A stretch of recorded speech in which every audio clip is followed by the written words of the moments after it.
Crikey, we've got a busy week this coming week. So we're into officially into December. This is a forecast taking us from Monday, the 2nd of December, right the way through to Sunday, the 8th of December.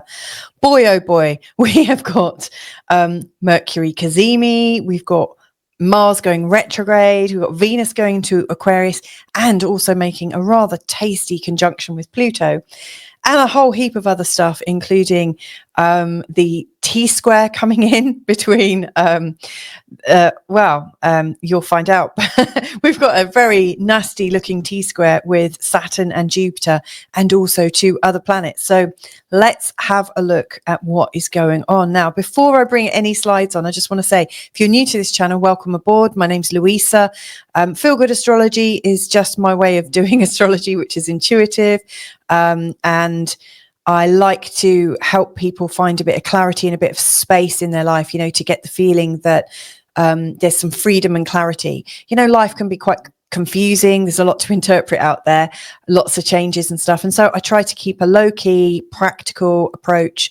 I take a deep dive into all the patterns, and then I give forecasts. So if you're watching this for the first time, the first part of this video is very much about a day-by-day forecast, where I'm looking at the particular aspects going on and giving you a feel for how you might want to use that energy. In the second part of the forecast, you'll find 12 different forecasts, one for each sign of the zodiac. They're usually about 20 minutes long. You can use them for your sun sign, you can use them for your ascendant sign or rising sign. You can also even use them for your moon sign. If you're using it for your ascendant, then you've got a real sort of good overview, really capturing all the elements of your life. If you're looking at it from the perspective of your sun, it's really speaking about how you are emerging and how you are shining your light in this week ahead. And if you're watching it from the perspective of your moon sign, then it's really talking to the inner you and your psyche and maybe your spiritual development. So yes, there's literally lots of different ways that you can use these forecasts to make them work for you. And, this is where I put it straight into your hands. I really think astrology is something that can be practiced and experienced, and we have to get involved. We have to step up and see, what's going on. I encourage you to check out your charts as well. So as much as I can share with you to help you find your own answers, that's how I tend to work. If you've come back here, then thank you so much. I just love that this community is growing every week. It feels really fantastic, and who knows where this is going to go. So let's bring on the first slide now. In fact, before I bring in the first slide, let's extend that thank you out to everybody that also sponsors this channel. I absolutely love and adore you, whether it's been a one-off donation or a monthly, a regular donation. All of your kind thoughts, how they come in, they all make such a difference to me. So thank you so very much. So the first thing I'm going to start with is just give you a quick rundown of the moon, like what's going on this week. So the first thing to know is we're in a growth moon phase. The new moon happened on, or is happening. I'm recording this on Saturday. The new moon is happening on the 1st of December. That's Sunday, the 1st of December. And it's a beautiful new moon. It's a very, very powerful new moon.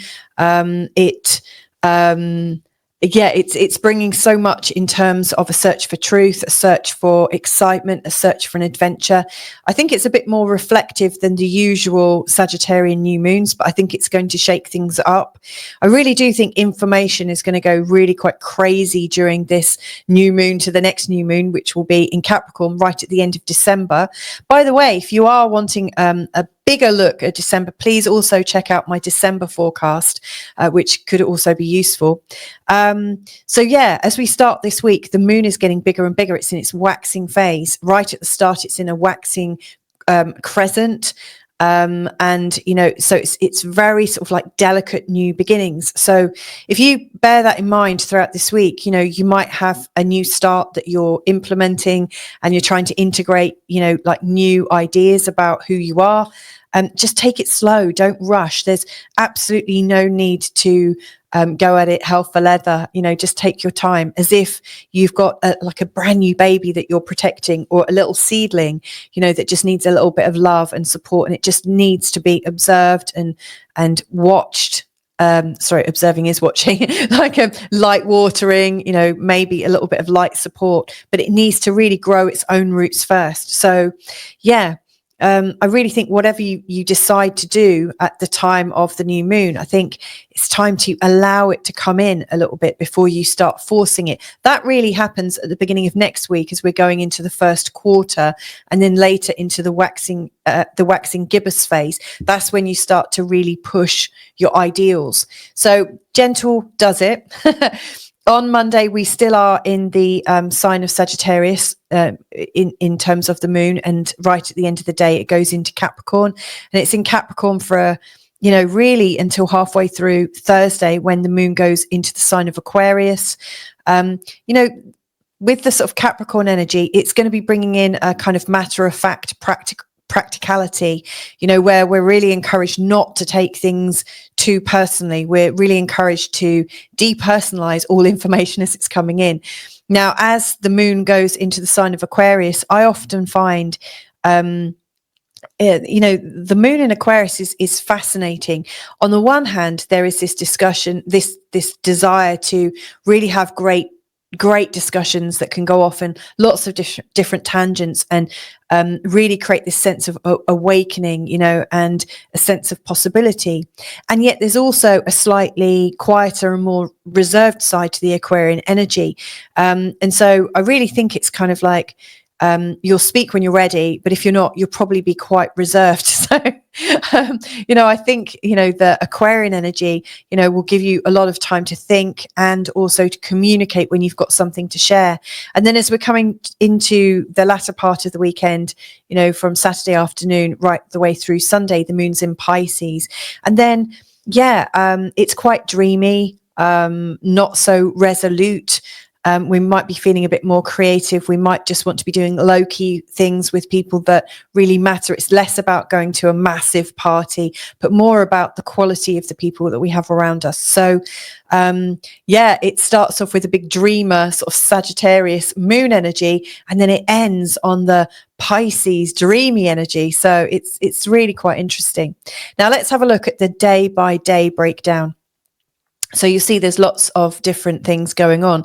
Now, all of these ones that I've highlighted in bold, these are either planet changes, i.e. when the moon goes into Capricorn, or when Venus goes into Aquarius, or they are big aspects.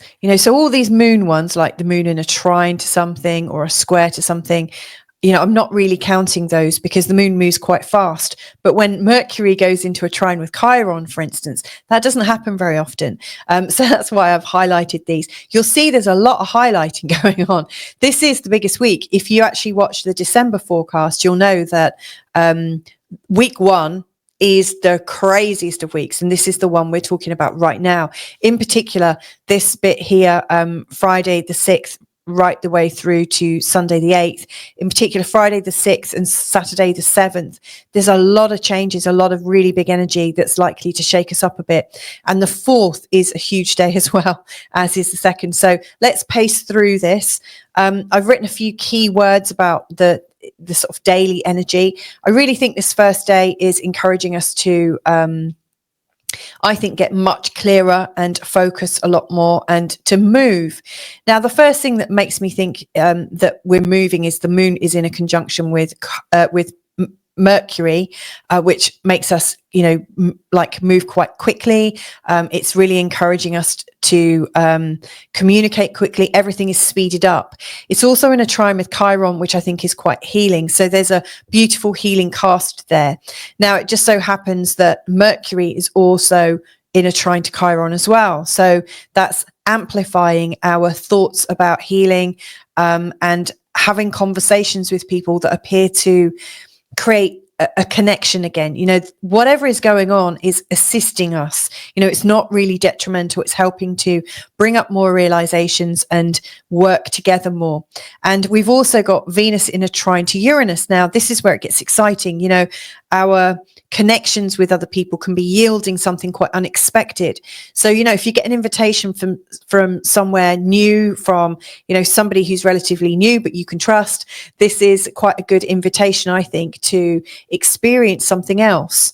Now, one of the things that I would just slightly caution you about is the square to Neptune. But again, the moon's aspects go very, very quickly. So there is a little point in the day, a little dip in the day where we might feel ultra sensitive and feel a little bit lost, which often happens with the square to Neptune, almost like we can't quite believe what's going on, or we're just not quite focused. We feel a little bit vagueness.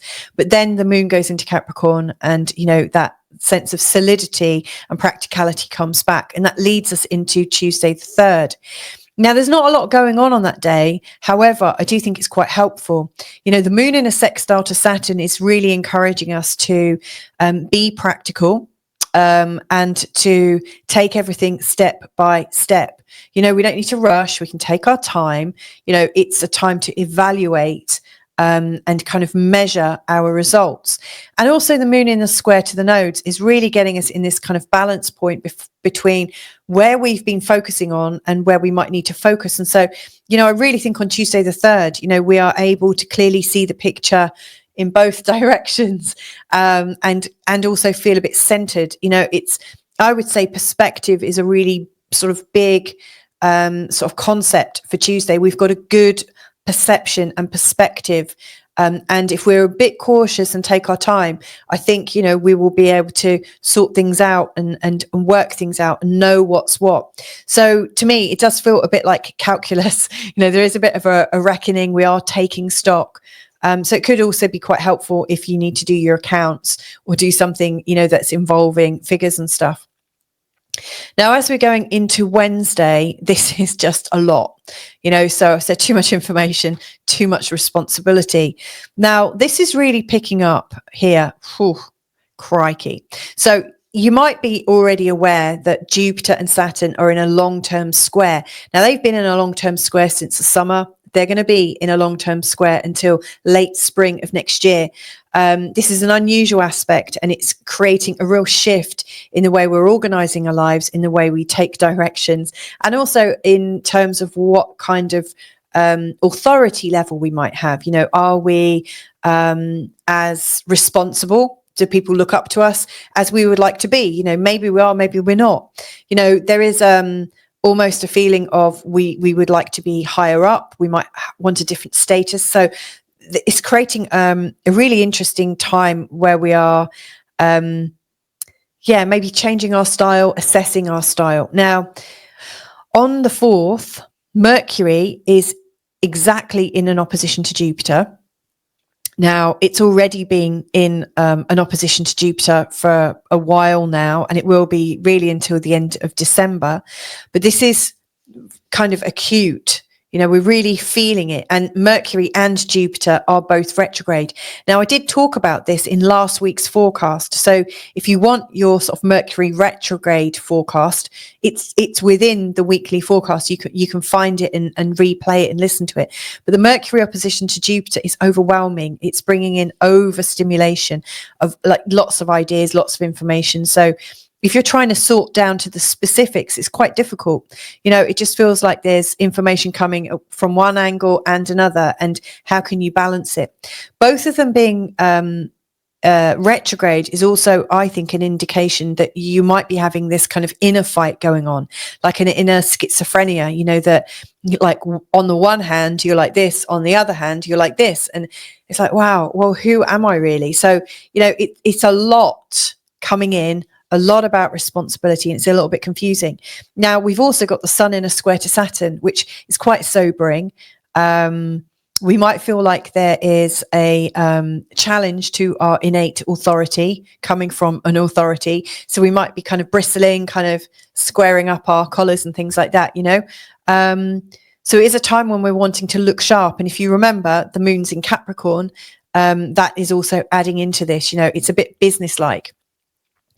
We've also got Venus in a sextile to Neptune, which I think is quite helpful. It's encouraging us to go easy on ourselves and go easy on everyone else. It's encouraging us to have some compassion and realize that actually everyone's a bit confused. Not everyone knows as much as they think they know. We're all just trying to do the best that we can with the tools we have. And we're all at different stages of life. Now, other things that are going on, We've got the moon in a trine to Uranus, which speeds things up a bit. So that can actually really overload us in terms of information. The moon is also in a sextile to Neptune, which is helpful. It helps us to appreciate things. It helps us to have some positive beliefs. The moon and Venus are really, really helpful. And the moon goes into a conjunction with Venus. So I think there's a lot of feminine energy coming in. But the first part of the day is very much about where you take charge for things, where you're responsible for things, and maybe sorting out something that actually came from your own error, given that there are the retrogrades, Mercury's retrograde. There's a lot of difficult things going on. So you may well have found that you've been your own worst enemy, and then later on in the day and leading into Thursday the 5th, that you've got a bit of a cleanup job to do. So just watch out for that. So on to Thursday the 5th then. We've got the moon changing signs into Aquarius later on in the day, but we've got some very, very strong energies. And it's creating some passion, it's creating some heat. Definitely if you're having heated exchanges, if you're in communication with people, that is likely to be quite interesting. The moon's in a conjunction to Pluto, and that often brings in our hidden power games. We really sort of get that sense of, I don't know if someone's taking me seriously enough. Okay, I'm going to pull this card, and so you might try a subtle manipulation. It might not be one that, feels particularly bad. You might just be playing a game that you've learned instinctively right the way through your childhood, and it just kind of comes out, because like we all grow up trying to get attention and trying to understand the give and the take of people's time and energy, and and we have these horrendous little thoughts about ourselves and suspicions about ourselves, and so this moon in a conjunction to Pluto brings out our inner powerhouse, our inner what's the word? Our inner terrorist, or sorry, I shouldn't have said that. That's probably a bad word. Our inner sort of director, our inner tyrant. So it can really bring a strong, strident part of ourselves forwards. What's worse, or okay, maybe not worse, that's judging it, but what's more interesting is that the moon is also going to make an opposition to Mars. So, we're also short on temper. Short on patience and rich in temper at that time. So things could kick off quite easily. So I would say if you're in any kind of difficult encounter, or you know that there's something difficult that needs to be worked through on Thursday, just to really pay attention to your inner worries, your inner concerns. Deal with your inner person as much as you can before you go out into the world that day, because if you're unresolved and if you've got something on your mind, don't go out and like drink or go to a massive social event, because if your energy is not quite settled or grounded, it could really fire off, because everybody is going to be under these pressures, so you may well have a fire reaction because of somebody reacting to you. So yeah, it's an interesting one. The moon is in a sextile to the nodes, which also shows that we've got a bit more energy to get moving. So yeah, it's an interesting day. Then we come on to Friday the 6th and Saturday the 7th. And yeah, there's a lot. So we've got Mercury Cazimi at 14 degrees in the sign of Sagittarius. Now, I've recorded a lot about Mercury Cazimis this year. In particular, there's a really big one that I did back in February where I look at all 6 Cazimis of this year. This is the last one. And I give a forecast for your sign and talk about how each Cazimi is likely to come in and how it's likely to gift you with a shot of like genius, like how you might solve a problem suddenly, like from, out from a place of a massive surprise. It's not something that you could necessarily plan, the kind of genius that might come in with Mercury Cazimi. Now, Cazimi's aside, there is a lead up time to the Cazimi where Mercury's not functioning very well. And then after the Cazimi, basically the Cazimi is where Mercury and the Sun come together, and it's right in the heart of the Sun, and that's why it suddenly gets like super strong. It's got, the Sun is beaming Mercury energy all around and kind of raising the Mercury functions of thought, communication, beliefs, and this, that, and the other. And it's raising it so everyone can have these beautiful bursts of insight. But once it's done and it comes out of this Cazimi, sort of Mercury gets overshadowed by the rays of the sun. And so either side of the Cazimi is not such a great time to like look deep, for a brilliant answer, so if we think about Mercury, he's already retrograde.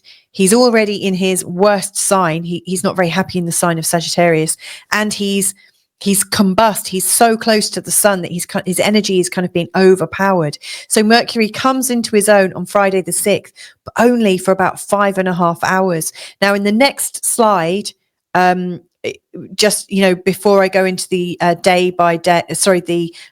sign by sign forecast, I will put the exact times of the Mercury Cazimi in 5 different time zones. So if you want to find out when this little window of opportunity is taking place, you'll be able to see that, and I will also put it in the notes for you just so you've got it there.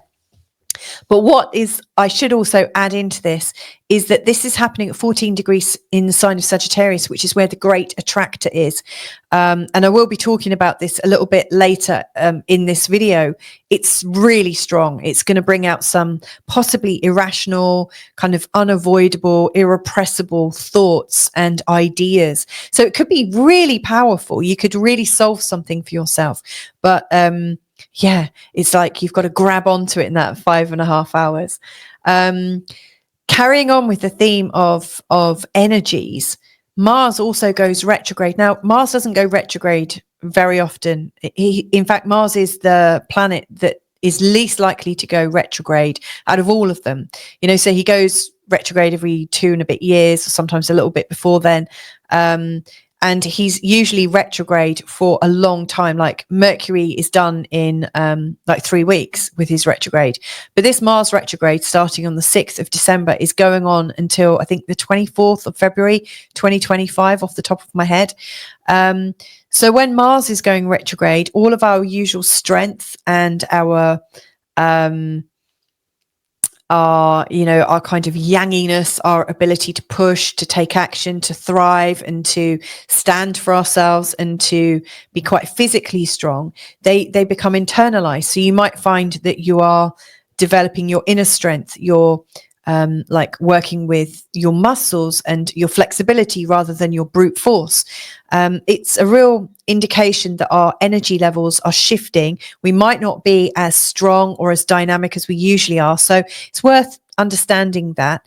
It's a time when we are being physical, it doesn't always quite go according to plan. Like you might put too much energy into something and like break a cup or something, or like it might make you a bit clumsy, especially with Mercury Cazimi as well. And so these two are both going to be retrograde until the 15th of December, when Mercury goes direct, and that's also the day of the full moon. So we've got like not quite 2 weeks, so we've got like a week and a half of our mind being sort of internalized and quite fuzzy. Like Mercury is not very strong at the moment, and our body is not very strong either. We have different strengths in different ways. What I really think is needing to come out right now is our heart. I really see that our heart is being called for, and that's kind of cool, because Venus becomes super powerful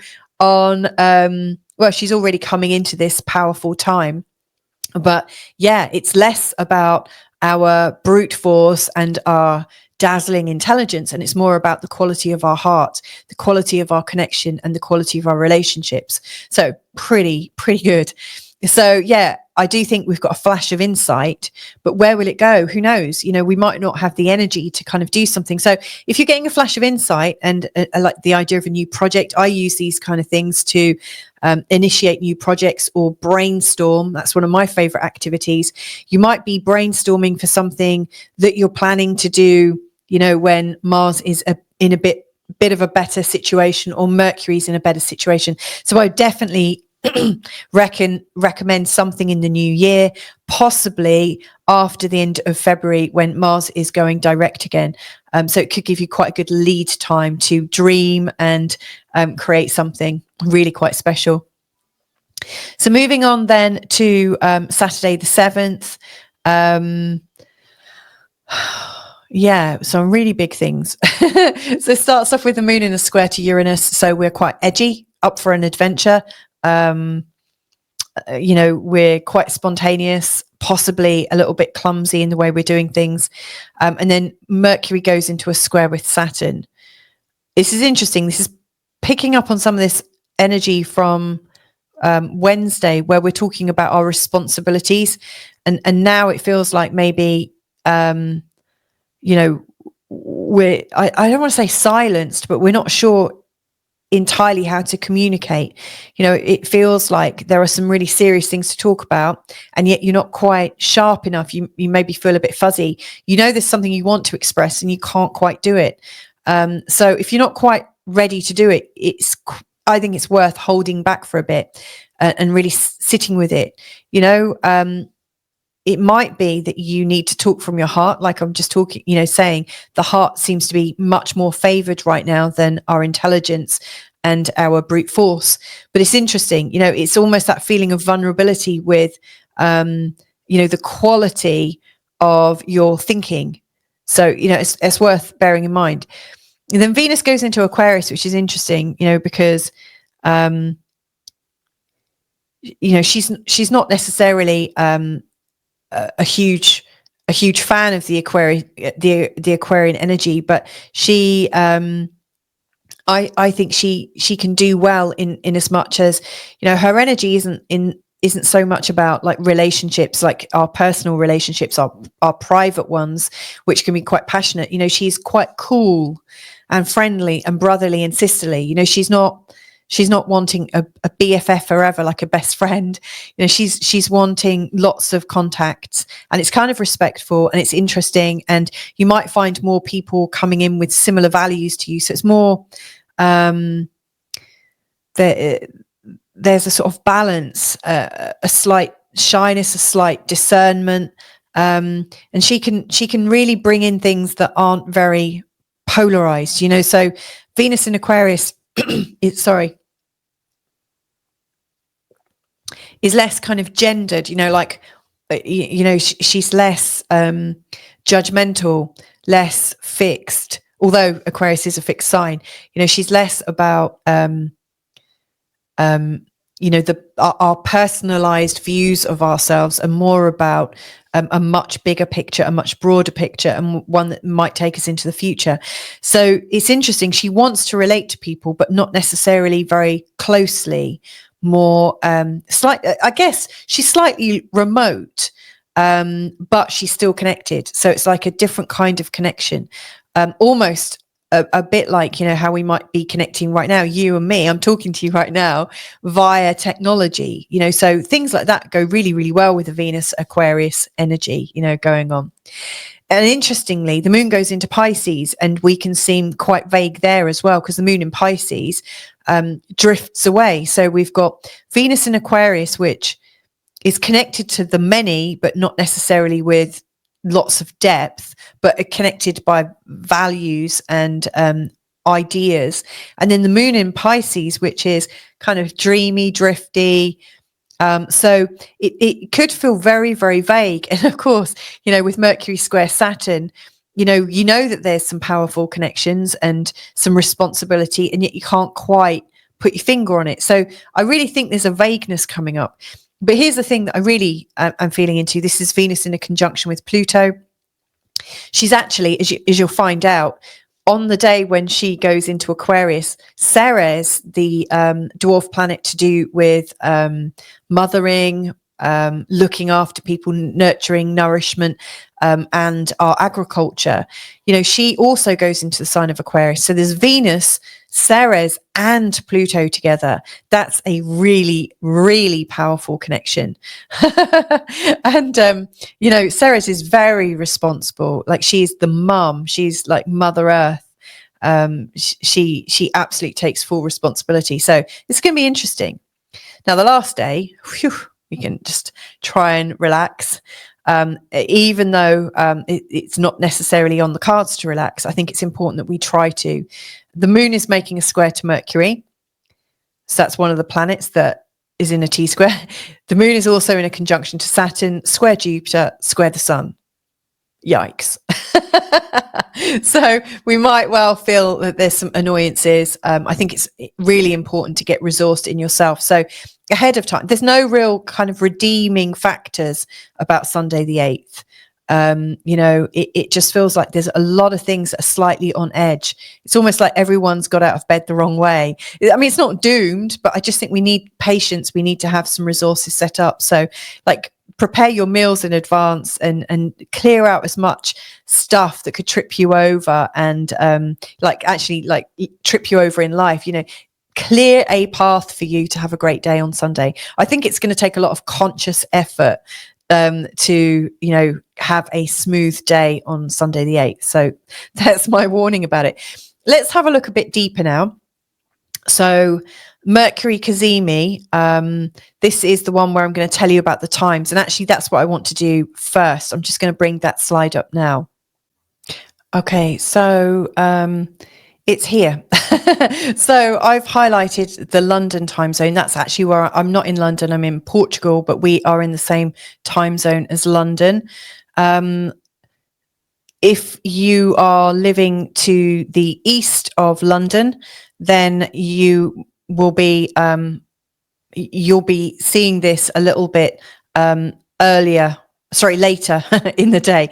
So if I sort of walk you through this. So the Cazimi starts on the 5th of December at 23:27 p.m. London time. Then it's most powerful at 2:17 on the 6th of December in the morning. And then by 5:07 a.m. on the 6th, the Cazimi ends. So it's actually not very useful in European time at all. Like Brussels has it an hour later. Is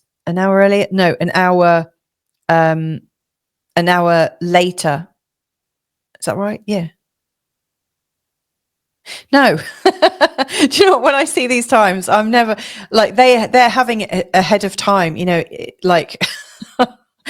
all you need to know is where if you're going to convert this into your own time zone, sorry, I'm a bit of a ditz, and it's the pressure is on, isn't it, as I'm recording. So for instance, in London, at its exact time, it's on the 6th at 2:17 a.m. If you convert that into Tokyo Sydney time, it's 13:17 p.m. on the 6th. If you're looking at it from LA's perspective, it's 18:17 on the 5th. So what I would suggest is if you're not in one of these time zones that matches one of these cities, then use London and go to timeanddate.com and put this time in and your own local time, and then you can work out the difference. So you might be like 4 hours ahead, you might be 4 hours behind, but you can work it out. So hopefully that will help. But this is the window of opportunity when Mercury Cazimi is super strong. And then either side of it, the Mercury function seems to dim again as it is combusted. It's kind of in the flames of the sun, and it's really kind of overlooked. But anyway, this Mercury Cazimi, so it's down here. This is the chart for Mercury Cazimi, and you can see that, the sun and Mercury are at 14:27. Now I said it brings up a flash of insight, genius, suddenly see answers to do with the new power versus old power. That's very much because, we are also factoring in the fact that the Cazimi is in a square to Saturn, which is the old power, and also in opposition to Jupiter, which is the new power. And that's also like traditions and philosophies and ideologies, and things are moving quite fast. And it's quite uncomfortable. So we've got this T square here, which is fairly exact, actually. In fact, this square between the Sun and Mercury and Saturn is really uncomfortable. I find, Mercury in the sun in particular in these squares to Saturn, we can sometimes feel very discouraged, really not feel very confident. So you might also be looking for a flash of insight about how you can feel stronger in yourself. Now, this is, the overall T-square. Now it's born out of this Jupiter and Saturn square, which, like I said at the start, is going on for 9 months. 9-10 months, and it's already been going on since the summer, and it's going to be going on until late spring of next year. But as the planets move, any planets that come into this area or on one of these points is going to reconstitute this square into a T-square or even a grand cross. And each of these formations are particularly tense. We don't feel very, very comfortable. Now, I think this could very much remind us of what was going on when we had, the personal planets, including the Sun and Mercury, in this area here, because during those times in September, there were a lot of sort of tensions going down. In fact, around those dates of when we were having a T-square made out of these planets in particular, it was the time when P. Diddy was arrested, when we had a typhoon in Shanghai, storms in Eastern Europe, fires in Portugal, and the pagers going off in Lebanon. So there was a lot of disruption. And to me, I think, obviously there wasn't, also during that time, there was a Mercury Cazimi as well. So it's like information was going super fast. During this time, information was being shared very, very quickly, but there was a lot going on with taking down of power that maybe is abusive, and also lots of big weather events. So it's worth keeping an eye on the weather where you are, noticing, like, if anything seems odd, get to safety. To me, it just feels like things are very, very uncertain. And like I said, the last time we had one of these T-squares going on, there were a lot of things going on in that sort of week. Now, one of the things that I think is also going on, and Mercury Cazimi is lined into this, is Mercury is in a trine with Chiron all week. And it's also trine Mars. So even though things might look very, very tense, I really think that this tension is encouraging us to be courageous, find our inner power, find our inner strength, and to realize where we might be participating in our own dramas with the trine to Chiron, like where we might be our own worst enemy. It's helping us to resolve and heal and take action. So yes, it might feel a bit tight, this week, and like we might feel a bit lost because, Mercury he's kind of tied up in knots. He is also supported by Mars and Chiron, which is helping us to move forwards. Now, I've already looked at that. What I wanted to show you, and this is because, there's, we've got these degrees, like this degree here at 14 degrees in the sign of Sagittarius. It's also where we've got the great attractor. And so I think it's really interesting and important to get another feel for what this might represent with this Mercury Cazimi. And this particular Sabian symbol, if you're not familiar with Sabian symbols, I really recommend that you go to this website, www.sabiansymbols.com. Linda Hill's website is amazing. So there's 360 different meanings for every single degree of the circle, every single degree of the zodiac. And the one to do with Mercury Cazimi in the Great Attractor is Groundhog Day. Now, it's really talking about how the solutions to your questions are often close by and easy to perceive and based in your normal life and relationships. That's a big clue. If you're trying to solve something, you don't need to look too far. By looking at past experience, you might find the signs. However, there's no need to look too closely at what's happening, or you could find yourself on a merry-go-round. So it is warning you that you could go round and round in circles, waking up each day to the same dilemma, question, or problem. Don't try to read too much into the situations, but do take a good look at how you come across in relation to other people? Do you keep repeating the same mistakes? Perhaps you help others get over their past, freeing them up for having a better and brighter future. So, you might not be helping yourself, but you might be helping other people. So if you've got this like round and round situation, you might also want to think, well, who am I creating with at these times? Who's in my life at these times? And see if there is any sort of intel there. It also, I think, is showing you that it's important to read the signs, to get divination, to take predictions, prophets that read the weather. It's kind of funny, actually, that in the previous slide, I was saying, keep an eye on the weather, waking up to life and love, psychoanalysis, analyzing your shadow self. So it's very, very powerful. Now, Mars is also going retrograde, and I will be talking about Mars retrograde in each of these forecasts that are coming up very soon. He's going to go retrograde from 6 degrees in the sign of Leo right the way back to the 17 degrees in the sign of Cancer, and he'll go direct on the 24th of Feb. So he appears to be going backwards, then he's going to stop and move forwards again and eventually move beyond that. Now, I've already said we might feel out of energy, run out of steam, feel lethargic. I've already said it's a good time to internalize our strength. You might find your plans go awry, if you've got some physical plans. So you like rest up, don't be in a rush. What I really think about this, he's going back in the sign of Leo and into the sign of Cancer. And so I think we're moving from our stories of passion and we're going back towards home and traditions, our mothers, and where we might feel safe. Now, Mars is a boy. Okay, he might also be a man as well. But it's interesting that the man is going home. The man is going back to his mummy. Sorry, I'm not trying to belittle you or anything. I think this is a time where all of us are kind of needing a bit of motherly reassurance. To me, it just seems like it's important to check in with the female ancestors. So wherever you are, whether you're a boy or not, you might find it if you're feeling a little bit jaded, a little bit tired, a little bit unsure, it might be important to check in with the females in your life, in particular your female elders.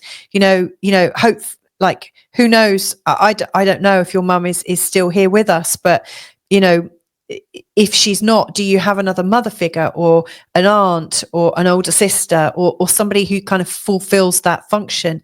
And how are you going to be like if somebody comes to you for some advice? So I think it's a time when we are trying to reconnect with that we feel reassurance with.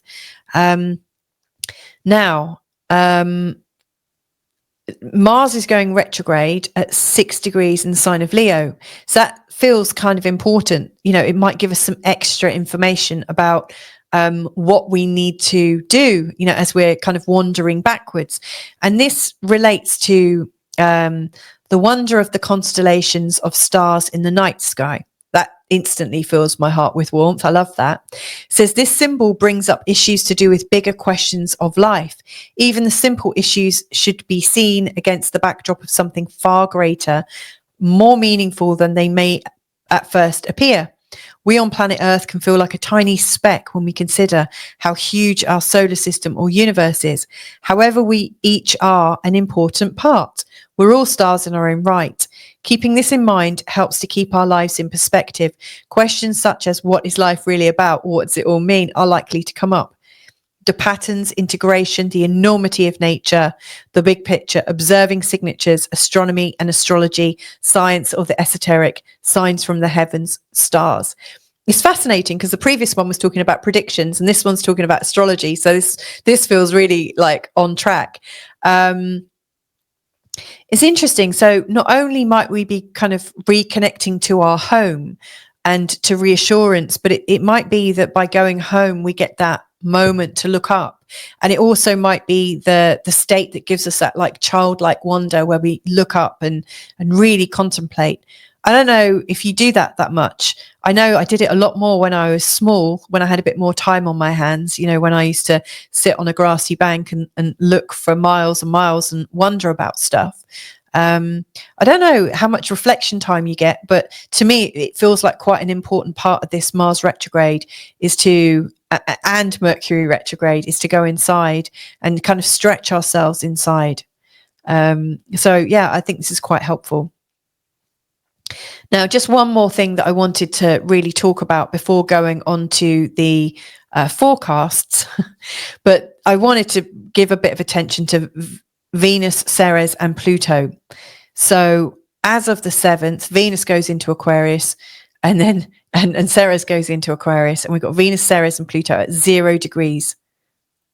Now, if you're a fan of astrology, you might know that 0 Aquarius, I've spoken about it quite a bit before. It's a really important point. It's that point of where this new world is kind of growing from. You know, it's interesting that Jupiter and Saturn are square right now, because when they come together, which happens very infrequently, every sort of 20 years, where they come together at, which just happened to be 0 degrees in the sign of Aquarius, that was their last conjunction, it describes the new world that is coming up for the next generation, you know, what we're all working towards.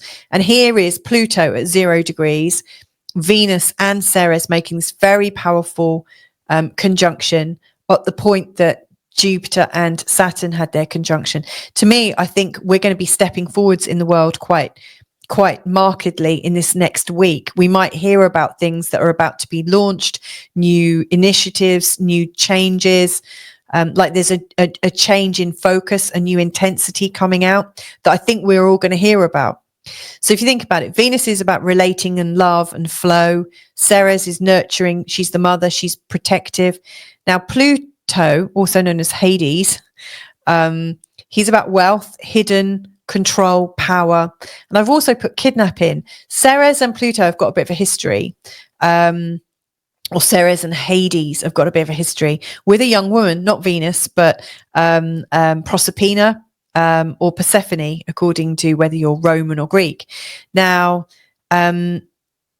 allegedly, Proserpina used to be hanging out with her mum, earthside, tending to the fields and, you know, like ensuring that there's food and there's a fertility of the soil. And she went off wandering and she got kidnapped by Pluto and taken into the underworld to become his queen. Ceres looked all over the world looking for her daughter, and eventually heard that she was in the underworld. And so there was a bit of there was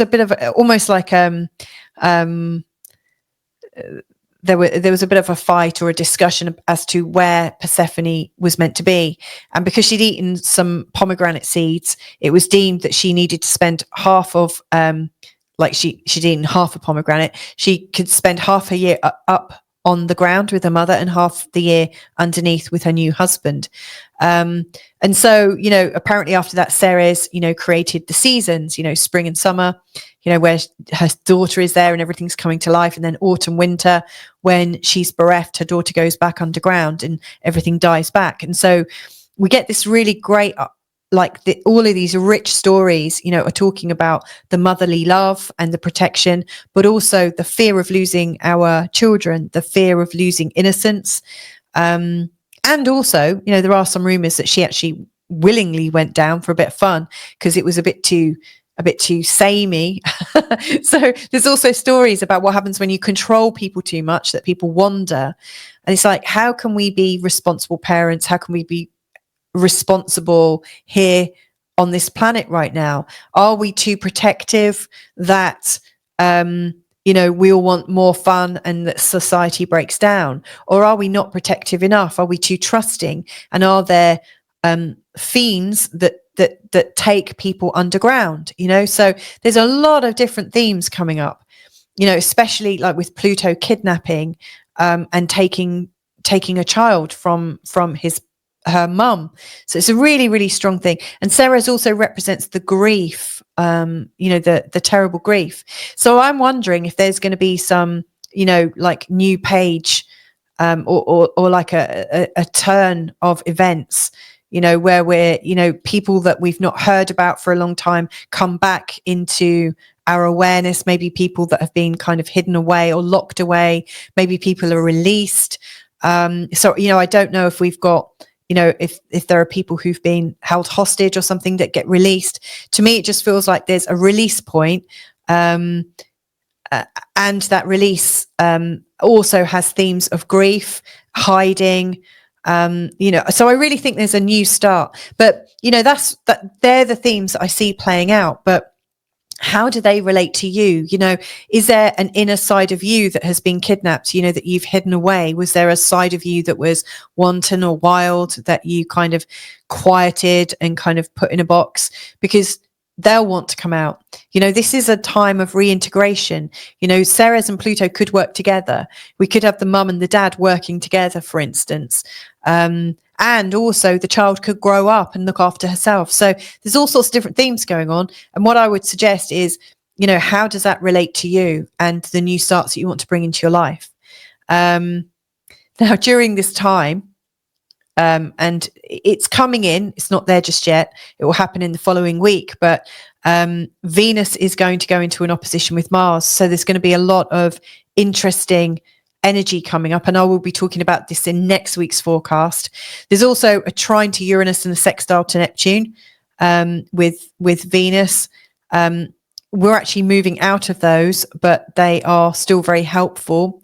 And then she's also coming into a connection with the North Node and the South Node, which will be beneficial. So there's a really deep, I think, a deep transformation in terms of our family relationships and our feelings of connection, our feelings of belonging. I really see that there is maybe a reunion of sorts that is taking place right now. So yeah, they are my biggest thoughts. The last thing I want to put in is just, and I've gone to this Sabian symbol before because Pluto's just gone into Aquarius. Obviously, I looked at this Sabian symbol before when I was talking about Jupiter and Saturn in another video earlier this year. But this is a very, very big and important Sabian symbol right now. I did have somebody asking about it and saying, oh gosh, it's brought up a few triggers here. So it's an old Adobe mission in California. Now these are channeled messages, and they're also based on the original Sabian symbols. And I talk about them actually in a video with Linda Hill, so check those out. But anyway, this symbol shows a safe and comfortable place to live, work, pray, and practice our spiritual lives. The old Adobe missions were built with a great deal of effort, sacrifice, commitment, and a sense of community, with one eye on the path and the other on the very real everyday needs of people it serves. Sometimes we assume our beliefs are right and that others need to be shown the truth. Effort should be turned to creating infrastructures to pursue these beliefs. Relating is not about control, but acceptance and reverence of each person's divinity. There should be no pretensions, but a forging of links to new worlds. Withdrawing, spiritual retreat, natural surroundings, creating civilizations out of natural elements, finding places to work with spirit, sanctuaries and learning, houses and centers. With Venus and Ceres and Pluto, I was talking about the reunion, like of maybe bringing your mother and your father together, or the idea of maybe the reunion of the parental archetypes within us. Like the strong man, the strong woman, the sort of protector, and it's interesting because it's almost like the strong divine woman and the strong devious man, and that's not necessarily to say that all men are devious and all women are strong and divine, but it's interesting that we've got these polarities really kind of coming together, and Venus together. So I really think that this is about us coming into integration, and realizing that our beliefs, what we believe to be true and that we believe other people might be wrong about, is just our perception. And actually we're much better off to come together and find a point where we all just can exist and kind of get on. I really see that this is about reunion, but you might have your own thoughts, obviously, because you're experiencing your life from a completely different point that I am. So that brings me to the end of the first part. I'll start the next part in a short while, and I'm going to go through every sign of the zodiac I'll be talking about this very tight T-square, the Venus Ceres Pluto point here, the Mars retrograde that's coming in, and the Mercury Cazimi as well. So there's a lot of stuff going on. So yeah, catch you in a moment or two. Hey there, Aries. This is your forecast for the week starting Monday, the 2nd of December, taking you all the way through to the 8th of December. That's Sunday, the 8th of December. Now, this is quite an interesting week because we start the week with a waxing crescent moon. What this means is we are already in a growth phase. It's a gentle growth phase. So don't go busting a gut, trying to achieve something really, really concrete. Really, the energy is more suited for gentle allowance of the energies that you're wanting to bring into your life. So I laugh to myself as I say gentle allowance, because of course the energy of Aries is actually quite forthright and quite dynamic. However, right now it's really favoring for you to sit back a little bit, put your intentions out there, get really, really clear about where you're going, but allow for life to bring you some clues. That's more likely to get everything working. And in a week's time, once you've gathered quite a few clues and your energy has just slowly built up around this new intention, then it's time to really start pushing forwards. In particular, in next week, by the time that the moon has gone into the sign of Aries, that's when it's time to push. But for now, allow things to develop. The moon's going to be going right the way through the tail end of Sagittarius and into Pisces, and it starts off with a sort of philosophical kind of optimism in the sign of Sagittarius, and it ends in a kind of dreamy kind of energy. So again, the planetary signs aren't necessarily, the moon signs aren't necessarily kind of let's go and get it. There's a need to get the sort of gentle, energetic infrastructure in place first, and that's where you need to sit back and let life do that for you. Now it is quite a reflective week around all around the planets, in fact. So with this, we've got this all week, we've got this T-square between the Sun and Mercury, Saturn and Jupiter. And so, there's a lot of frustrating energies. T-squares always give us a lot of frustrations, and it raises the pressure for us. But, the Sun and Mercury here are interesting in as much as Mercury is going retrograde and coming sort of into this area of square to Saturn and opposition to Jupiter. Now, Mercury's retrograde, and he's in a very sort of expanded part of your chart, but your expansion is going inwards. This is a time for you to absolutely allow yourself to pursue things and peruse things and absorb information, and believe in the process of learning. This isn't a time to capture information and then process it and pass it back out. This is a point in your process where you're learning things, taking lots and lots of things in, but allowing it to kind of sit in your brain for a while. You're not expected to be able to turn around information just like that. You need a few moments to allow things to fall into place. And the Sun here, as the Sun goes into opposition with Jupiter, we often feel quite, it's like suddenly overambitious, suddenly overdoing things. But the energies aren't quite stabilized. So, you might find that you get like a sudden impulse to do something, but it kind of goes wrong because, there's a little bit too much energy put into it. And so we're unbalanced. We're a bit offset. It feels like we're flustered. We're not quite as poised as we might usually be. And then the Saturn in a square to the Sun is also bringing up doubts about our effectiveness and what we know. So I really think it's important to let this settle. I mean, this aspect is actually going on pretty much throughout the whole month, only it's changing shape a bit. These guys are really solid here. And as we go through the month of December, Saturn and Jupiter get even more square, really showing that, you've got this real need for a strong set of knowing, a strong set of intuition, stronger belief systems about how the world works. There is a sort of desire to kind of really know and be really, really sure. And without that, it feels a little bit disconcerting. And yet Jupiter here is taking in loads and loads of information from your community, all aspects of your community. And it feels very, very destabilizing, like who's in power, which side of you is in power? Is it the intuitive side that and the side of you that has like taken information, processed it, sat with it, and has created unconscious rules that you're living your life with?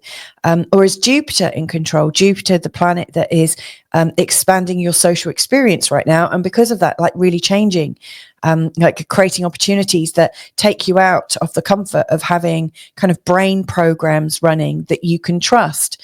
So it's very confusing. It feels like you're being pulled in many, many different directions. And all of these directions are moving you somehow. Like, this is moving you into the community. This is moving you out of your community. And this is moving you deeper into yourself. And so it feels like, you've just been pulled apart in different directions. And what I would say is go deep inside. Don't let yourself get pulled off in any one of these directions. The real key here is to get like grounded in the center. So if you're feeling flustered to move and flustered to take in information from one particular route, then another, if you're favoring one side over the other, that's your key that you're about to get kind of pulled over. So stability is the most important thing, I would say. Now this is going to change throughout the month. There is going to be a grand square later on. This is moving and evolving. In particular, the time of the full moon on the 15th in a couple of weeks' time. Yeah, that's also going to really emphasize this energy. So, the key word here for now and later into December is find your balance. Don't let yourself get like torn away from your internal balance. Speaking of balance, we've got this it doesn't look very heavy. This little purple dot here is representing Venus in a conjunction with Ceres and Pluto. So there's another energy that's coming up. And I think this is also relating to getting back into your center spot, because, Venus is about love, Ceres nurturing, Pluto about transformation. But there are also other ideas. And I speak about this earlier in this video under the Ceres, Pluto and Venus chapter. But the sort of combination, I think, is showing where you've had aspects of yourself that have been held to ransom or kidnapped, like parts of yourself that you've absolutely ignored, locked away, kind of put them in prison and thrown away the key. And they might be sides of yourself that have to do with transgressions, things you're embarrassed about, things that you can get completely shamed up, and you would rather just not acknowledge them. So you may well have kind of disinfected your personality or your personal experience somehow and said, oh, I'm really like this, sort of forgetting about mistakes you've made. And, I think eventually like the truth comes out, and the reality is it's probably your judgments of yourself that have actually caused this situation, because we're all human. Like, we all make mistakes. Like, every single one of us makes mistakes. None of us are this like perfect epitome of what life should be. We are all human, and we make mistakes because we're living in a world with loads of other humans, and so it goes wrong. Only some of these shames and embarrassments might have to do with like social groups and, where you're seen in the world, in particular in networks. And of course, if you do make a mistake in that kind of area, or if you're reminded of a mistake in that area, that can feel like real social shaming. And obviously, with social shaming, of course, there's like desire to hide from it, because there's so much at stake, isn't there? It just feels really highly intense, and like you could lose the support from all of your peers and friends and whatnot. So yeah, I understand that there might be a part of you that you felt some shame about.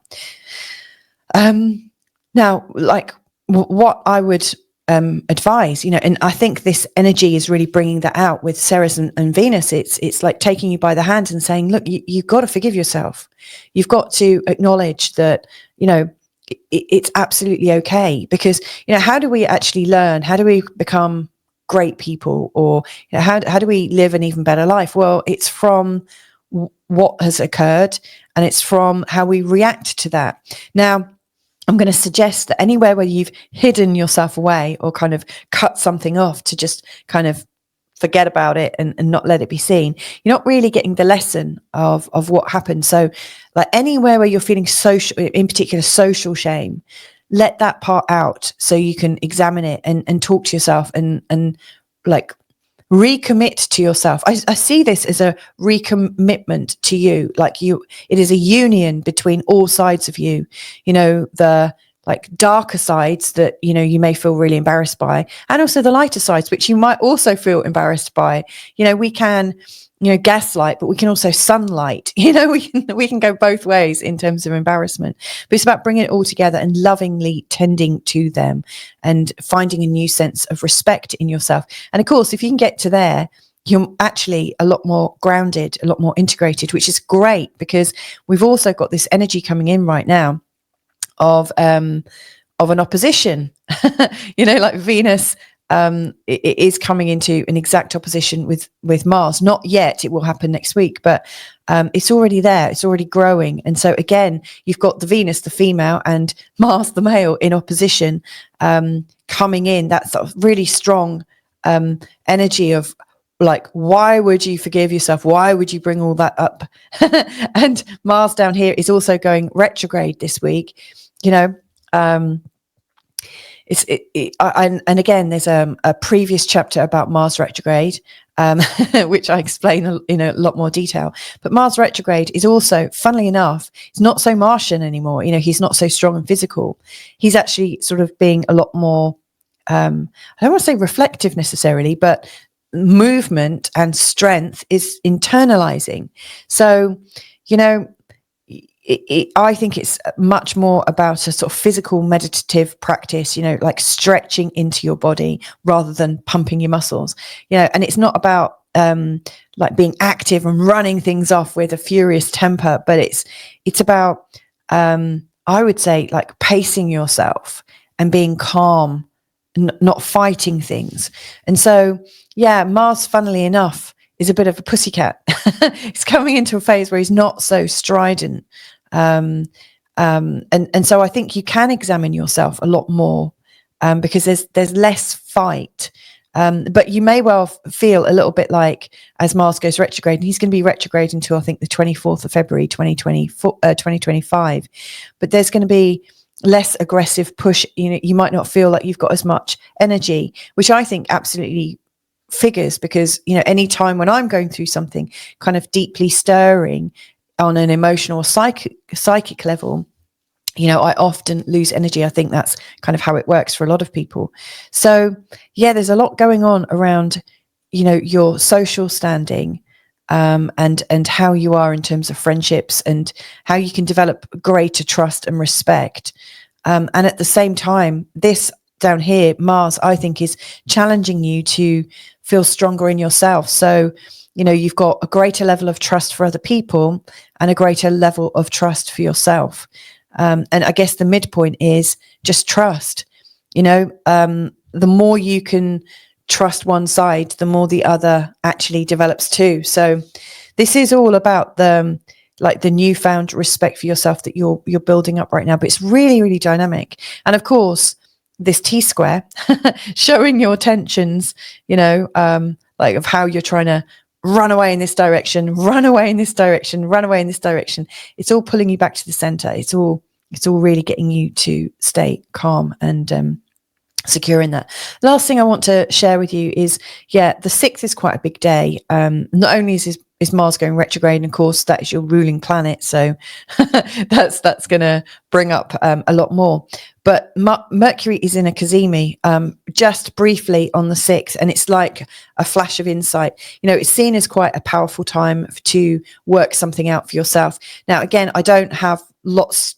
I don't have time to go into it in great detail. However, earlier in this chapter, there is a Mercury Cazimi chapter where I put in the times of the exact flash of insight for you, that sort of 5.5 hour gap. So, or area of opportunity. It's like a portal of opportunity where where everything is stronger, more acute, where you're more likely to realize something that's going to be very helpful. So I've put that in the Mercury Cazimi chapter earlier. It's worth having a look at. But on the 6th, this Mercury Cazimi is also happening in the place of where the great attractor is, out in the deep recesses of space. Now, the great attractor is known for really bringing in an irresistible and almost like a pathological intensity. It's really bringing in this deep, deep intensity. So the Mercury Cazimi position and the timing and how it's really worked into this pressured T-square. I think wherever you're feeling the pressures to be all things to all men and trying to make everything kind of like work, I think you'll get some kind of brain wave around that. Ultimately, I think this is working you at such a deep level, Aries. I really think that by the time Saturn clears off into your first house, you'll be so much stronger and more resourceful in yourself. And so that time is coming. Saturn is going to be coming into this area, as is Neptune coming into this area. So March and then May of next year when Saturn comes through, I really see that, early spring is really going to be your time. And when all of this internalized restructuring, it is like, if you're a big company right now, like every aspect of your company would be being restructured. It's like you are changing the HR rules, you're changing how money's done, you're changing everything. There's a really strong internalized process going on for you. And it's going to get easier. And I really think December is key in this. Again, you might find the December forecast helpful, which I launched yesterday. So yeah, take it calm. You don't have to put so much energy into this week ahead. It's not about what you're physically doing, but it's about your focus and how you can get into this place here. So there you go. I hope that's helpful to you, Aries. Be easy with yourself with Mars retrograde. It's going on for a while. It doesn't happen that often.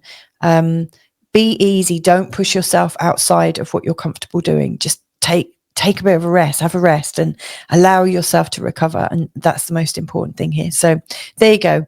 Be balanced and it'll all go okay. Have a great week ahead and hopefully catch up with you real soon. If I can be of help, just get in touch. Bye for now.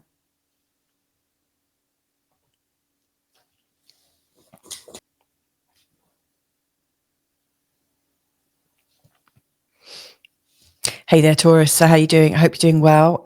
This is a forecast taking you from the 2nd of December. That's Monday, the 2nd of December, right the way through to Sunday, the 8th of December. Now, this is an all-action week, I have to say. And if you've caught my December forecast, it's well worth having a check out of the balance of the weeks as they go through. This is the busiest week for sure. Why is it so important to you? I would say it's because of this massive conjunction right at the top of your chart. Now it's exact on the 7th. We've got Venus in Aquarius conjunct Ceres and Pluto, all at 0 degrees in the sign of Aquarius. Now this is a really, really strong energy, and it's energizing this part of your chart to do with career and how you stand in the world and how you're seen, how you're recognized, how people can show gratitude. I mean, what do you think your reputation is? So it's very, very strong. And there's also Mars that's going retrograde in opposition to this point. And so, yeah, Mars here in the part of your home, this very sacred part of your experience, I think is showing that you're kind of running out of steam a little bit, where you've been going at it and really trying to change the energy at home and change the stories that you have about your home. It's time actually to reflect a little bit and to go inward. You don't have as much external energy. And so, yeah, you don't have as much fight to hold on to a lot of the views that you've had in life. So you may well find that you're maybe allowing some of your, like, we all have cognitive dissonance somewhere, where, information's coming at us and we go, no, here are my boundaries. You cannot come in. And so your boundaries are down a little bit at the moment. And so more stuff is coming in, and of course then there's more stuff to react to. So this is a big theme. I'm going to be talking more about that as we go through.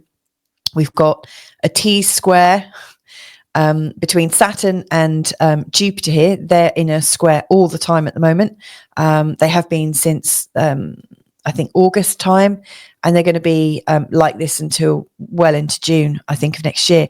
Now, it just so happens that the position of the Sun and Mercury retrograde in this week ahead is making a T-square. Like, these are quite frustrating patterns. Now, this T-square is coming in and out all month, and at one point it comes into a grand cross, just because of, the moon moving here, and Mercury and Sun and their continuous positions, and also the moon comes here as well. So this is being reconstituted in many different flavors in this month ahead, and so this is important. We need to pay attention to it. So I'm going to talk about this as well. Now, if you are wanting a day-by-day forecast for this week ahead, check out the earlier chapter called Day-by-Day Forecast. This is really capturing the energy of your Taurus nature. So it's taking it up a notch. Okay, so in this week ahead, we're in a waxing crescent moon phase, which means the moon, having just been at the new moon on the 1st of December, is starting to get bigger. And that is the sort of energy of not rushing forwards, but being open to new starts. It's like gentle. It's giving you the time to gently grow what's going. I guess, like the new moon on Sunday the 1st is a time when you sow your seeds.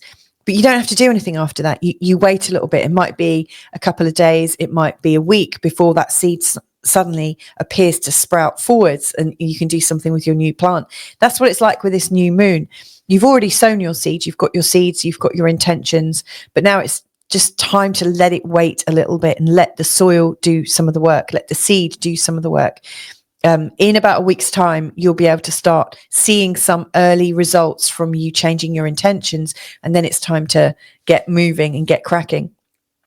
Also, I would say that this moon is moving from the sign of Sagittarius and into the sign of Pisces. Sagittarius is, it's quite a big sign in terms of its sort of personality and its color and its buoyancy. But it's also starting in this part of your chart, which has a lot to do with internal concerns, like I would say sort of family issues, lots of issues to do with things that you share with other people. And they can get really complicated. So again, not a time when you want to dive right into things. And it's going through this part, which is very much about adventure between the 2nd and the 5th. In the 5th and the 7th, then the energy is more about, what is your legacy? What are you doing? What's your purpose? And then by the end of the week, to me, it feels a little bit more balanced. You're coming into a time of not wanting it to be so much about yourself. You're really connecting with other people. But again, don't make any massive changes. Allow life to show you some of the things that your energy is creating. Sit back a little bit. And that is actually quite useful advice, because this T-square, you really don't want to rush this T-square. It's time to observe the frustrations, understand the frustrations and why they're coming up right now.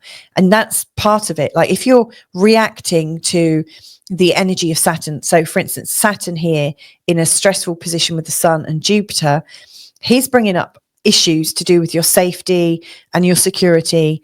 And it may well feel like things have got out of control with your networks, your friendship groups, and, maybe where you're creating something with other people. It feels like things have just got out of control. And, how do you rein it in? And so Saturn is really trying to rein in your experience of your outer world with friends and networks and, the joint projects that you're involved in. Now, Jupiter here, he's finding out a lot externally and internally right now, and he's actually feeling a little bit stupid. Jupiter is kind of bounding into all sorts of mischief, in particular in your 2nd house. So there might be lots of ideas about how you can bring in more money, how you can bring in more business, how you can grow your income, in terms of maybe setting up a business if you don't already have one. It's bringing up so much about your resources, and also you're having lots of internal thoughts about your resources. And so, from Saturn's perspective, it feels like you're kind of going off half cocked into this new direction, which could possibly leave you exposed to all of your all the people in your life that are observing you, that might want to play with you, that might want to work with you and stuff. And so like there's a part of you that's like, no, I have to control this. Another part of you that's like, hey, I'm gonna have some fun. And then over here, the sun and Mercury are in this part where you feel absolutely judged by other people, so and in particular on the day of the 6th, when there's a Mercury Cazimi where Mercury and the sun are exactly in a conjunction, and it's like the sun is absolutely emphasizing all things to do with your brain and your communications and insight. And so, Mercury is also retrograde with this. So this is a very deep, insightful moment in time. And it is just a moment in time. It's about 5.5 hours, this Mercury Cazimi. If you want to find the times, go into the Mercury Cazimi chapter earlier in this video, and there's a slide with all the times of when the Cazimi starts, when it ends, and when it's really at its most potent. But, if you've got things that are bothering you and stopping you from moving forwards in your life, from performing, because you feel some kind of shame from your family, that, their expectations, or maybe the kind of reputation that's been set up for you, anything that's kind of stopping you from moving from this part of your life to the next one and taking it up a notch. This Mercury Cazimi can really unpack that and show you, like give you a flash of inspiration or some sudden insight as to what steps you need to take. It's really helpful in unpacking that. Similarly, if you've got some kind of niggle and pain around things that you're sharing with other people, like for instance, if you own a house, or if you share rent on a house with somebody else, I think this part of the chart can really show where there's power struggles, especially if somebody else appears to have more physical, like financial energy, and you don't. If there's some kind of inequality, that's likely to bring up some issues. So again, Mercury Cazimi here can really smooth that out and help you. Now, there's also the Great Attractor that's at this point of the Mercury Cazimi. And so it's deeply, deeply intense. You could really have something like that really like blows your mind, and it's really cosmic, So, I mean, here's the other thing. There is this continuous opposition at the moment between Jupiter retrograde and Mercury retrograde. And so all aspects of what you're earning and what your value and how you value yourself, and then how other people are valuing you, and how other people's resources are somehow in your equation. It just feels like there's so much information around there, so much energy that you could get lost. And this is where Saturn's kind of like shaking his head and going, stupid. So like Saturn up here is viewing all of your wranglings about other people's resources and your resources, and just saying, well, actually, we need to build security within our groups. I need to build security to make sure everything is tightly controlled, in our social groups, in our work networks. And so, yeah, there is a bit of a tussle. And, I think by the time we get to the end of December, and this pattern with Sagittarius and Virgo drops away, and we're just left with this side of it, it's going to get much easier. Now, talking about tussles, this point up here, this Venus in Aquarius in a conjunction with Ceres and Pluto, all at 0 degrees in the sign of Aquarius, is very strong. So yes, of course, you're having lots of ideas about your career, because boy, oh boy, is there some stuff coming in. Now, this particular conjunction for you is showing hidden aspects of yourself that maybe you were too afraid to bring out, and now is the time to bring them out, because actually there's probably some like superpower assigned with it. It's the Pluto one, I think, that's bringing up the shame, or the embarrassment. Maybe there's something that's happened in the past that is still playing into performance anxiety.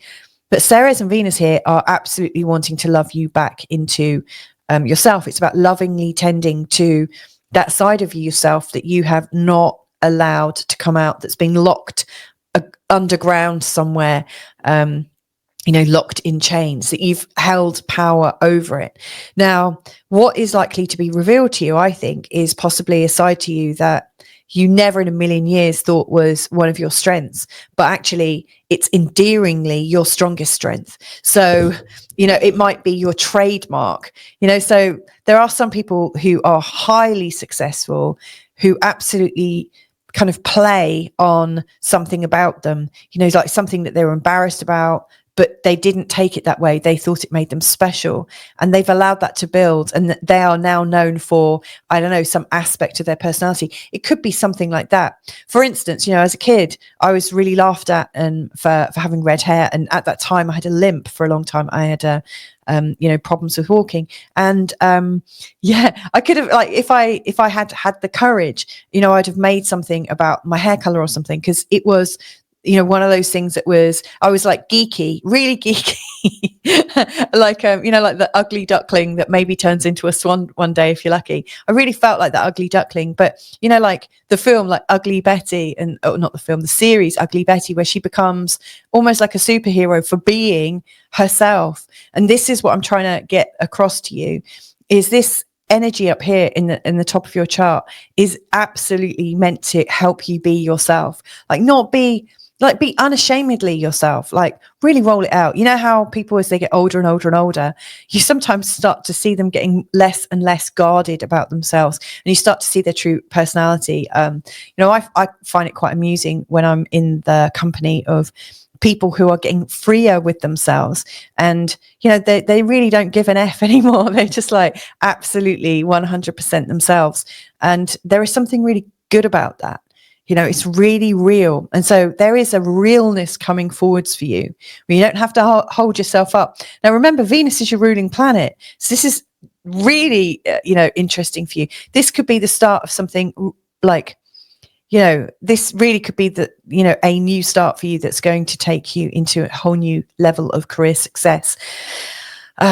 So lovingly tend to that side of you that maybe you absolutely threw away long time ago. Thought that I'm never ever going to develop that side of myself, because and there's this phrase that I got from Access Consciousness, Dr. Dane here. He says, what if the wrongness of you is actually the rightness of you? So like, consider that for a moment. And that's funny, because obviously with Taurus, ascendant, this Taurus energy for you, like the Venus thing, Venus loves to be adored and look pretty and look good and sophisticated. And, Venus can be, she's a real marketeer for herself. She really polishes up, old rocks, but she absolutely is. She needs to learn a little bit about herself. She needs to love herself. And Ceres here is really lovingly tending to her. So this is about you coming into a newfound respect for yourself.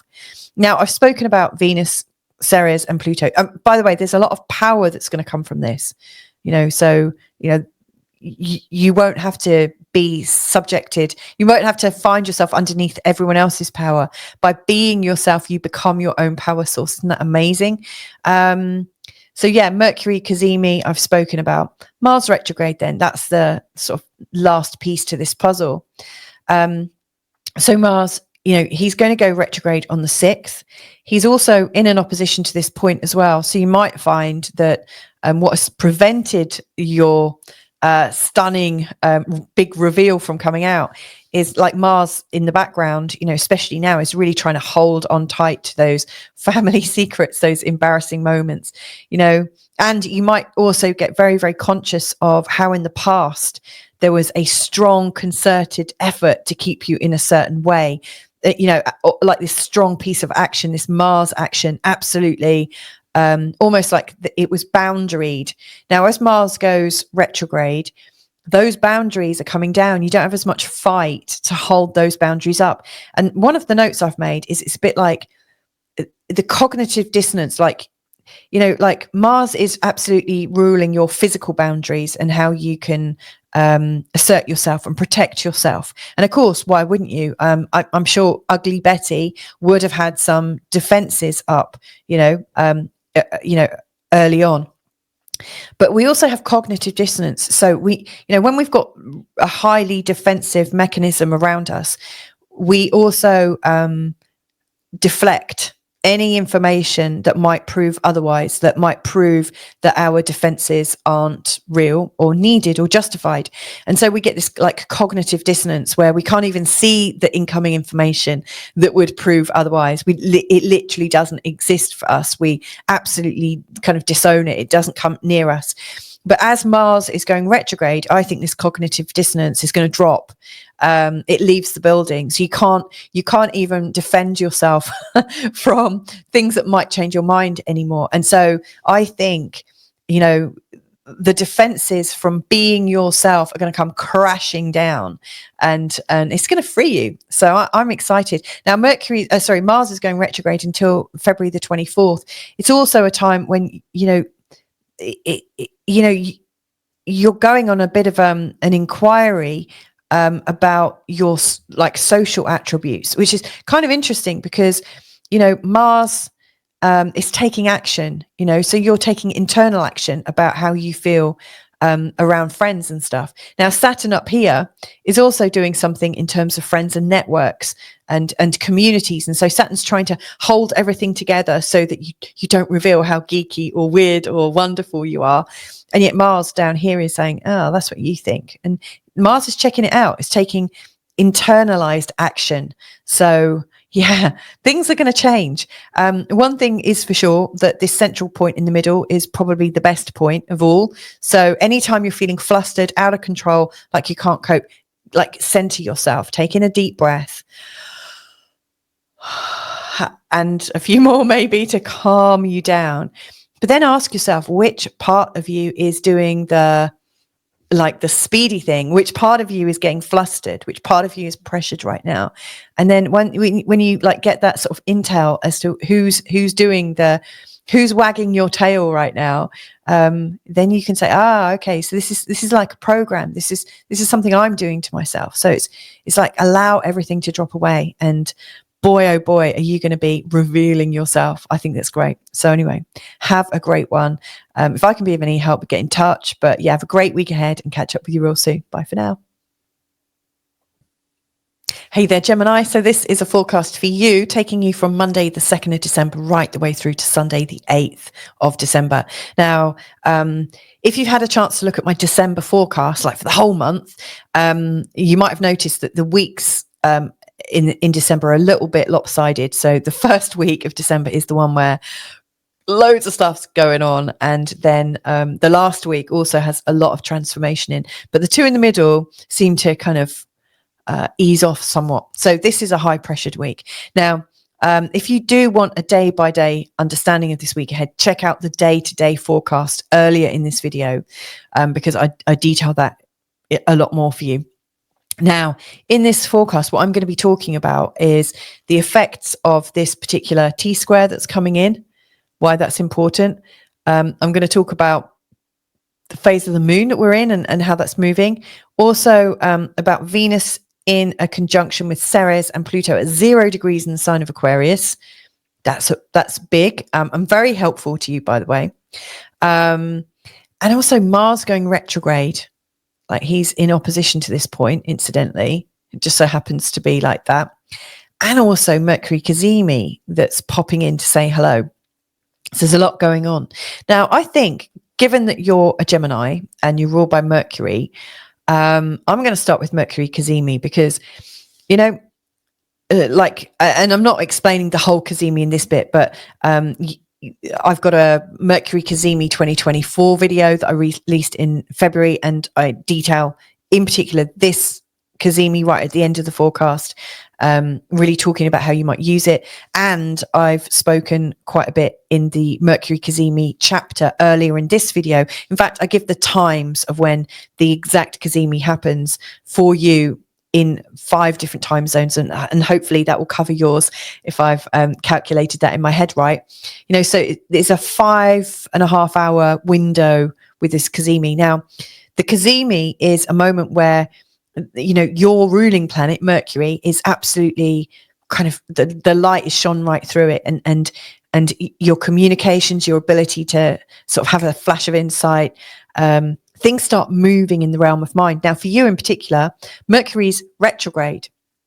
He's also in his worst, or one of his bad signs, the sign that he doesn't really get on with. So you might have been feeling out of sorts for a short while. But Mercury has also, as he's coming into this Cazimi, he's been drowned out by the sun, so he was kind of losing his effectiveness, and then in this recent period he has been combust, which means like he's burnt up by the sun, so you really can't think very straight. So this is really such an attack on Mercury. Mercury's retrograde in his least favorite sign and also burnt up by the sun, and then ta-da, for 5.5 hours on the 6th he's like this like glowing love child. He's like being adored and revered, and he's very strong. All of a sudden he comes straight back into action for 5.5 hours, and I think that intense kind of thinking, this intense like shot in your arm, is really, really helpful. Now if you're in my time zone or the Europe time zone, this is happening in the middle of the night, so you might want to pay some attention to it at the beginning of the week and think about how you might want to use it. And for you, I think you might want to use it to get some kind of freedom in terms of your relationships, what's moving in your relationships, what's not moving in your relationships, what would really help you in your relationships, because this is going to help you solve a problem or give you some really good insight to understand maybe how to avoid the problem, move beyond the problem.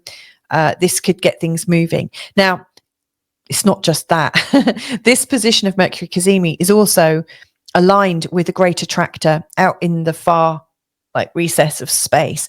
And the Great Attractor is a very sort of magnetic, compulsive part of the chart that is sort of irresistible. We're kind of darkly attracted to it. It's like there is a pull that we can't really do much about, but it's so powerful. So this Cazimi in particular is absolutely, I think, linked to the deepest of insights.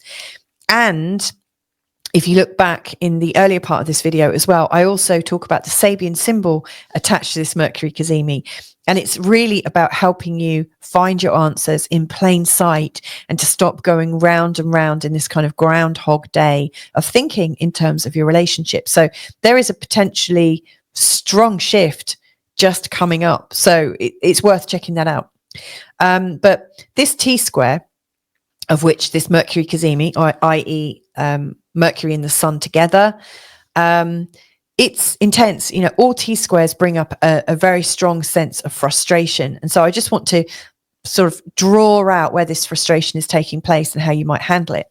So it's really started by this square here. Here's Jupiter's position. He's retrograde, by the way, as well as Mercury. And Jupiter has been in your first house, which is a pretty big deal. It's enlivening you and bringing lots of opportunities your way. But Jupiter here is, it feels like there's a lot of overload of situations coming to you at the moment. So there's so much going on externally that seems to almost be attracted to you, and you can't help but get involved with this external stuff. But there's a load of internal changes that you're aware of. It feels like you're growing, you're changing shape. The person you knew yourself to be is already changed from just where you were last week. It feels like you're going through rapid growth, rapid change, rapid expansion. And of course, if you're rapidly changing, that's also going to rapidly change how you perceive the world. And funnily enough, if you're rapidly changing your energy, the world is going to be reacting differently to you as well. Not just how you're perceiving the world, but how the world is perceiving you. So yeah, it feels like there's so much change that it's really hard to pinpoint what you need right now. And that might also impact how you are over here with the Sun and Mercury. But so this is ongoing. And Jupiter's in a square with Saturn. So Saturn is trying to keep everything tightly controlled in terms of your career. Sorry, how you're, let me just take some water. And if you can hear a cat yowling in the background, please ignore my lovely little Jenny moaning in the background. So yeah, Saturn up here is trying to hold it together. He's a bit concerned. He like there's this rapid growth going on for you, and yet he's trying to keep things stable so you don't mess things up. He's like the big big brother looking down on you. And of course, this is just a different part of yourself. I mean, you might experience this as like authority, or your bosses, or the people that you work with, your customers. Feels like everyone's got a piece of you. Everyone's kind of controlling how you are. But it could also just be self-generated, that, you know, there's a part of you that doesn't want to F things up. You know, you're really like putting yourself in your own self-imposed prison. And so these two are playing out, you know, this must stay the same, must change and grow. And how is that going to play out? Now, this is going on for 9 months. Actually longer than that, 10, 11 months. We're already a few months in. So I think it's taking us until like June of next year, and then it will kind of pass away for you. But, you know, the current positions of the Sun and Mercury are really emphasizing it and stirring it up, really making it much bigger than it needs to be. So, yeah, Saturn is wanting you to take your control back in terms of your career, and to feel like you're serious about it. So it feels like, yeah, there's the career, there's you as a person, and then there's your relationships. And it feels like they're all pulling you in different ways. So yeah, it's a lot. And here, in terms of your relationships and maybe how people are perceiving you, it just feels like everything's out of balance. There's a lot of pressure, you know, in yourself to be a particular way.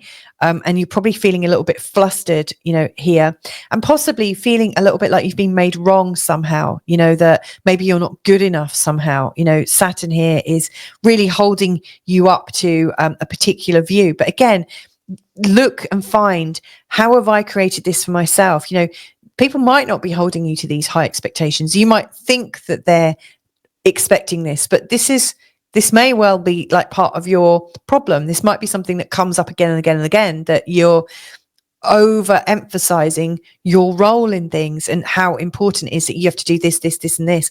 You know, you don't have to be perfect.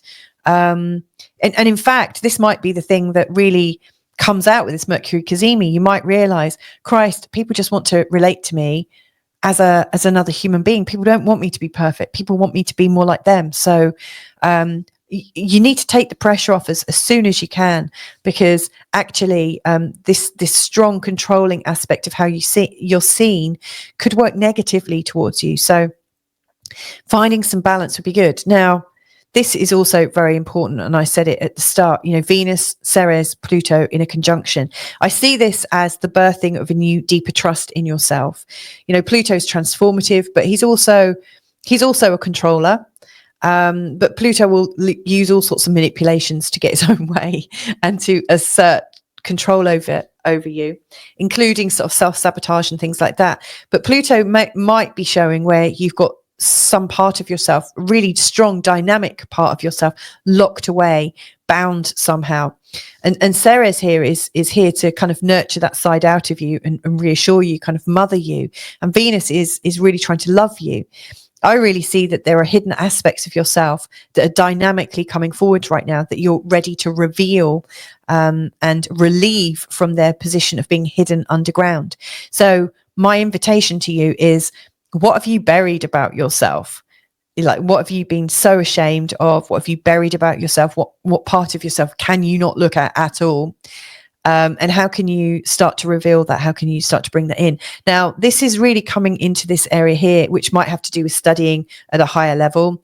It could also be to do with your grasp of the world. You know, are you as well read and well experienced and well traveled as you claim to be? Are you as open-minded as you claim to be?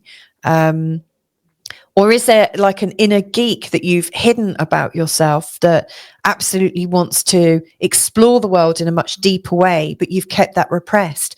But this, whatever it is that you've been hiding, especially in terms of extra knowledge, outer knowledge, and your outer experience of the world, is coming forward. And to be fair, I think it's like your superpower. It's like a superhero. It's got its own cape.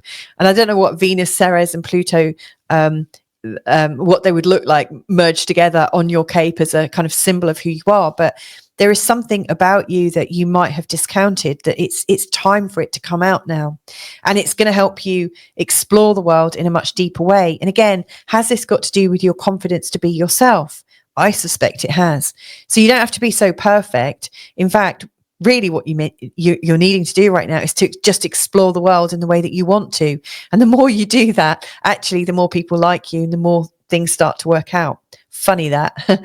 Now, Mars down here is going retrograde on the 6th. So he's been in the 3rd house, and I think you've been quite active socially. You've been quite active, getting involved in your local community, learning lots, and possibly having been quite vocal, because Mars is pretty active. There's lots of storytelling going on and sharing, which I think is great.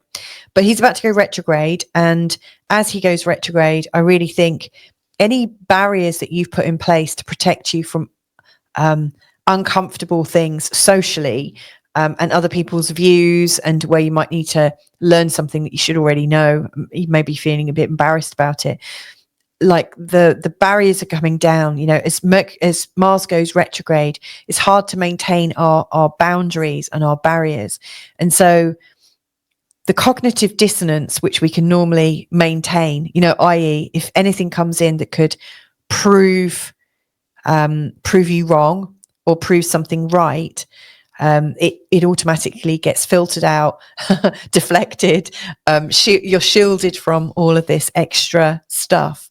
But now the barriers are down, the cognitive dissonance is also down.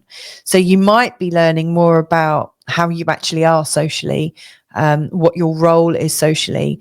And as this is going retrograde, it's going into this part of your chart about self-esteem, how you value yourself, and also how you earn. So you could have some very deep information or knowing that comes up. And I say it's information and knowing. It's funny that I'm talking about information and knowing whilst it's Mars, because information is really Mercury. And I think the knowing, can be Mars and Venus. It's kind of like an internal thing that you can feel through your psyche, and also every cell in your body is also telling you that. But this internalized Mars is not so active, not so physical. So I think you're learning a lot about yourself, and you almost can't hide from that learning now. So it's big. There's some good stuff going on. Now, I don't think any of this is necessarily disastrous. I think this is all actually, you could see this as just part of the adventure, that you're learning stuff. And the more you learn it and allow it to be considered, the more your life is changing and the more in control you actually get. If anything, this is to free you up to be more authentically you. These controls that have kept you hidden away and not really revealing your true style and your true personality, they're part of the old you. The new you is a lot more free to be yourself. So I hope that's helpful to you, Gemini, in this week ahead.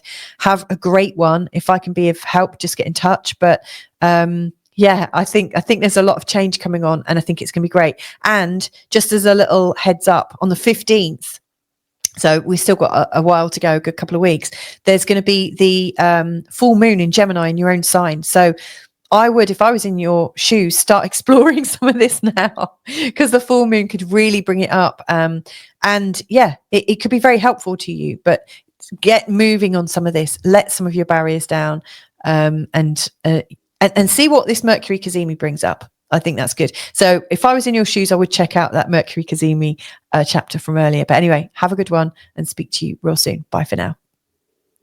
Hey there, Cancer. This is your forecast taking you from Monday, the 2nd of December, right the way through to Sunday, the 8th of December, 2024. Now, this is absolutely focusing on what it is to be a Cancer right now, or have Cancer rising right now. There's quite a few things I'm going to be talking about here in particular. We've got Mercury retrograde. We've got, Mars retrograde. We've got Mercury retrograde Cazimi, in fact, on the 6th. We have also got a T-square all week between the Sun, Mercury, Saturn and Jupiter. And we've also got this beautiful and strong conjunction between Venus, Ceres and Pluto. There's a lot. So before I get going, I just want to say, if you're looking for a day-by-day forecast, i.e. like what energies to attend to on each day of the week ahead, then check out my earlier forecast called Day-to-Day Forecasts. If you are also wanting to know more about Mars retrograde, Mercury Cazimi, and Venus in a conjunction with Ceres and Pluto. Again, there are separate chapters about all three of those, including a look at the Sabian symbols, which can also be useful. And they are in separate sections back in the first part of the video. I will be talking about them in this one, but only from your Cancerian perspective. So let's dive in. Okay, where shall I start? I think I'm going to start with the moon, because obviously the moon is your ruler. And in this week ahead, the moon is in a waxing crescent moon phase.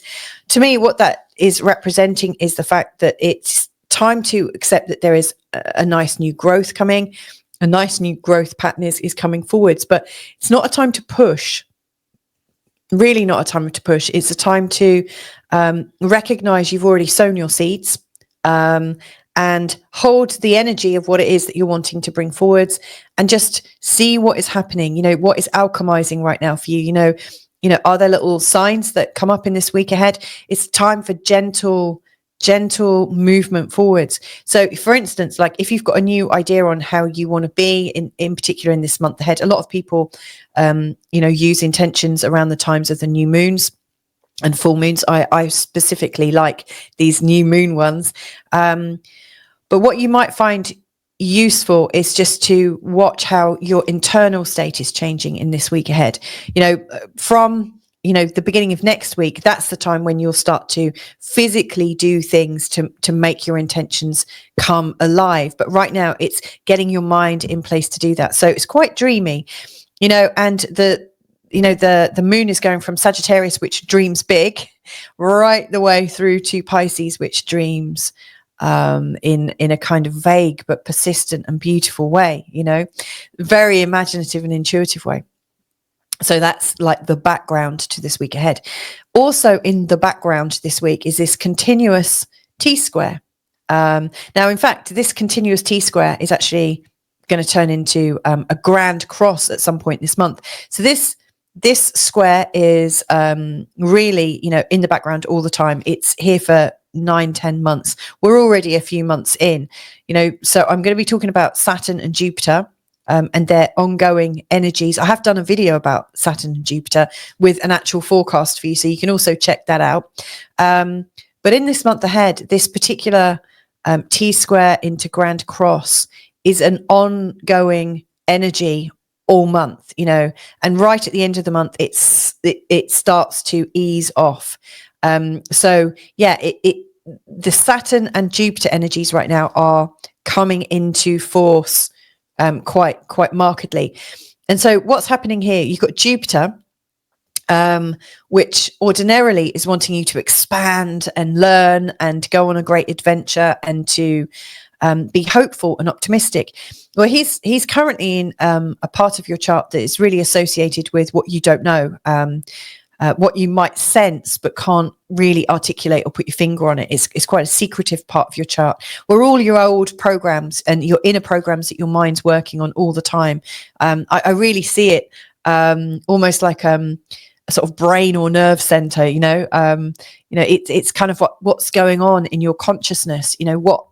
What self-sabotage, what rules and ideas have you got? It's a place where we can dream and use a lot of intuition as well. So, right now, Jupiter is also retrograde in this part of the chart. And so it's finding out a lot of things externally that are affecting your inner mind, but also you're doing a lot of inner mind speculation.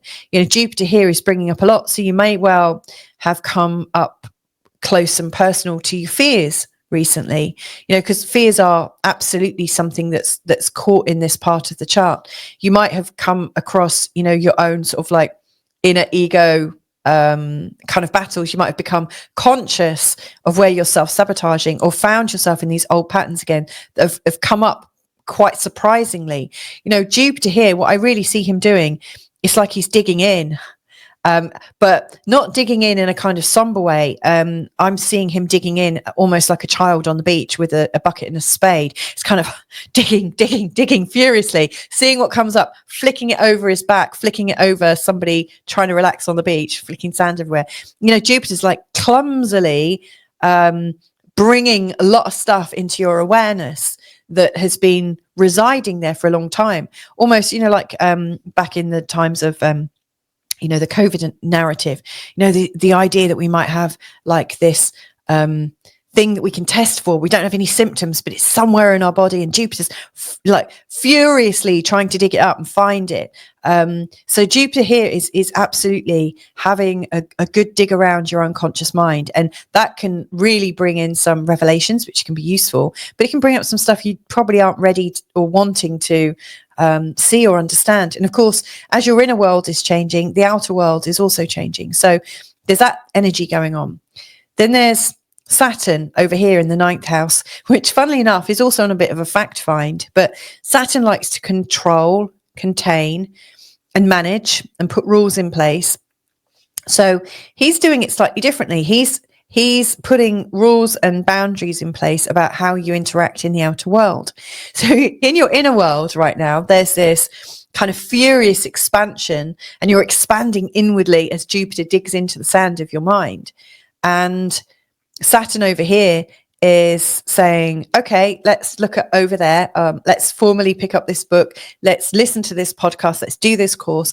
And he's making these very kind of physical, measured ways of learning. And, Saturn will be also judging all the different information sources out there and saying, well, that's worthy of looking at, that's not, based on the perceived status of where it's coming from. So there's an expansion in your mind, in your sort of like outer physical mind, and like how you are perceiving the world and how you're interacting in the world, but it's very bound by rules and ideas. And so there's some conflict there, because Saturn's saying this is how it is, and yet Jupiter is helping you see, actually, it's not. That's how it appears on the outside. It's a bit like, there's that weird saying, which seems kind of disrespectful to pigs, but it says you can put lipstick on a pig, but it's still a pig.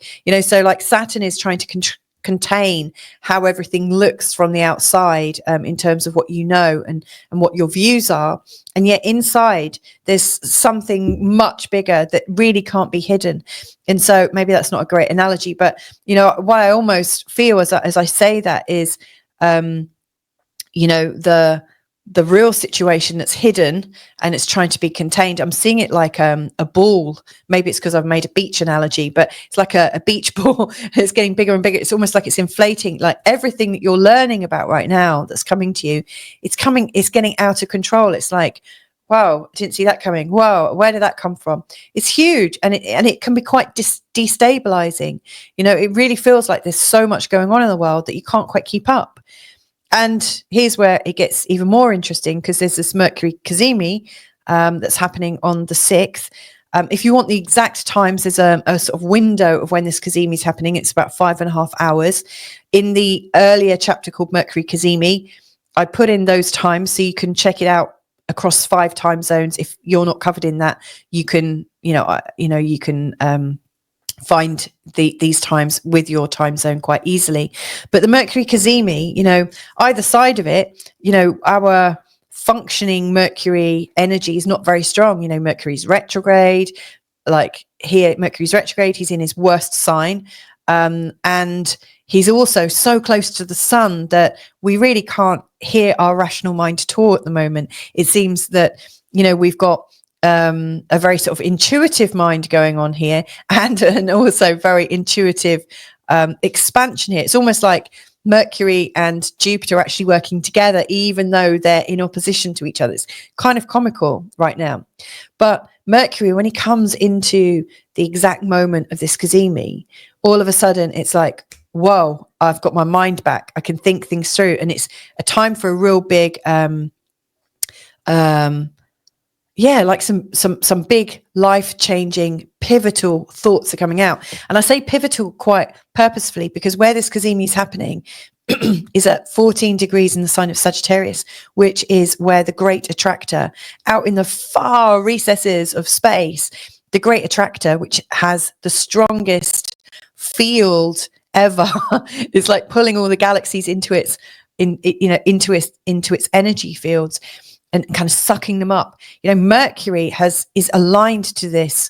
It's like Mercury is all of a sudden about to have a magnetic pull of potentially a really helpful answer. If you're looking for a strategy, or like, what is my next step around my work, because this is in your 6th house, which is about your physical work, how you live your life, how you do your health, how you manage your diet or exercise. It's very much about your materialized life and how things are going, very much about your routine. If you've got any queries that you've just gone round and round in circles with, this window of opportunity could be the time when something drops. So during this window of opportunity, you might want to be asking big questions to help you do it. Or better still, especially if you're in a London or European time zone like I am, then you might choose to ask yourself that, all the way through this week coming into this Cazimi, because the Cazimi for us is happening in the middle of the night. So not many of us are going to be up. So ask those questions before you go to bed on the 5th. And then hopefully wake up, and your unconscious mind may well give you some of these answers. So this is a very powerful time, unlike most of the other Cazimis.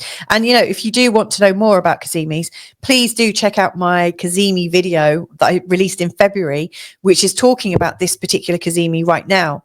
So it is there for you to help you out and guide you.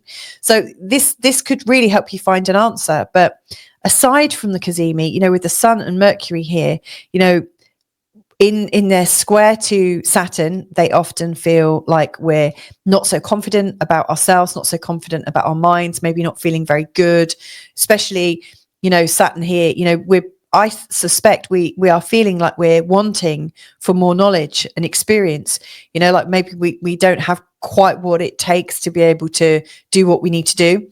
So there's a feeling of, like we're off balance, we're under pressure, and maybe we're not as prepared as we thought we were, which is really hard to have that sort of energy going off in this very practical side of the chart. And then in opposition to Jupiter, it's like, I just don't know what's up and what's down. It just feels kind of confusing. To me, it feels like the way you see the world has shifted so much that you can't quite grip on.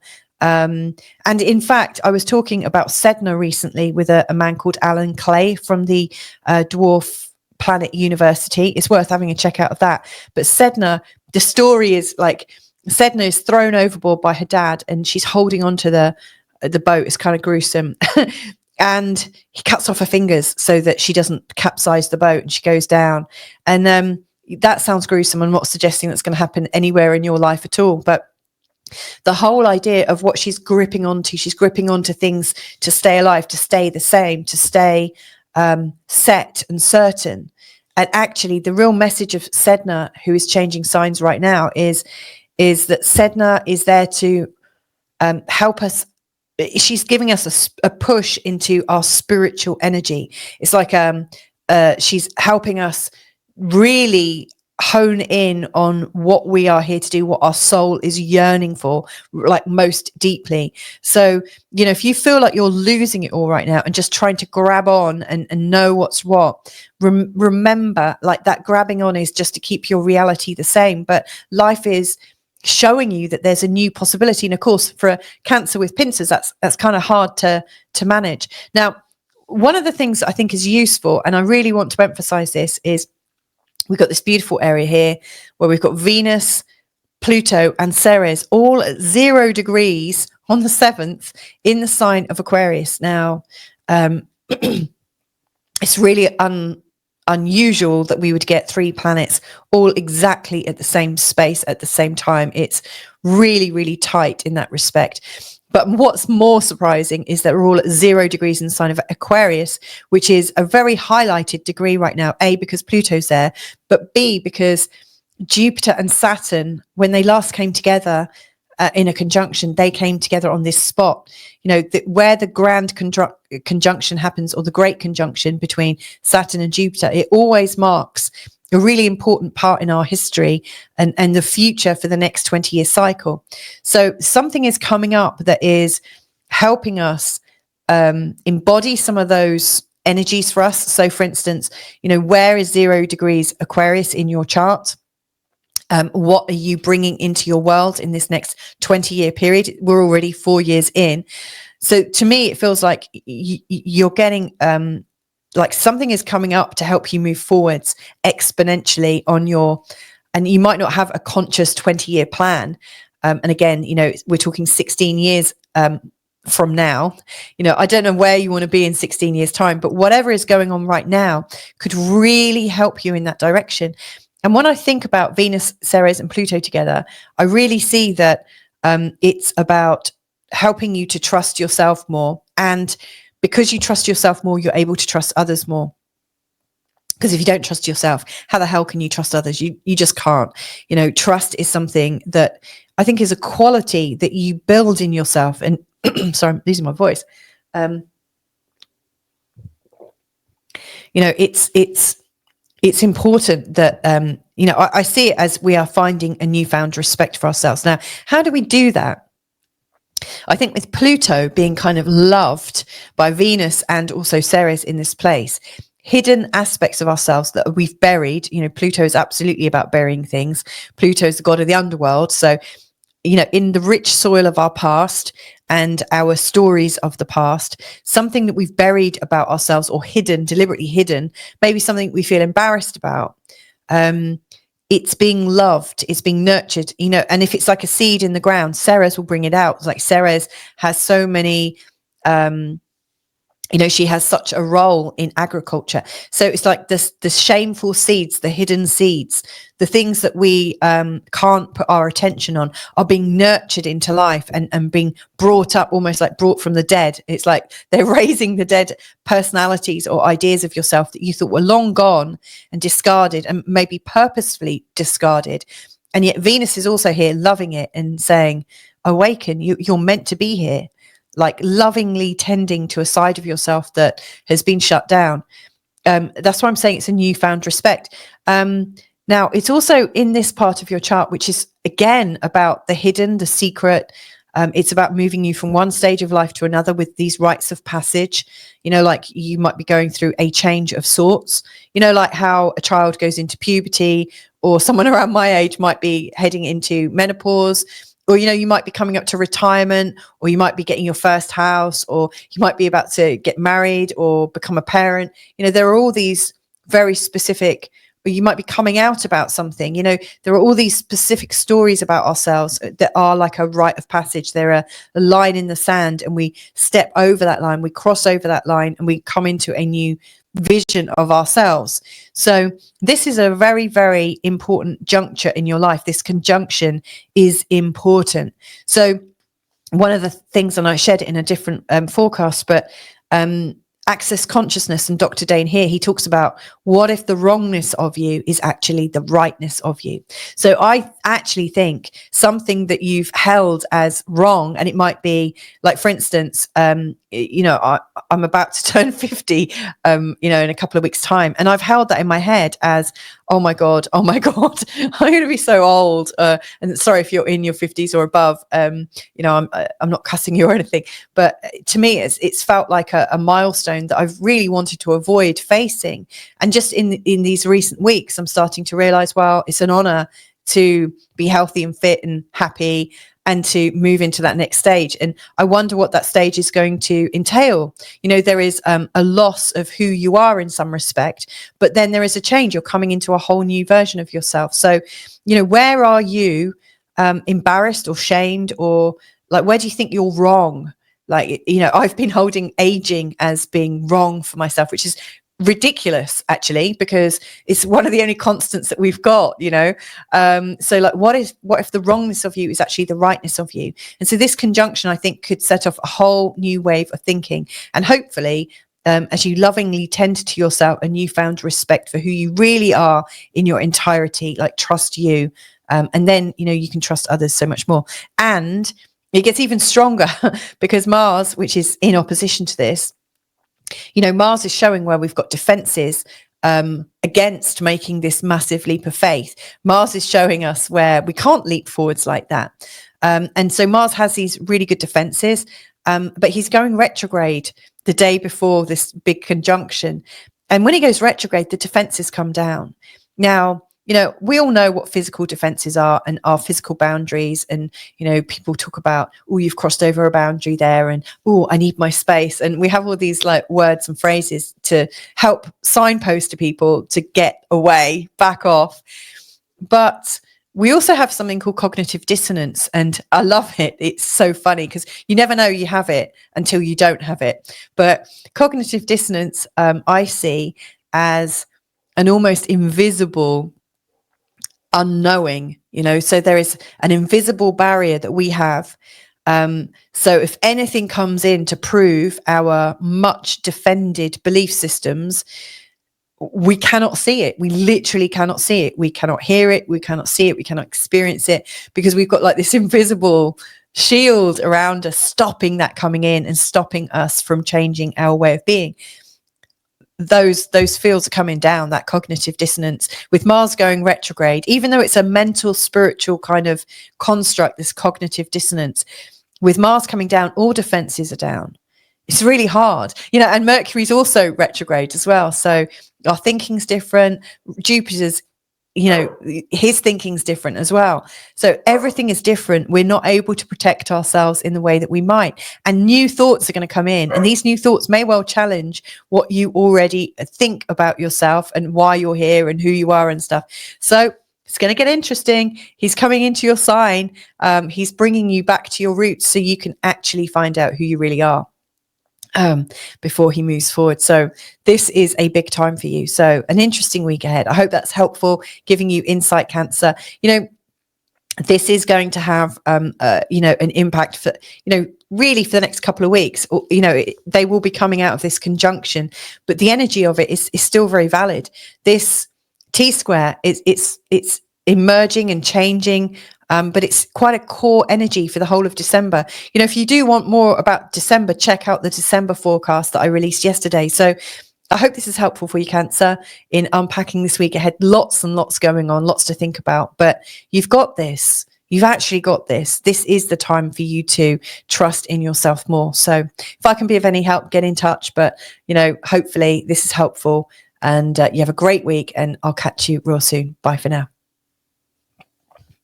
Holy moly, Leo, what's going on for you this week? Look at that big line there going right across your midsection. Yikes. So this is the forecast for the week ahead, starting Monday, the 2nd of December, taking you right the way through to Sunday, the 8th of December. If you're wanting a day-by-day forecast, check out the earlier chapter called Day-by-Day Forecast. Also, in this forecast, I'm going to be talking about your Leo way of experiencing Mars retrograde, Mercury Cazimi, Venus, Ceres, and Pluto in a conjunction here, and also talking about this particular T-square. Now, if you are interested in Mars retrograde, Mercury Cazimi, or the Venus conjunction, I have got separate sections about each of those earlier in this video, where I go into much greater detail and also talk about the Sabian symbols of where the retrograde starts, where the Cazimi is, and also where this big conjunction is. So this is big, and hopefully this will be helpful to you. Where should we start? Okay, well, I think the first place to start is actually probably the Mercury Cazimi, because you're ruled by the sun, and the sun coming, having a Cazimi. So what is the Cazimi? It's where Mercury is coming into the exact space where the sun is. So the sun is going to be like lighting Mercury up. Now, a funny thing happens as a planet gets closer to the sun. Ordinarily, it kind of gets drowned out because the sun is so big and huge and hot that you can't, it gets completely drowned out. But then it gets closer and closer. It gets completely obscured by the sun. And then it goes right into the heart of the sun. And then it's like, ta-da! And the spotlight goes on to Mercury in this case.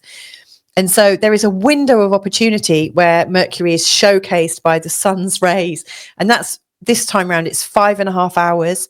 And if you want the exact time of this showcase of this Cazimi, then go to the earlier chapter where I've put in the times when it starts, when it ends, and when it's exact, so that you can put that into your time zone. It might even be there because I've put it in five different time zones. But leading up to the Cazimi, Mercury is completely drowned out by the sun. And after the Cazimi, Mercury is also drowned out by the sun. So our thinking isn't that strong. Now, let's add into this. Mercury is, down here is also retrograde. So again, he's not functioning in the usual way. You know, he's not so rational, quick, smart, short and sweet in the way that he's delivering things. Everything is like slightly out of proportion, slightly out of shape. It's different. He's also in one of his least preferred signs, in the sign of Sagittarius. So poor Mercury has got like 3 strikes against him. You know, it's hard being Mercury right now. Apart from in this week ahead, at the time of the Cazimi, for those 5.5 hours where it's like, boom, it's like, yes, here I am. I've arrived. So it's a big thing. Now, where he is situated is also, at the time of the Cazimi, is also in the place of the Great Attractor, which is a huge place of interest. You know, it's got such a great big pull on it, hence why it's called the Great Attractor. It's sucking into itself, you know, as many different bits in space as it can. It's got such a magnetic pull. I think it's known for having the strongest like pull and energy that we have ever seen or understood, or would like to understand. You know, so there is something that is deeply attractive, irresistible, kind of dark powered, deeply cosmic, some real sort of cosmic truth that is going to kind of pull you in. And so this Mercury retrograde is absolutely working with this energy. So again, this Mercury Cazimi is like, this Mercury retrograde in Cazimi is really super strong because it's also aligned with the Great Attractor. So it's, you know, it could be pulling in the core truth that could turn your life around completely. The Sabian symbol for this as well is also telling us that we can get out of that Groundhog Day thinking. You know, so if we're going round and round in circles, you know, this is where we get some relief. Now, where this is happening in your chart, excuse me one sec. Where it's happening in your chart is a place of great creativity and also great levels of joy and hopefully expansion. So this part of your chart is really about what you're birthing and what brings you joy, and also maybe what you feel you want to birth as part of your purpose. You know, it's a place of being playful and deeply creative. And so that can also impact our relationships in terms of our sensuousness and sexuality, our romantic side, you know, which is a creativity of sorts.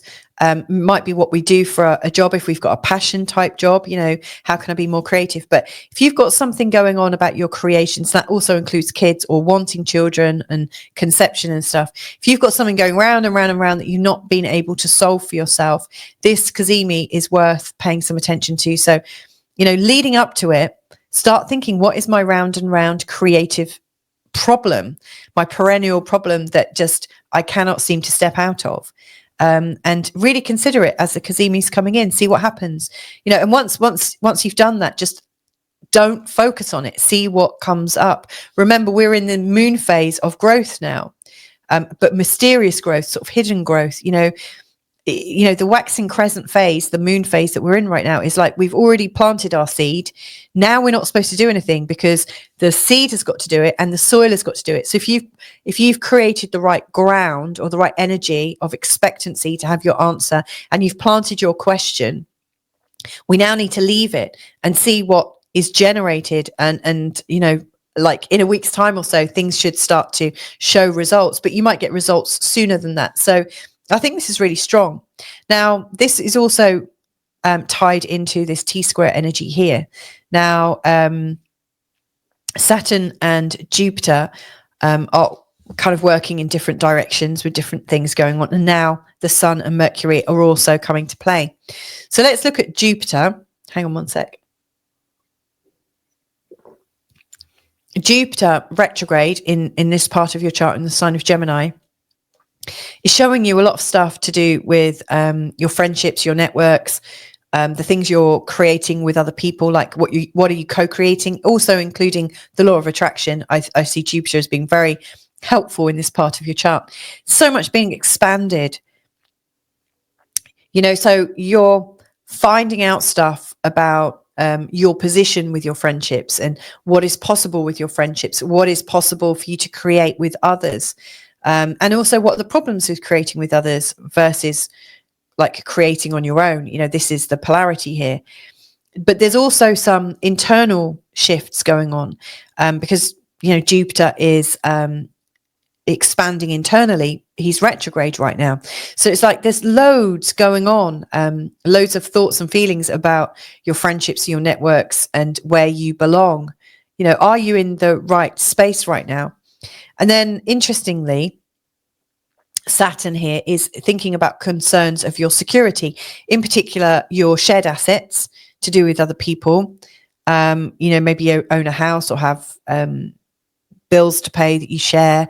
You might have investments, you might have a retirement that's something going on. But it's also the shared values that you share, like where somebody in your family maybe has an expectation of you and you happen to live in their expectation. Maybe there's this expectation that you're always going to be a certain way, always, and that you don't do certain things, you do other things. It's like a real judgy place at times. And Saturn here is a very judgy planet. And so I think, you're expanding in how you understand your friendships and networks and what you're creating. But then there's this very deep judgmental voice that's saying, why are you doing it like that? That's failed when you did it like that before. When such and such did it like that, this happened. And it's negating everything. So it's like a loss of confidence. And then Saturn is also square you here. So here is a place where traditionally you would be expanding and excited about Mercury retrograde. You might think, okay, I'm not sure where my projects are taking me right now, but I'm kind of excited to explore it. But Saturn here is kind of saying, you don't have what it takes to be able to be a creator. You don't have what it takes. It's sapping your consciousness, sapping your confidence, in your ability to create, your ability to birth what it is your heart desires. That's really debilitating, or it can be. So this is an ongoing kind of query that you've got for yourself. So don't take it too lightly, but again, don't take it too seriously. Like notice, that there may well be this like lack of confidence, this erosion of how certain you are to create either on your own or with other people. I always think that what is presenting is needed. So, why have you got this judgmental voice? Is it so that you can see your judgmental voice now because it's feeling painful? I don't know, but it's all serving a purpose, and it's a little bit tight in this week ahead. The closer you can get to the middle, I think the better you'll be. So maybe not thinking about what can I create and what can I create with other people. You might think, well, what is the creation that I am? You might take it completely internalized and go straight to your core and like, why am I here? Like, why am I here? Am I here to create? Am I here to be working on something with others? Or am I just meant to be here full stop? So it's taking you to some really deep places. As you might expect when Mercury retrograde and Jupiter retrograde are in opposition to each other. So that's that. Now, Mars is going to go retrograde. He's currently in your sign, which ordinarily seems to give you a bit more confidence, especially in the stories that you're holding about yourself. And in your first house, it feels like you're able to recover. You're getting stronger in your body. Maybe you feel like you know where you begin and you end. I was talking about boundaries.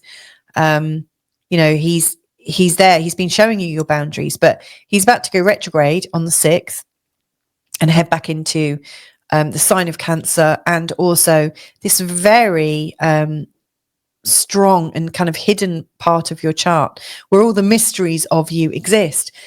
And so interesting that there's, this other idea of going back into the mystery.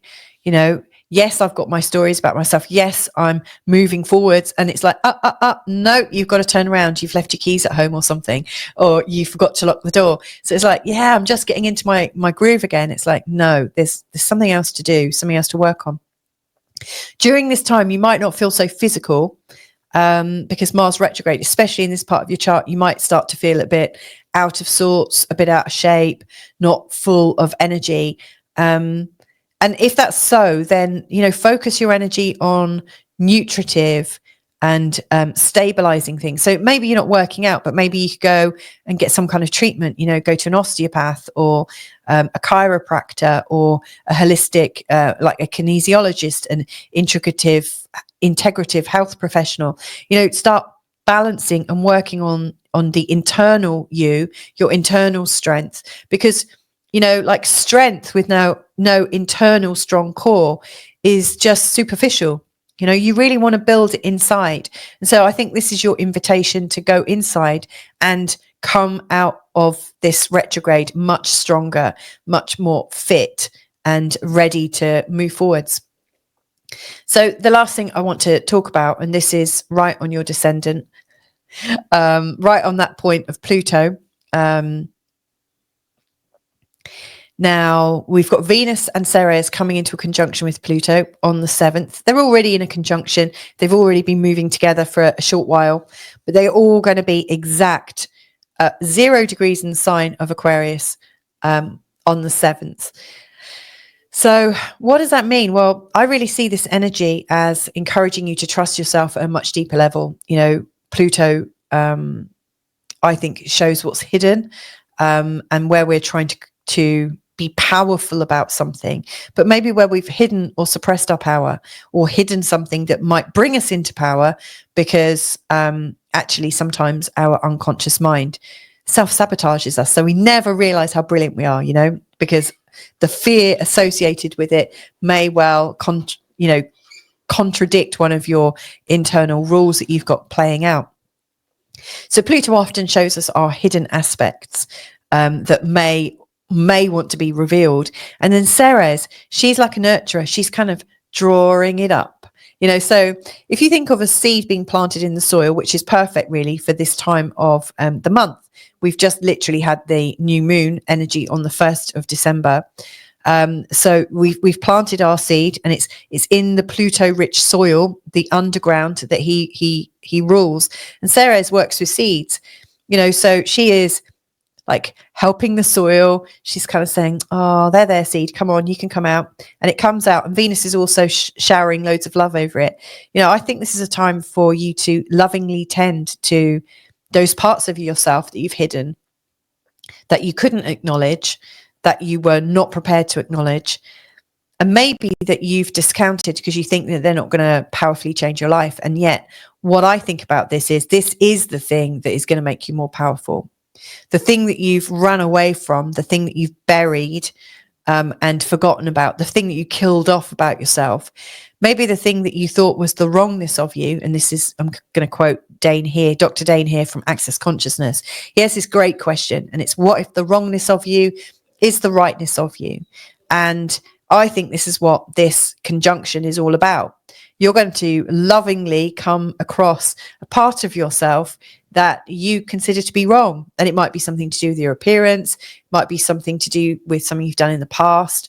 It might be to do with your genetics. It might be to do with the family you come from. But there's some aspect of you that maybe you hide, you're embarrassed about. And actually, it might be the thing that really helps you move forwards. Sometimes it's our failures, or the things we've classed as our failures, that we get the most learning from, that help us leap forwards. I'm actually a big fan of these very deep and difficult aspects, like these T-squares or these oppositions, because they force us, they back us into a corner so that we really have to face ourselves. But what you're facing isn't as big as you realize. That's the big thing, and it just needs a little bit of encouragement to come out, and Venus and Ceres are there. So this is relating to you in terms of your relationships, and this is a really deep place to have these learnings, so you might have hidden something away from yourself because you thought it wouldn't be acceptable in your relationships. It would have been frowned upon. It would ruin your relationships. It could destroy any future relationships. And yet what you might realize is that this thing that you think is wrong or not quite right is actually what endears you to people. It's the thing that pulls people to you. I think this is absolutely asking you to come out in your deepest vulnerability, much deeper than you've ever had to go before. And of course, at the same time, Mars is going retrograde, saying, oh, do you know what? I don't feel quite as strong to defend myself from these new thoughts. You know, Mars retrograde, he's been building, you know, Mars before he goes retrograde has these strong boundaries. When he goes retrograde, the boundaries come down because you don't have the energy to kind of hold them. So I really see that this is almost like crashing your personality a little bit, you know, where you've been holding people away from you for probably a whole bunch of reasons that feel completely justified. It's like the defenses come down. You can't hold these anymore. I can only liken it to, you know, I've got small children. And so every now and again, you know, like, in fact, we had a bit of a bust up yesterday. Two of my children were having a fight, and, you know, one felt wronged by the other. And, you know, and that's kind of how it goes. And my middle child was really, really upset. And she'd made a mistake. And for like quite a while, she was holding that she hadn't made a mistake. She didn't know what she was doing, and and was trying to sort of backpedal out of it. And while she was holding this position, she was like so firm in it. She didn't have any power, and it was really hurting her. I could see it because she was crying. She was kind of shaking and all sorts. I gave her a bit of time, and then, you know, sort of gently kind of gave her a bit of a nudge and said, look, you know, come here, let's have a cuddle. And, you know, eventually, you know, she came to this, and it didn't happen like straight away, but like after 5 minutes of kind of gentleness and understanding that she was safe, she was, all of a sudden, she saw that she had actually caused the thing. I didn't even need to say, you're lying or anything like that. I didn't go full on interrogator or anything like that. I didn't need to, because she needed to feel her emotion so fully, and to really sort of experience it. And then in the moment that she realized that she maybe had done something that had caused a bit of a stink, all of a sudden she kind of let it go, and that sort of level of personality just kind of collapsed. And then she went into real sobs, like real cleansing sobs, because she realized that she had been mean to herself, and because she'd been mean to herself, she'd been mean to other people. And it really cleaned it. It was like a drop of the ego. It was really beautiful to see. I was so proud of her, really, really proud of her. Like she really did it all on her own, completely and fully. Beautiful. And this is what I see coming for you. I'm feeling tearful saying this actually right now. This is what is happening for you right now with this. This is obviously why I needed to tell you the story. Pluto, Ceres, and Venus here. You know, what are you holding on to about yourself that you're being mean to yourself about? And you've held on to it. You can't face that it might not be true, because if you face that truth, you know, it might need to change things in your life. And so you've held something in truth that has probably kept people away from you, because they might find out about the real you and there's some big stink. And actually, the real truth is there's no big stink. You're exactly as you're meant to be.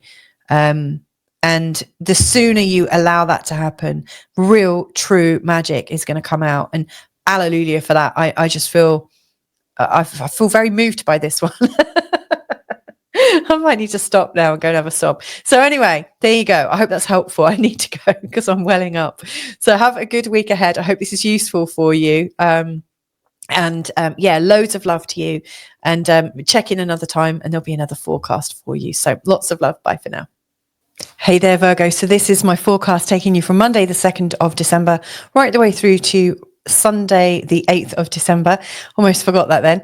And in this forecast, I'm really talking about the overall energy that's going on for Virgos right now. Now, earlier in this video, I did do a day-by-day forecast, which is also sort of helpful because I detail the kinds of energies that are coming up and arising for us, and also how you might choose to use your energy to make the most of that particular energy. I also speak with quite a lot of detail about Mars retrograde, Mercury Cazimi, and also the Venus, Ceres, and Pluto conjunction that are also really taking place. So in the earlier chapters called Mars retrograde, Mercury Cazimi, and also Venus, Ceres, and Pluto, I really detail it and also refer to the Sabian symbols for each of those occurrences. In this video, though, this is more about your experience as a Virgo and how that's likely to play out over this week ahead, what you might want to think about. So let's get cracking. The first thing that I really want to start with, I think, is Mercury, because your ruling planet is Mercury. And Mercury is currently in this part of your chart very much associated with your home and how things are at home, how things are in terms of your stability, your security, and also your family, obviously, because they live in your home, presumably. So we've got the Sun and Mercury together. Now, with a Cazimi, it's always at the time when Mercury is in a very, very tight conjunction with the Sun. You know, before that, when Mercury's close to the Sun, but not in a tight conjunction, Mercury's function is kind of, well, it's called combust. It's in a position of combustion, but it's you know, you can't see it because the Sun is just overwhelming Mercury. You know, it's burning it up, I guess. And then as Mercury comes closer and closer and sort of in the heart of the Sun, then it appears that the Sun is illuminating the Mercury function. And so, you know, everything to do with your thinking, your rational thought, your ability to articulate and get really clear about things is emphasized. It's a really good time for a brainwave, a sudden release of information. And it can really help us solve really deep and complex problems that we've not to this point been able to handle. And so it's a tight window, this Cazimi. It's 5.5 hours on the 6th of December. Now, if you want to get the exact time of when it starts, when it's exact, and when it ends, then check out my Mercury Cazimi chapter earlier in this show. And I do it across 5 different time zones, and hopefully you're captured within one of those. If not, I'm sure you'll be able to work it out. So Mercury Cazimi, you know, the degree it's happening at is 14 degrees, and it's significant. It's in a conjunction with a great attractor. And, you know, the great attractor has a ton of energy. It's really magnetic. It has this kind of irresistible pull to it. It's dark, it's cosmic. It's so powerful, we cannot conceive its immense power.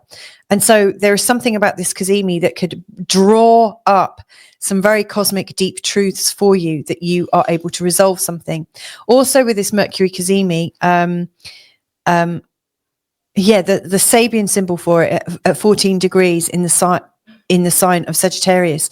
This 14-degree Sabian symbol is talking about us going round and round in circles, and how we can get a sudden kind of burst forwards. So I think this Cazimi, especially if you've had a problem that you've been going round and around and you're not finding any relief with it, this Cazimi is going to be very powerful on the 6th. Now, let's examine the T-square here between Jupiter in opposition to Mercury and the Sun, and also Saturn. So, you know, Saturn and Jupiter are in an ongoing square. It only happens once in every 9 years, and this square is going on for quite some time. It started in the midsummer and it's going through to late spring, early summer of next year, 2025. But every now and again, in particular when we've got planets going through Virgo, Sagittarius and Pisces, you know, the other planets are going to be causing this square to turn into a T-square or even a grand cross. And in fact, we're having both of those going on this winter, you know, in the month of December. In particular, this T-square here is really persistent, and it's very, very strong in this first week, and it reforms itself, I think, around the 20th of December as well. So this is something to watch out for. So we've got Jupiter here retrograde in Gemini. Again, he's not in his perfect sign either. He's in his fall, he's in his detriment. He's not very strong at all. And he is really, like, normally Jupiter is expanding and helping us see things from a new perspective, you know, in terms of consciousness. He's helping us connect to joy, optimism, truth, and hope. Right now, he's helping us get inner hope and inner trust and inner joy. We're going on an inward journey, but this is happening for you across your 10th house and, Mercury in your fourth. These are big houses. These are angular houses.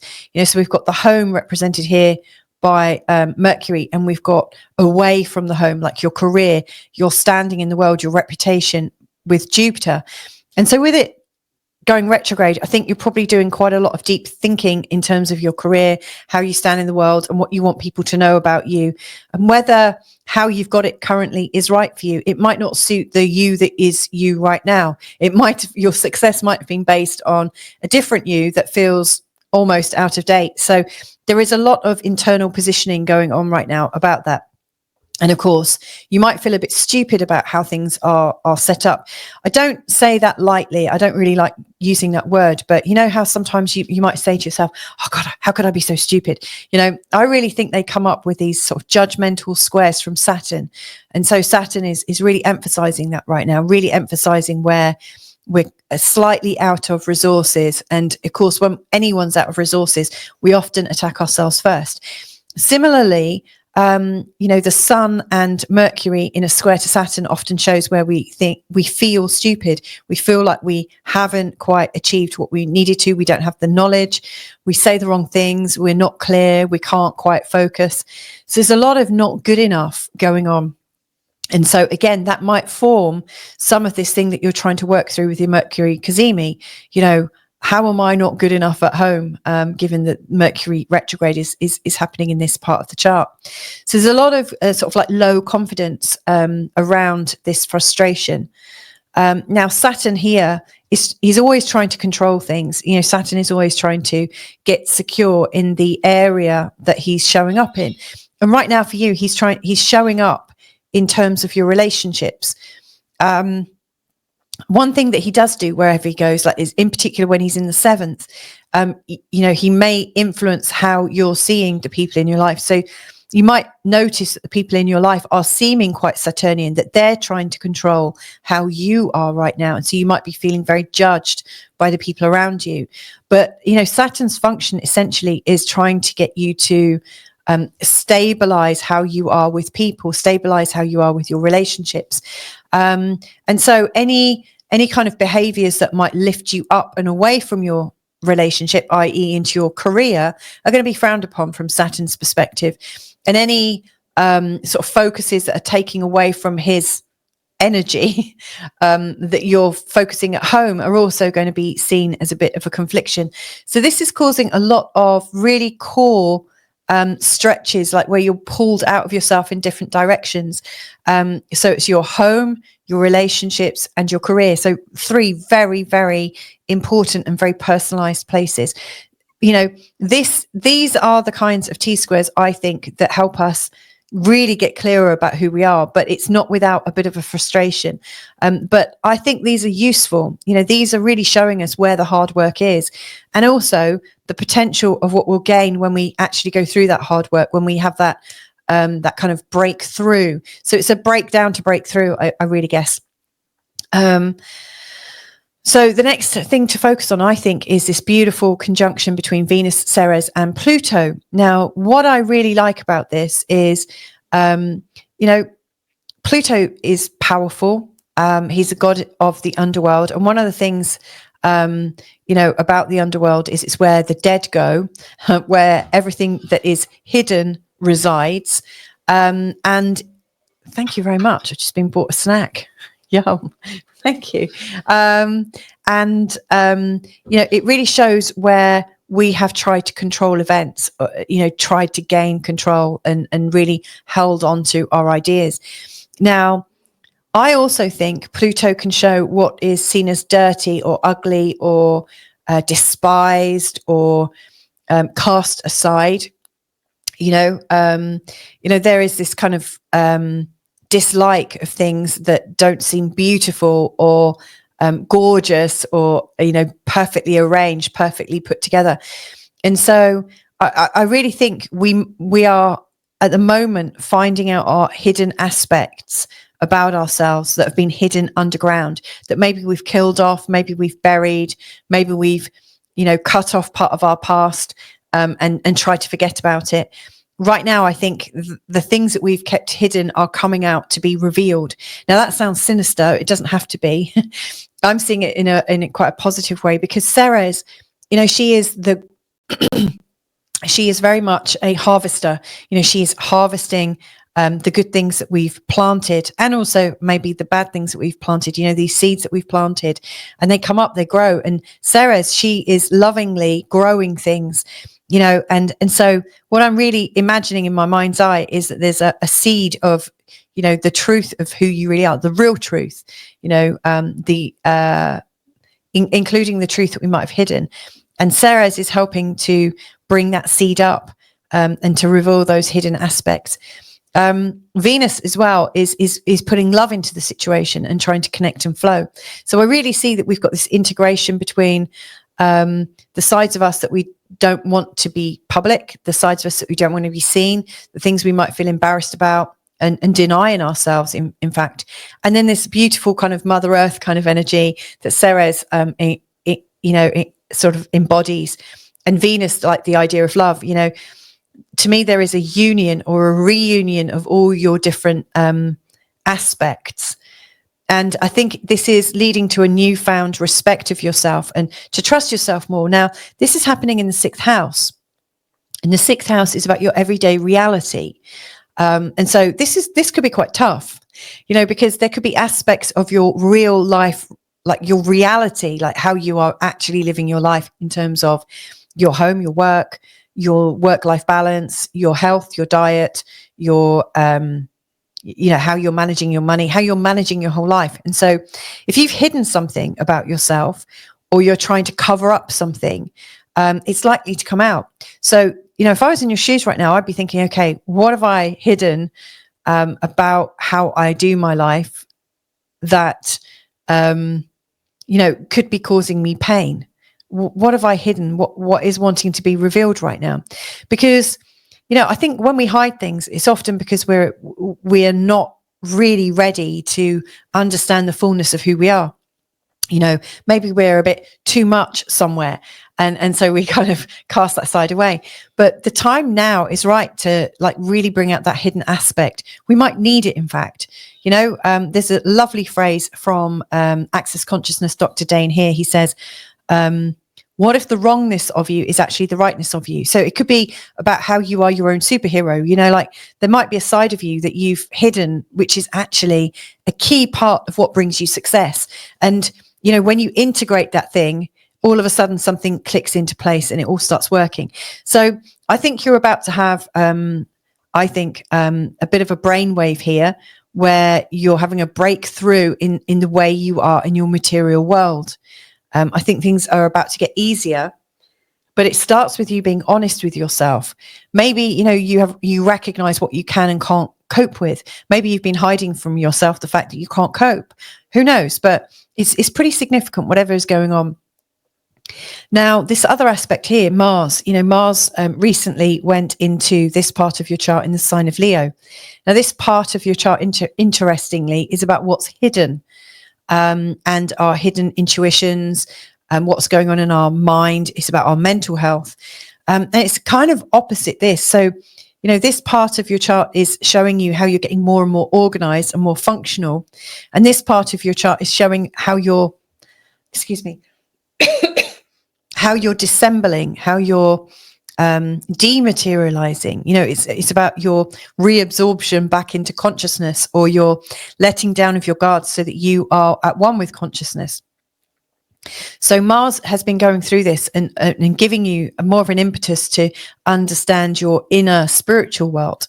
Now he's going retrograde, and any boundaries and defenses that you had to experiencing your full sort of entire spirituality and your spiritual nature, those boundaries are dropped. Any cognitive dissonance that you've had holding your life together, because cognitive dissonance, where you can't face things, is quite helpful. You don't know what you're dissonant about until you're not dissonant about it. Once you are able to face it, all of a sudden you can see what you're going through. And so it's interesting that there is something about what is hidden coming out because you drop your defenses. And then on the other side, you've got a very similar message that what is hidden is re-emerging, lovingly re-emerging. And interestingly here, Mercury and Jupiter, both in each other's signs, both retrograde, are almost working together, it seems. Information is coming very much in the intuitive way. We're learning right now from stories and symbols and images and feelings and intuitive nudges, not very much in a rational way. So I really think right now, it just feels like our rational world is changing. And, I was chatting with my husband a little while ago, really talking about consciousness and what is behind it all. And he said, life doesn't go anywhere except to change its faces. And that's what really resonates with me right now, looking at this and your chart, is that, you're dropping one of your faces, something else is coming into view. There's a new authentic you emerging. So I'm going to leave that there. I hope that was helpful to you in this week ahead. Sending you loads of love. If you want to get in touch, do. But yeah, have a great one. And hopefully I'll catch up with you real soon. Bye for now. Hey there, Libra. So this is your forecast taking you from Monday, the 2nd of December, right the way through to Sunday, the 8th of December, 2024. And in this forecast, I'm going to be talking about the Libra energy. And this great big T-square happening between the Sun, Mercury, Jupiter and Saturn. Could be talking about Mars going retrograde on the 6th, and also the Mercury Cazimi happening on the 6th. And finally, also talking about the Venus, Ceres and Pluto conjunction at 0 degrees Aquarius. This is quite an intense and fast moving week this week. Now, if you do want to know more of a day-to-day forecast and understanding of how to use the energies for this week ahead, then I do recommend that you check out my day-to-day forecast chapter earlier in this video. Also, if you're fascinated by the idea of Venus, your ruling planet, in the Ceres and Pluto conjunction, in particular with the Sabian symbol for that particular conjunction, then check out that original chapter too. I've also got another original chapter earlier in this show about Mars retrograde and Mercury Cazimi, including the actual dates and the date and time frame of the Cazimi. So there's a lot of earlier stuff that will link into this forecast. I guess that's what I'm saying. Anyway, let's look at the higher level. Let's look at the sort of Libra side of this. Why is this such an important week for you? So I guess the first thing that I want to talk about is your ruling planet, because, Venus is coming out of the sign of Capricorn and going into the sign of Aquarius. So there's a lovely change of energy that's coming, in on the 7th in particular. Venus here, she comes out of her practical space and she comes into a place of connecting through being non-attached. So she's very sort of much connected to people on an overall level rather than deep and personally. So that's an interesting way of, how we're going to be communicating over this next period of time with Venus in the sign of Aquarius. However, she's also connecting to Pluto and Ceres. Now, to be fair, she's already connected to them right now as I'm recording this, and it will be getting stronger and stronger as this week progresses. But Venus and Ceres together, I think, is really quite beautiful. Ceres is, the mother goddess. She's like Mother Earth kind of energy.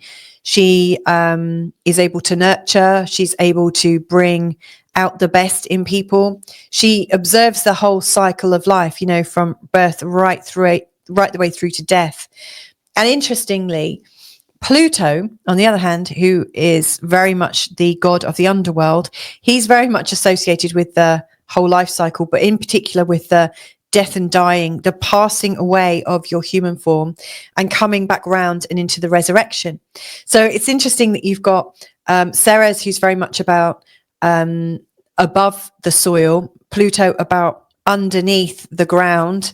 So there is this very sort of like grounded energy to do with this Venus in Aquarius time. We're digging deep into the soil that's hidden, that we don't get to see, and we are growing stuff through this energy. And of course, Venus is a planet of love and flow and connection.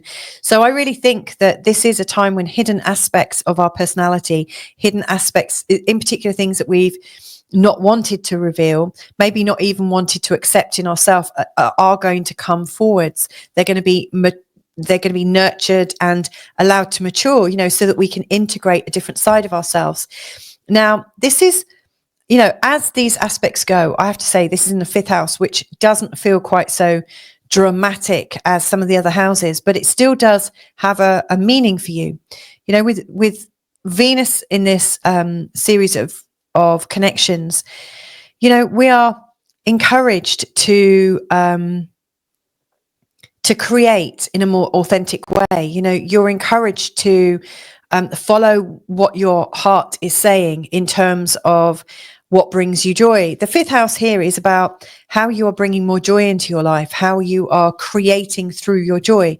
And so the first stage is to be joy. If you can be joy, the natural sense of creation comes up, and like it comes from, I think, the womb area or the heart area. I think the womb.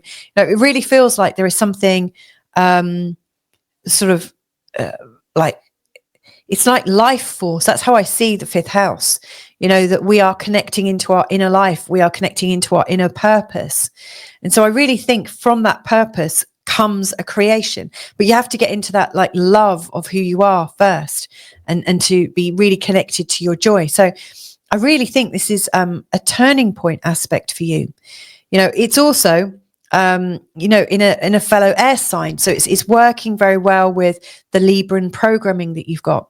So I wonder right now, how do you experience joy in your life? Are you having enough joy? When you're your most joyful self, what is being birthed through you? And what does it look like? And then the next question I would ask you is, what about your joy have you kept hidden? Have you ever had too much joy, or enjoyed joy a bit too fast? Or has there been something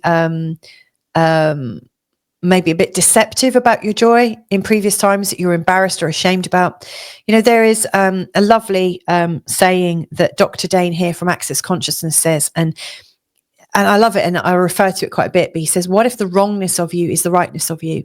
And this is what I think is really coming up right now, is we are coming into a time where we can lovingly tend to the darker, the deeper, the hidden aspects of ourselves, because they might actually be the rightness of us. Maybe the wrongness of us, or our perceived wrongness of us, is just because we maybe went against our moral code, or we did something with a bit too much passion, and then later regretted it, almost like a buyer's remorse. Maybe like whilst we've like chastised this part of ourselves or this experience we've gone through, it still came through us. It was still one of our creation points. And as such, it's still true to us. So what was it that led you there in the first place? Was it an intense curiosity? What was it that took you on that journey? Because I think that's really important. When you're revealing what's hidden, you're going to be finding also like the codes of what you need to be able to come forwards in your life. So I really see this as you learning to trust yourself at a much deeper level, and to have a much deeper sense of respect for yourself. So I really love this. Now, interestingly, I'm going to go to Mars retrograde now, because he's in opposition to Venus, Ceres, and Pluto. Now, I've already been talking about Mars and Pluto in their opposition. That's ongoing. But here, again, we've got another opposition, like we've got another series of opposites, the male and the female, Mars and Venus. Although that's the other way. Oh yeah, Mars is the male and Venus is the female. I did get that in the right way. But, they've got a different kind of energy. Like one is thrusting, the other is yielding. Well, interestingly, Mars and his thrusting nature are going retrograde. And, with Mars retrograde, he's not as thrusting as usual. In fact, he's more yielding. Isn't that funny? So, we've got Venus here who's yielding but powerful in her conjunction with Pluto, and kind of powerful, like Ceres is very, very powerful. So she's connected to two really powerful like creators, like the one of life and the one of death and the underworld. And then you've got Mars, who is usually powerful, and his power is more hidden, more internal. So I think there is a balancing of the Mars and the Mars and the Venus energies in this opposition. It's almost like they're working together. Venus is helping us reveal our hidden depths, and Mars here is going back into our origination story, going back into the sign of Cancer. He is going back home to mummy to find out, what's what. You're going internal. During this time, you might not feel as strong as usual because Mars retrograde really does show that we get low energy. We don't have as much fight, and also maybe our defenses come down a little bit. Those defenses take a lot of energy to maintain, and so cognitive dissonance is another one that I think is a defense. And so if our defenses are coming down, then some of the information that we hold at bay because we're not ready to see it, I think is going to be able to reach us.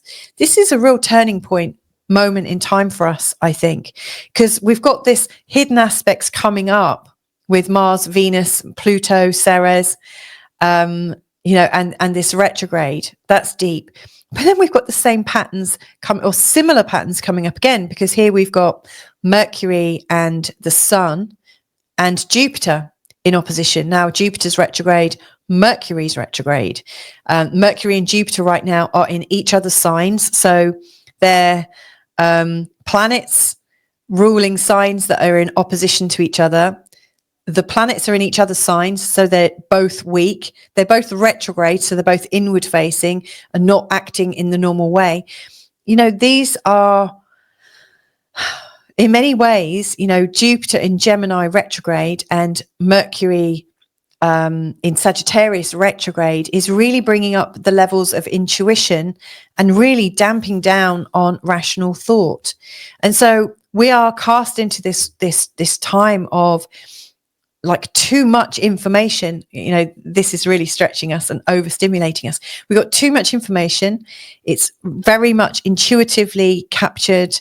We're feeling it in our bodies. This information is reaching us in so many different ways. It's so much broader and deeper than we've ever known. And it's sending us on an inward journey.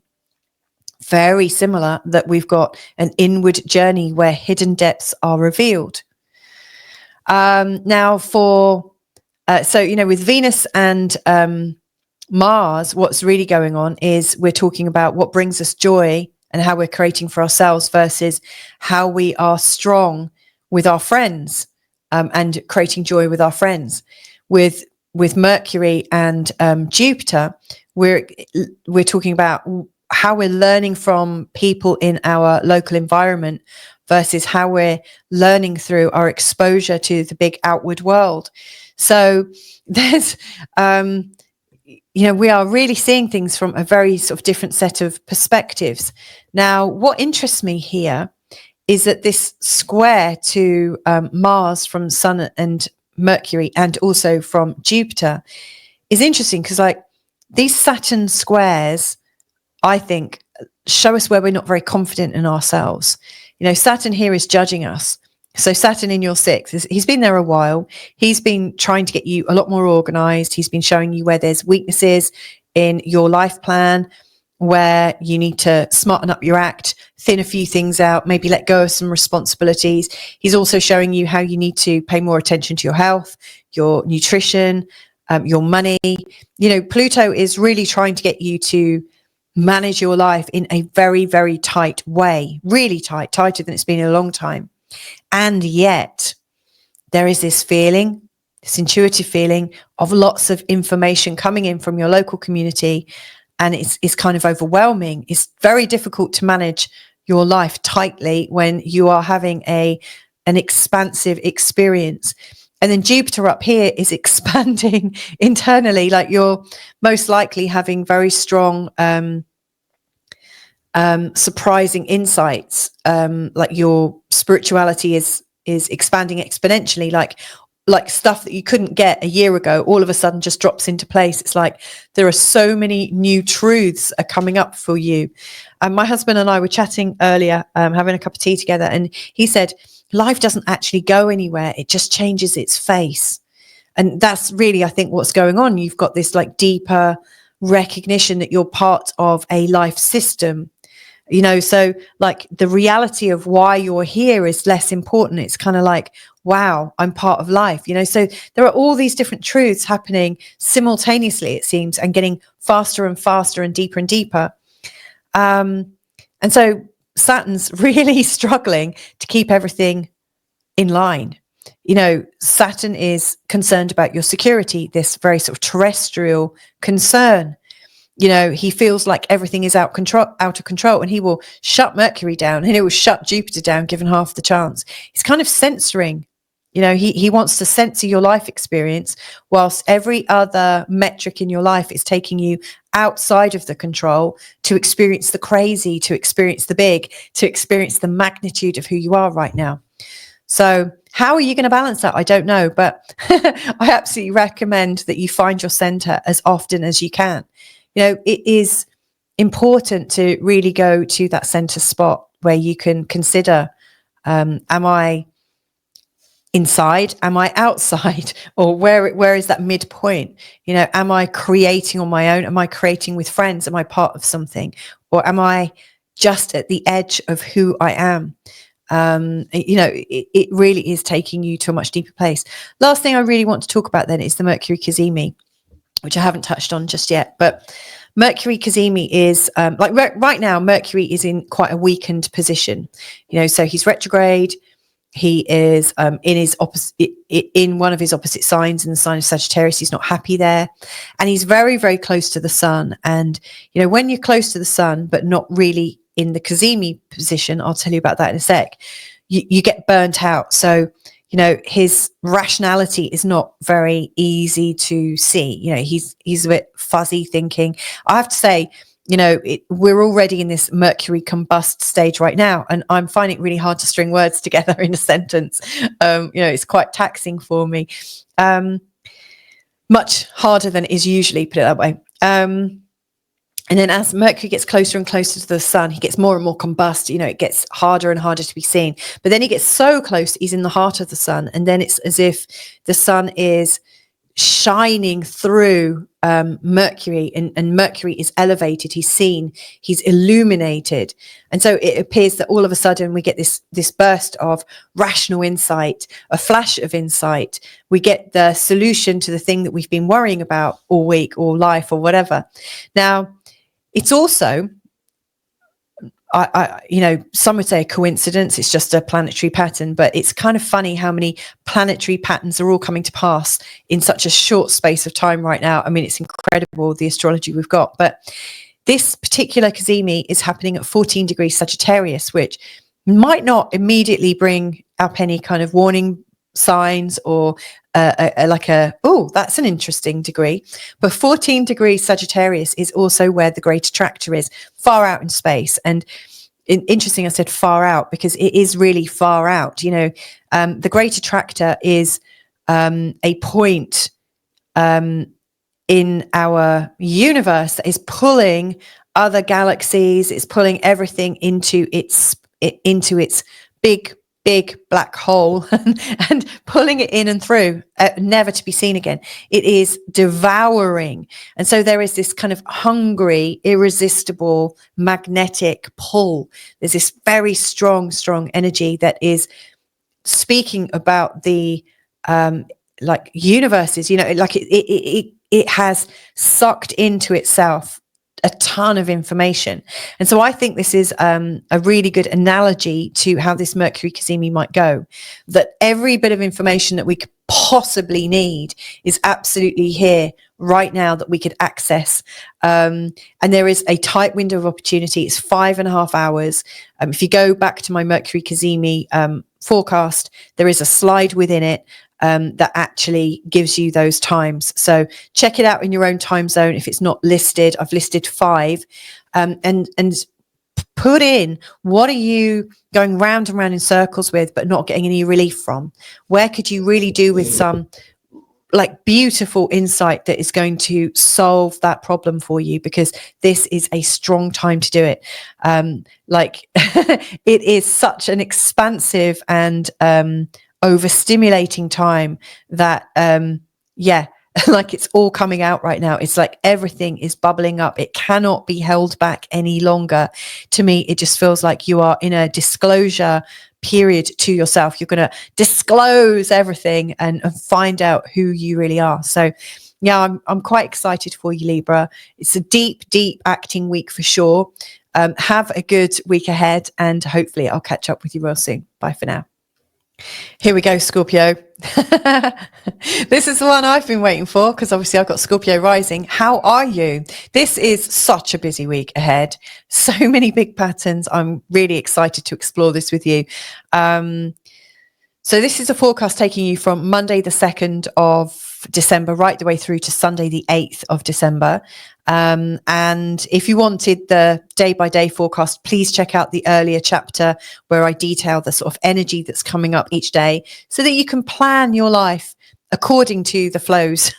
But anyway, in this forecast, I'm going to be talking about the overall impact of this ongoing this ongoing square between Saturn and Jupiter, and then the T-square that's occurring because of the position of the Sun and Mercury, how that's all relating.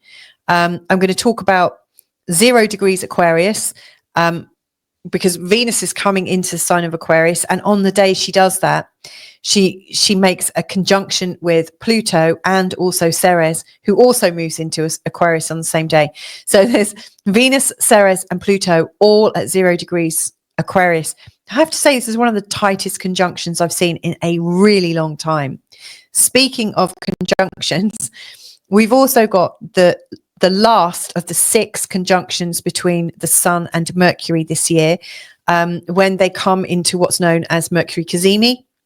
Now, these moments in time are seen as a window of opportunity to have a breakthrough, to get some sudden insight, to really be able to work something out at a deep cognitive level. So, you know, when Mercury is close to the Sun, he's kind of burnt up by the Sun. He's combust. The Sun's so big and strong and bright. You just don't see him. He's kind of bleached out. And he gets closer and closer, and you really don't really feel the brain impact of Mercury. And then he gets closer and he goes into the heart of the Sun. And then as he kind of crosses into the path and is seen as in a conjunction with the Sun, it's like the Sun's rays are illuminating Mercury, and all of a sudden the thinking process and the communication, everything that Mercury is doing for us, is really felt. It's like we have this chance to come across some deep integral knowledge that we really need. Now, what's particular about this one is it's the last one of this year. I did do an earlier video in February detailing all 6 of them and telling you about your Mercury Cazimi journey. So it might be worth like listening into your forecast and seeing just how many of those Cazimis, like how did they lead from one to another to another to another to this one that's coming up. But this one is also a retrograde one. So it's the 3rd retrograde. I think there were 3 retrograde ones this year. This is a retrograde one. So again, it's not about external, an external exploration of Mercury, but it's an internalized connection with Mercury. You know, Mercury, yes, we've got this Cazimi, and Mercury is going to be giving us loads of insights, but those insights are about what's going on inside. So it is, I think, a very intuitive and possibly unrelenting and surprising Cazimi. So again, like the times are in the previous chapter. Now, it's also this is obviously where I'm starting, by the way. So Mercury Cazimi is also, excuse me, is coming in at 14 degrees in the sign of Sagittarius. Now, you might recognize that degree. That 14 degrees is also the spot of the Great Attractor, which is a huge point in space that is sucking all of life towards it. It's been doing that, you know, since we've known about it, you know. So the Great Attractor is this source of immense power. It's sucking, it's magnetic, it encapsulates everything. It has all of the truth of all of the worlds within it. It's deeply conscious. and it kind of destroys consciousness at the same time. So there is this very sort of irresistible, dark, cosmic energy that could be really healing, and it could destroy the consciousness that we've currently got and really turn things around for us. So having Mercury Cazimi in a retrograde aligned with this, I think, is giving us almost like a once in a lifetime access to maybe one of the deepest channels that we can create. Like if you are somebody who channels, you might get some of your deepest insights during this time. Really, really strong. The Sabian symbol for that particular Cazimi is also to do with getting over something that we've been going round and round and round and round in circles with. So really powerful. So it might be helpful before the 6th to start to think, okay, well, where am I stuck in my life? Where am I going round and round in circles? In particular, where am I going round and round in circles in terms of my second house, which encapsulates my earnings and my job, and how I feel about myself. What do I think my USP is, like my unique, I've forgotten what it is now. My unique selling point. There you go, USP. Like, what is my USP? What's my unique selling point? What am I here to do? What's my purpose? So a lot of that is absolutely captured with this Mercury Cazimi. It's really, really strong. So if you're wondering about your purpose and how you can come into greater love with yourself and really know your next step with your career and your pricing and how to receive more, be an open channel to receiving exactly what you want, this could be the Mercury Cazimi that's going to help you, that's absolutely going to work with you and serve you. So that's my first. I think because I've started here, I'm going to go into this T-square now. So Saturn's here in the T-square, and Saturn has concerns about how, like, are we taking life seriously enough? What are we doing with our creations? Because this part of the chart is absolutely to do with our creations, our children, what's coming from our womb area, like what are we birthing right now? It's also quite a lot to do with our sexuality and our sensuous relationship with whoever we're romantic with, or not, according to your preferences. But, this is a place where we find our joy and our passion. And Saturn comes in like a great big bloody buzzkill, like saying, you can't have too much passion, you can't have too much joy here. You got to be serious. And, he's a buzzkill. He stops the joy that we might experience. However, he does bring mastery. So, he's saying, okay, you want to earn more money. Well, that's great. Let's develop some mastery around what you're already doing. Let's make your content, let's make your creations, let's make your children, your sexual relationship, let's make it more masterful. So Saturn is here trying to help. But, Saturn has this way of, like, the energy of Saturn is often, I think, comes across as somebody being judgmental. And it's just our inner judge, by the way. This is an argument you're having with yourself. But he's there to show you where you might not have enough confidence, where you might not have enough skills. And so, he really does show you, like, what you need to do. And it might feel enormous. It might feel like too much. You might not feel like you've got it in you to get there. And so, it does, I think, confer to a lack of confidence. And so the big challenge this week is, as you're having these great big insights, how can you work with Saturn to allow the mastery in without losing your confidence? How can you stay buoyant and strong and still believe in yourself? Now, up here, we've got Jupiter, who's retrograde. He's not in his own sign. He's in the opposite sign to Sagittarius. And he's in opposition to Mercury retrograde. And he's in opposition to the sun. And so Jupiter, he is like in a poor position, and yet he's in the sign of Gemini, which reveres moving around and finding out information. But Jupiter is looking for a bit more depth, but he can't handle that depth. He's retrograde. So he's, it's like he's experiencing hopefulness and optimism and the expanse of everything. And he's experiencing it internally.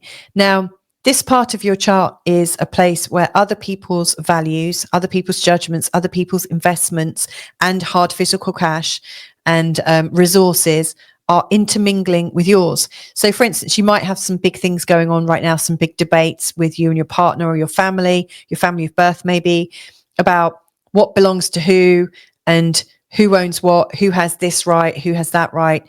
And in that will come out a whole heap of judgments as well as to your behavior, like how are you worthy of something? And it's up to you if you take those judgments and apply them to yourselves. You could just turn around and say, hey, that's your thought and that's interesting that you valued me that way. I hold myself at a different value and I'm not going to play this game. So there's lots of different ways that this can work. But this part of the chart is also about, where we're not prepared to move on to a next stage in life, where we're not about to go through our rites of passage, where we might be holding ourselves back. We might be fearful of our next stage. It also shows, I think, judgments based on values. So it's everything about values, isn't it? Which could include shame, blame, guilt, anger, resentment, bitterness. So all of these kind of dark churning things about your externalized value as seen through other people, as perceived by yourself, like you're imagining what people think about you and then having a reaction to it, maybe feeling guilted by it. So it's big. Jupiter's here and he's going to tie you up in knots because he's so expansive but inward facing. And so all of this stuff is kind of bubbling up underneath. And you're probably getting lots of insights but not knowing where to put them. So there's a lot going on about your value. Now, if you could only come into this place in the middle where it's a bit quieter, you might get some peace from it. You might even think, well, what is the whole purpose of value anyway? Actually, I'm here. I exist. That might be the middle point. This might be the center point of everything. So yeah, the more you can come back into the middle, the easier it will be, because right now it looks like you're being stretched one way and another way and then being pulled back as well. And this theme is ongoing in this month ahead. It's even going to get bigger around the 20th and then it's going to subside again. So pay attention to what's coming up right now. Do pay attention.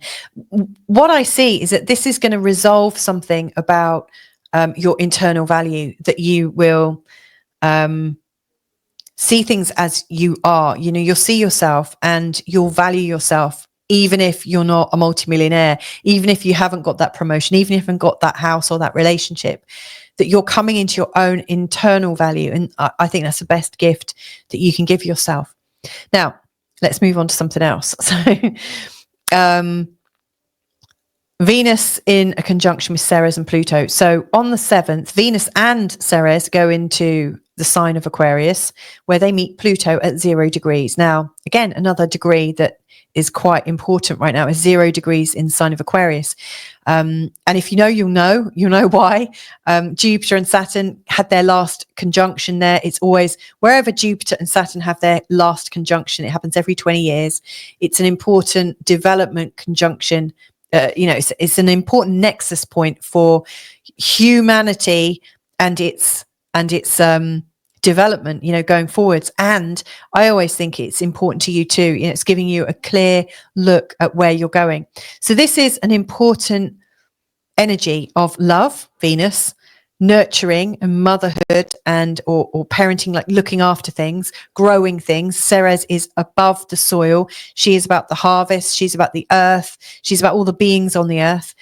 And Pluto, he's the god of the underworld and transformation and death and dying.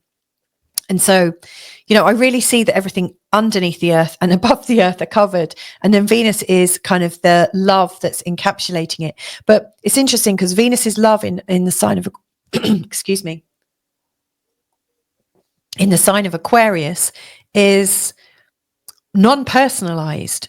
It's not so kind of syrupy and fluffy.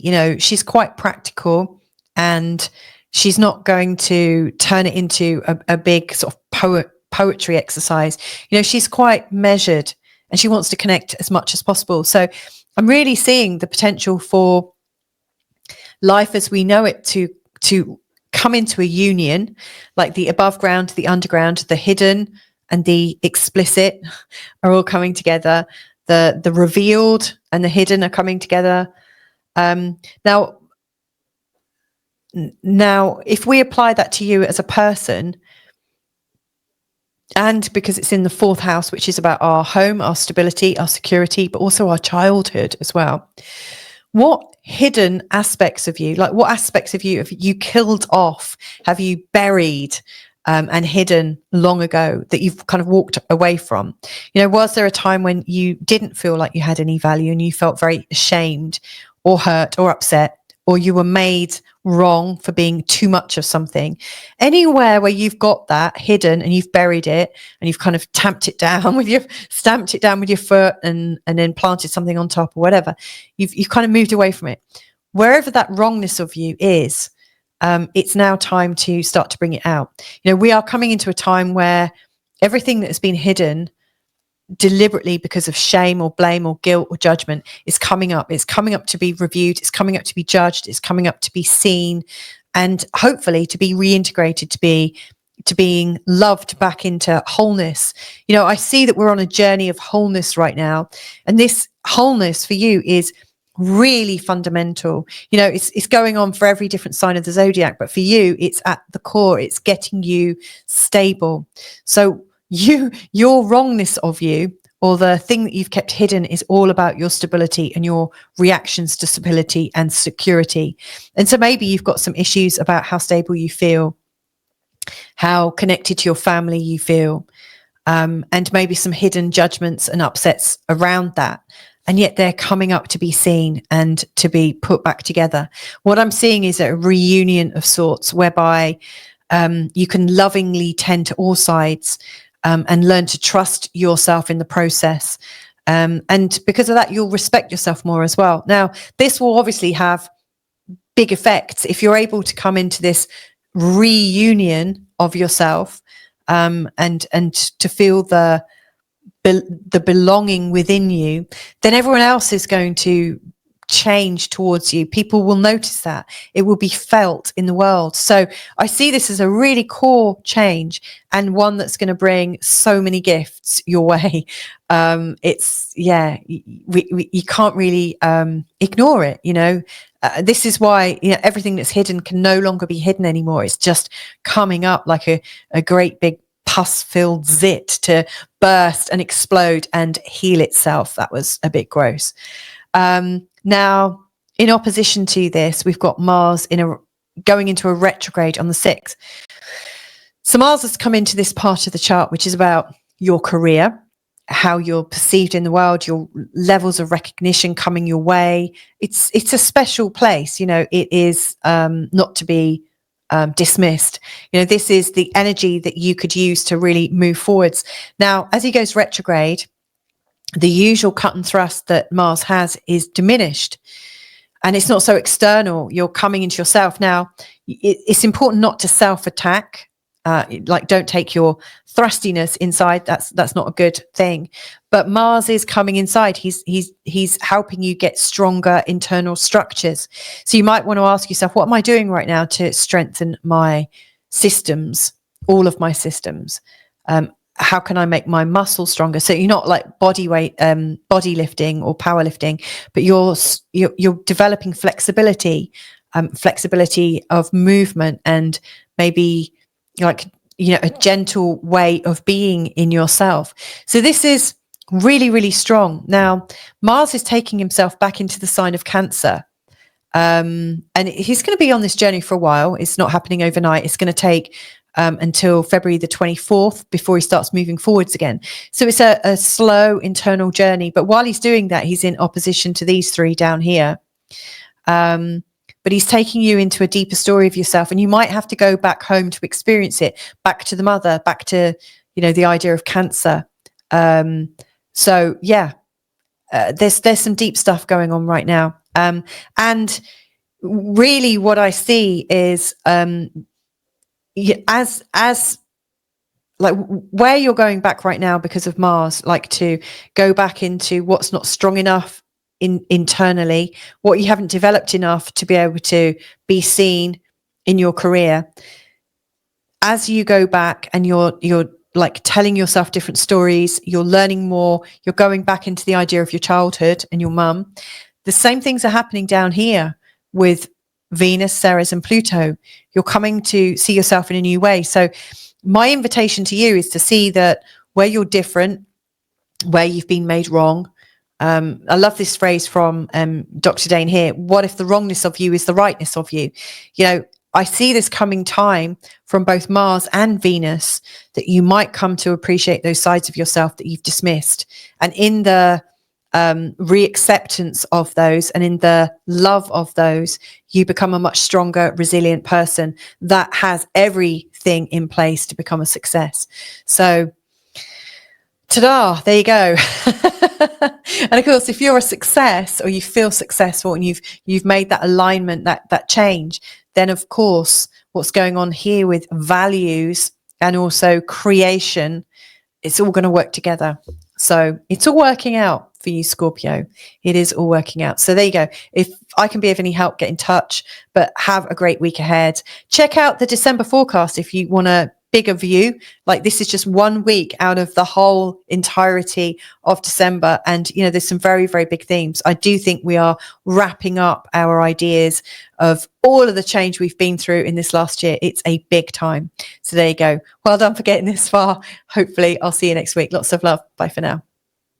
Hey Sagittarius, how you doing? So this is where it gets interesting. You know, this has been quite an interesting time for you with Mercury going retrograde.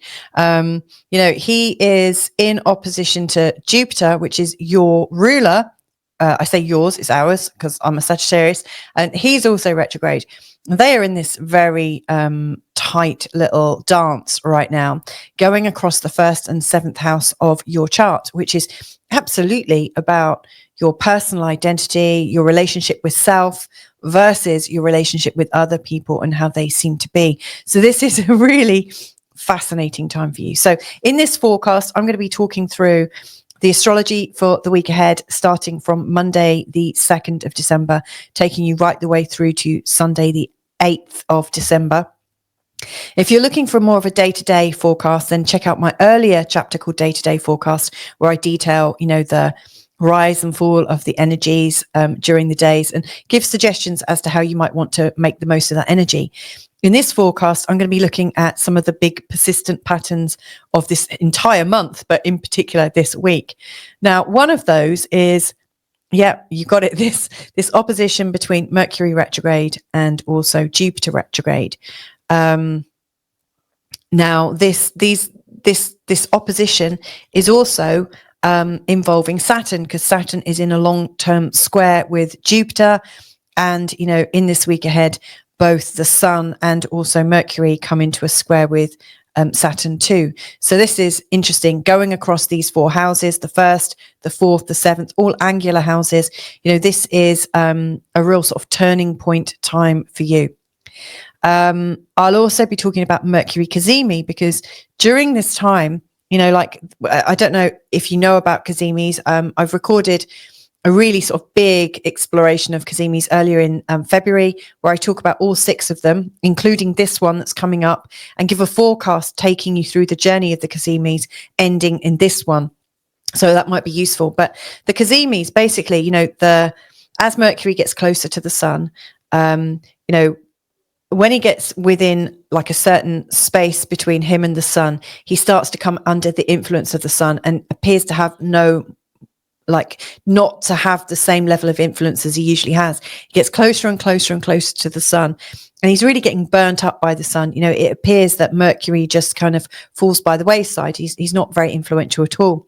And then he appears to cross the path, you know, so from our view, it looks like he's really in the heart of the Sun, and the Sun is appearing to shine through, not like literally, but it's almost like the Sun is illuminating Mercury. And then all of a sudden the Mercury energy comes forwards, and then he continues in his journey past the Sun. And, you know, he's still within the radius, you know, still within the space and that distance with the Sun, and he's still burnt. So it's like he's weak, super strong, weak, until he gets a sufficient distance from the sun. That's all explained in my earlier Mercury Cazimi video from February.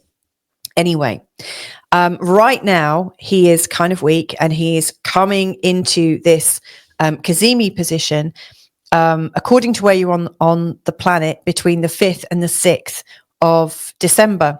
Now, that window of the Cazimi is just 5.5 hours. So if you want to know how to use this energy to your own benefit, check out my Mercury Cazimi chapter earlier in the show, where I give the actual times, and so that you can work out your own time zone. I've already listed 5 time zones in it. So you've got the start, the exact moment, the moment that's most potent, and then the end time of it, so that you can plan your time around it.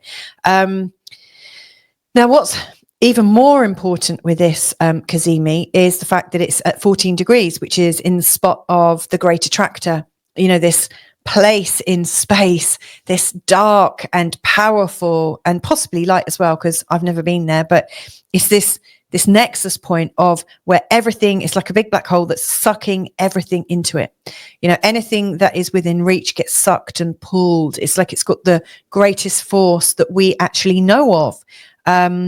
This is a very, very strong point, hence why it's called the Great Attractor, because it's attracting everything in, and it's cosmic. It's like, think what's already been sucked in, all of that knowledge, all of that experience, all of that consciousness, all of that space. It's like every bit of information that we might need to know could be kept within this. And so at the time of the Cazimi and the sun and the Great Attractor are all lined up in the same space. So, you know, what I make that mean is that Mercury Cazimi is much more magnetic and radiant than it normally is.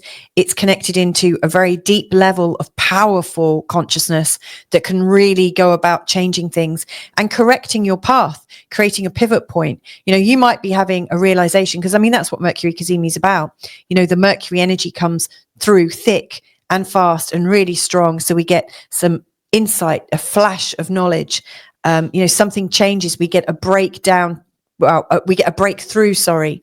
Well, what I think is happening now with this deeper knowledge that's connected to this Cazimi is that we have a chance to really break through an important pattern that we've been nursing and holding on to. I say that because also that degree, there are things called Sabian symbols, which you might know about. And earlier in the Mercury Cazimi chapter, I look at the Sabian symbol attached to this particular position. And the Sabian symbol is talking about us going round and round in circles. But actually, the answer is right in front of us.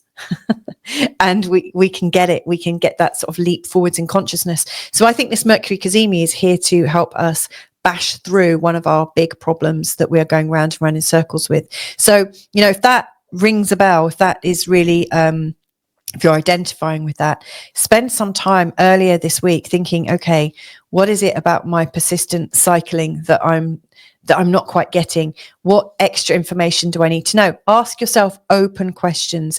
Ask yourself questions that is assuming the knowledge is going to be pushed in, and then get ready for the Mercury Cazimi and see what comes up. So yeah, there is a very, very strong energy around this Sun and Mercury energy in the first house. So this is also at the point of identity for you. It's about your body and what's going on in your body and how you're using your body. So for instance, if you have a health concern, this could be a flash of insight that will give you the knowledge that you need to be able to heal yourself, or the connection, like who you need to talk to. You know, one of those out of the blue kind of solutions that just seems to miraculously arrive. You know, it's also about your appearance. You know, if you're struggling about your appearance, your brand, anything to do with like your personality and your identity is highlighted.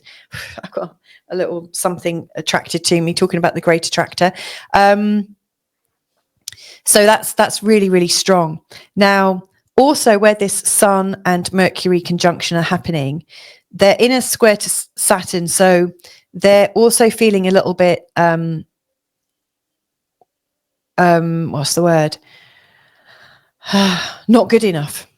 so the level of not good enough that's likely to come up with this Saturn square. Like Saturn shows us where we're not quite pulling our weight, where we're not quite responsible, where we're not quite grown up, where we're not quite successful enough. So you may well find there's some confusion in your identity, you know, where you just don't feel like you're successful enough yet. And so you might get the intel that you need to be able to I don't know, fill yourself out somehow, you know, feel a lot more secure. And then with this opposition to Jupiter, you know, it is creating a sense of, should I act now or not? You know, so you can get this very unstable kind of energy where you might leap forwards with confidence, but it's not really backed with any evidence, you know, like you move forwards before your time and then you suffer the results of it. So it's a bit topsy-turvy. It's like you feel out of your body, and also you're feeling the pressure of needing to move on something, and yet you can't. So my best advice is to try and stay as unfluttered as possible. Ask yourself as bigger questions as possible to trigger the Mercury Cazimi energy, and to keep calm. Keep in your space, get in your center, get as calm and reflective and as grounded as possible. Saturn down here, you know, he's showing you where you've got concerns about your security, where you're feeling serious about your security. Maybe there's some things on your mind in terms of your childhood, your home, and all of that. You know, so Saturn is wanting to make it fail safe, creating rules and regulations and guidelines and boundaries for you to live in to make everything safe. And of course, you know, you're a human being. You're not an autonomous, a robot. There you go. That's, I could trip over that word so many times today. So, you know, you're not a robot, you know, and you're not expected to be perfect either. And so Saturn, you know, he really puts some high expectations on you as to what you should have in terms of your security right now. And that's just not fair. It's not fair on your emerging you-ness. So yeah, don't let yourself be put down by Saturn's absolute desire to keep you safe and secure. They are demands rather than a desire, in fact. Yeah, and Jupiter, you know, he's finding out lots of things about your relationships. You know, he's like in the seventh house, it usually confers to relationships getting better. They're more fun, more lighthearted. The people around you are more faithful, not like faithful as in like monogamous necessarily, because Jupiter has a bit of a reputation for being a whiner and a diner. But I mean, like, they're full of faith and hope and optimism. That's not to say they're cheating on you. I should just, you know, point that out. But, you know, it's a better kind of partner. You know, maybe they're not the most responsible, but they're the most fun and they're the most uplifting. So you've really got this kind of pattern between fun, uplifting, expansive and joyful, someone you can feel optimistic around. And so you might learn from those kinds of people in your life, and you might be learning about your relationships and how you can bring more of that to your relationships. So you've got that style going on, but then this kind of must stay safe, must stay within these guidelines. And, you know, it's a real power play. So it's an interesting tension, and this tension is likely to come up again and again over the course of this month, in particular around the 20th when the moon is here. Whew. And also on the 15th, on the day of the full moon, when the moon is here. You know, there's you know, the T-square, and it goes into the grand cross on the 20th, and then it comes back to the T-square, and then it sort of disappears, just leaving these two in a square. So by the end of December, we will be kind of rested from that. So that's Mercury Cazimi and this T-square. Now, one thing I need to make really clear, I think, is this beautiful energy coming in. We've got Venus going into the sign of Aquarius from Capricorn on the 7th. On that day, Ceres also makes the shift. And they join Pluto at 0 degrees in the sign of Aquarius. Well, this is a very, very powerful position. This is a powerful conjunction. You know, first of all, Pluto represents all the secrets, everything that's hidden away, and he's the god of the underworld. And Ceres, bless her, she's like Mother Earth. You know, she is tending to everything earth side. So you've got earth side and under the earth. And then you've got Venus that is loving, flowing, connecting. She's the union between the two. That's how I see this. That's how I'm interpreting this. I really see that there's a beautiful union. And, you know, Ceres has power over the earth and Pluto has power underneath the earth. And together, you know, you are creating this strong power base. Now, obviously, we're seeing a lot of things going on in the world where there are talks of all the secrets coming out in one go. And there definitely seems to be this energy right now, especially with Mercury and Jupiter in opposition. There's an overstimulation. There's a lot of information coming up. It's not all following a rational method of transmission. You know, a lot of these transmissions and knowings that people are having right now are going very, very intuitive. And so, yeah, there is definitely a feel for things getting so big they cannot be hidden anymore. And that's the point. And so let's take a step out of the world where it appears that things are going to get too big to hide. Everything is going to come out in the wash. And let's apply this to ourselves. So what hidden aspects of you can you no longer hide?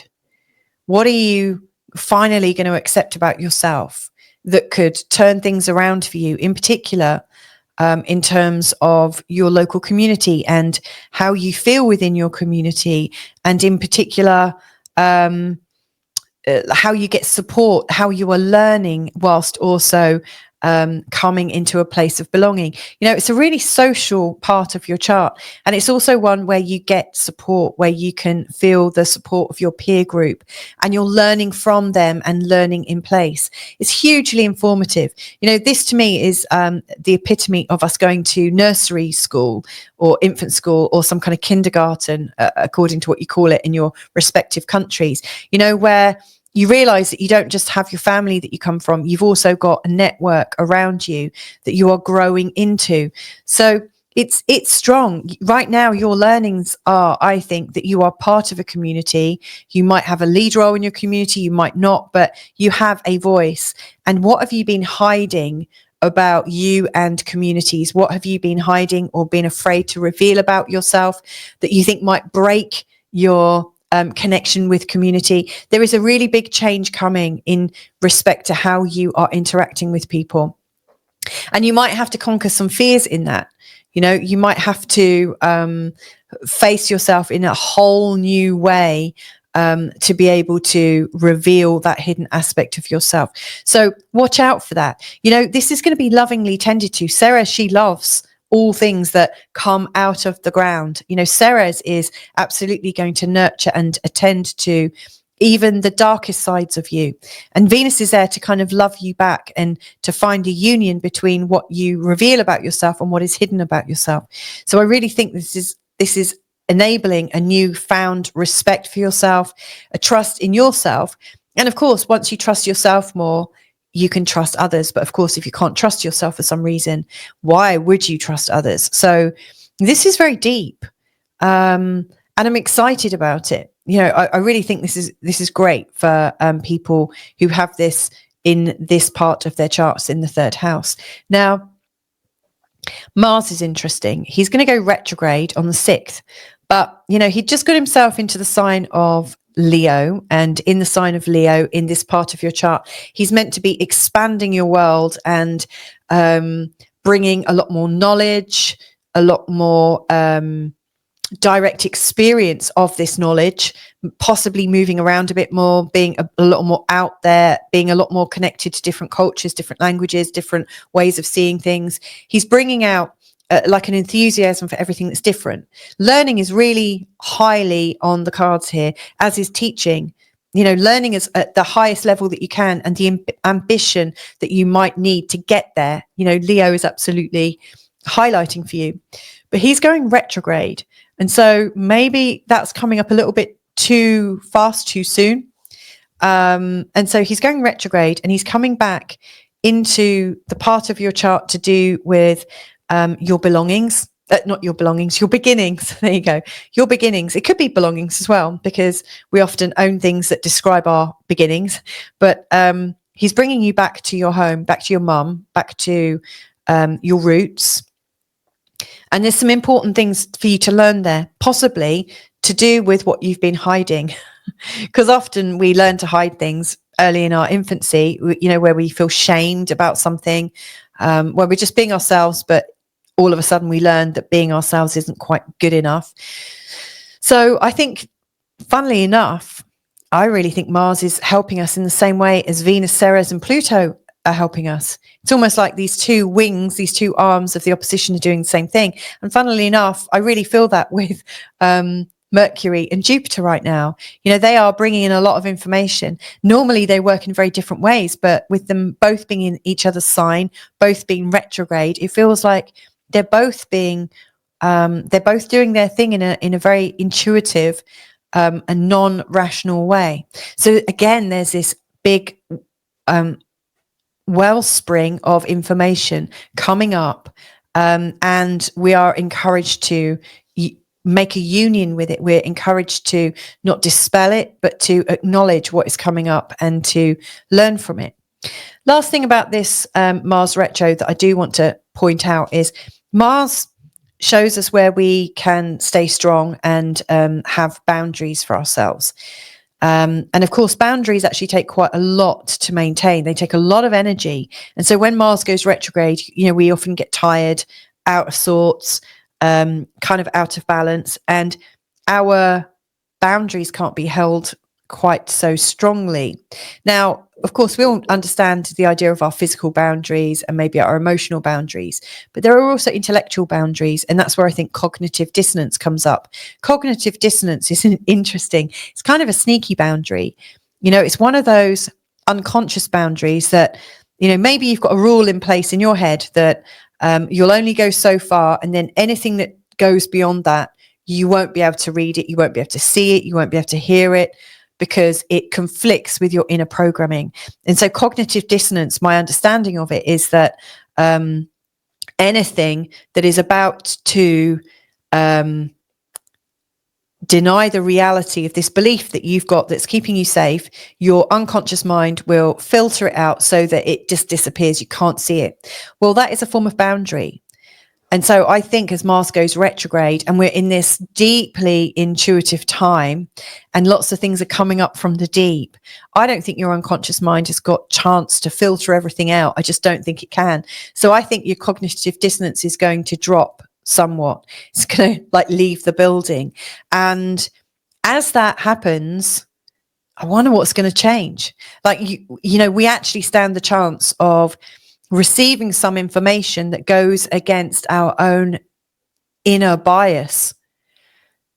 We are actually going to be expanding even further than we ever thought. So yeah, this is really big. And I think there could be some intel in there for you that takes it, takes you on a really, really deep journey. So there you go. I hope that's helpful for you, Sagittarius. Have a great week. If it's your birthday this week, happy birthday. And I'll catch up with you real soon. Lots of love. Bye for now. Hey there, Capricorn. So this is the beginning of your forecast, taking you from the 2nd of December, that's Monday the 2nd, right the way through to Sunday the 8th of December 2024. It's a busy week, I won't lie. If you've watched my December forecast, I do a week by week breakdown of December. You'll have some ideas of what's coming up already. In particular, we've got this very persistent pattern here based on the square between your ruling planet, Saturn, and Jupiter. So these guys have been in a square for a long time, like 3 months or so, and they're going to be in a square really taking us until, I think, end of May, beginning of June. So this is persistent. But in this month, we've got this T-square coming out of this square, which is going to create a lot of frustration and irritations and a lot of deep thoughts. It's also going to get strong at the end of this week as the moon comes into Pisces. And then on the 15th, when we've got the full moon, it will be here. So again, the moon is emphasizing this T-square. Then on the 20th of December, it's coming up again when the moon's here. So this is an area of focus, especially seeing as, you know, your ruling planet is involved. Now, we've also got Mars going retrograde this week on the 6th, and also a Mercury Cazimi, which I'll talk about. And this is really interesting, I think, is we've got Venus, Ceres, and Pluto in a very tight conjunction, all at 0 degrees in the sign of Aquarius, in a square to Mars retrograde. So big patterns I'm going to be expanding on and hopefully explaining in a way that's going to help you in this week ahead. Now, if you are wanting a day-by-day forecast, check out the earlier day-by-day forecast in the earlier chapter. I'll be detailing what kind of energy is going on and how you might choose to spend it. Similarly, if when I'm talking about the Mercury Cazimi, the Mars retrograde, or the Venus conjunction, if that feels like something that you need more information on, if you go back in this video, there are 3 separate chapters about each one. It also includes a Sabian symbol forecast as well. So there is lots and lots of information there. So anyway, let's have a look at this. First thing that I want to zero in on, I'm going to go straight to your ruling planet because, that's obviously the most important thing. Just one second. So your ruling planet has been in the sign of Pisces since March 2023. And he's halfway through, and next year in 2025 he's going to go into Aries, he's going to come back, and then later go into Aries again. So we're kind of midway through, and Saturn in this area of your chart is really trying to change the way you are in terms of how you are social, how you are learning, what's new, what's coming in. It's highly interactive, lots of emails backwards and forwards, lots of meetings. There's a ton of stuff going on. It's really, really busy. And Saturn is coming in and trying to, I don't want to say force himself. He's trying to create some security for you. So you might find ways to find security within the groups that you're in. You might find that Saturn is feeling like your social, your community life and everything is out of control.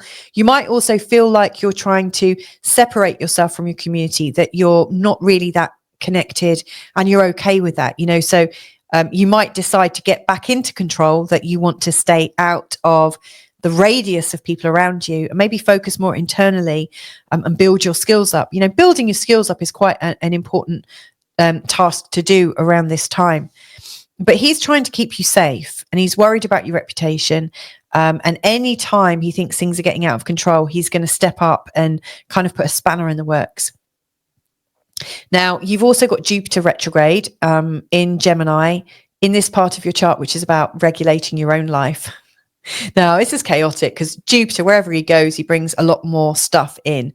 And so Jupiter's brought you lots and lots of opportunities in this last year since he's been in the sign. Actually, he went into the sign of Gemini actually earlier, I think at the end of May. So since then, things have really got quite busy in terms of your living, in terms of how you organize your house, your money, your health, your exercise routine, your diet, etc., etc. And you're trying to balance it all, trying to be a grown up and trying to be quite regulated. And so Jupiter comes in like a big clown at a circus and he's like dropping balls everywhere, like throwing things in all directions. And your Saturn is like, oh.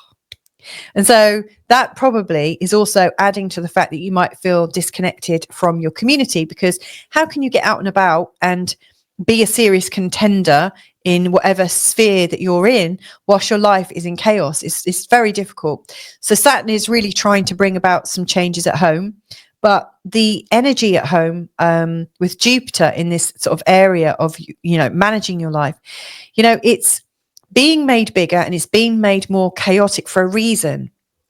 There is a search for spirit. There's a search for faith. There is a search for truth, and that search is taking you, that's the search that's bringing everything into chaos, because you might think, oh, I need to clean my bathroom, but then you might be thinking, why am I here? What am I doing here? Like whilst you're like cleaning your sink, what is the purpose of all this? And all these big thoughts are coming into your home sphere are disturbing. They have a disturbing sort of energy. And right now with Jupiter retrograde, this change is happening internally as well. And of course, if you're changing and shifting internally, that is also going to have a shifting effect on your home and your life and your work and your money and your finances. Every time you shift, the world around you shifts.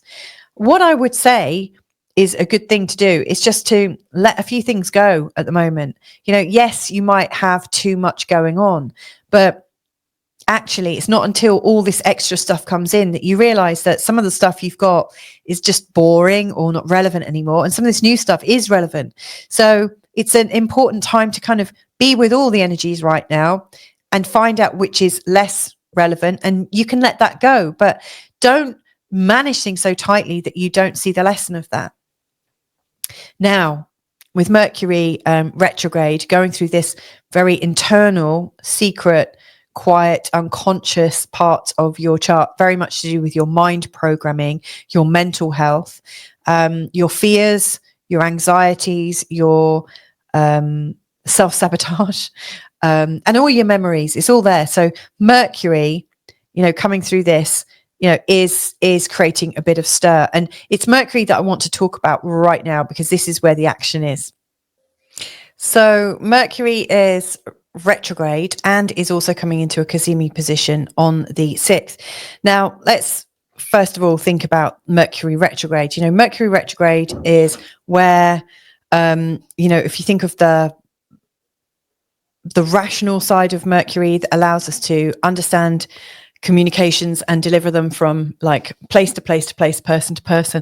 Mercury is fast moving, and retrograde, he's not so fast, not so clear, not so cogent, doesn't always make such great sense.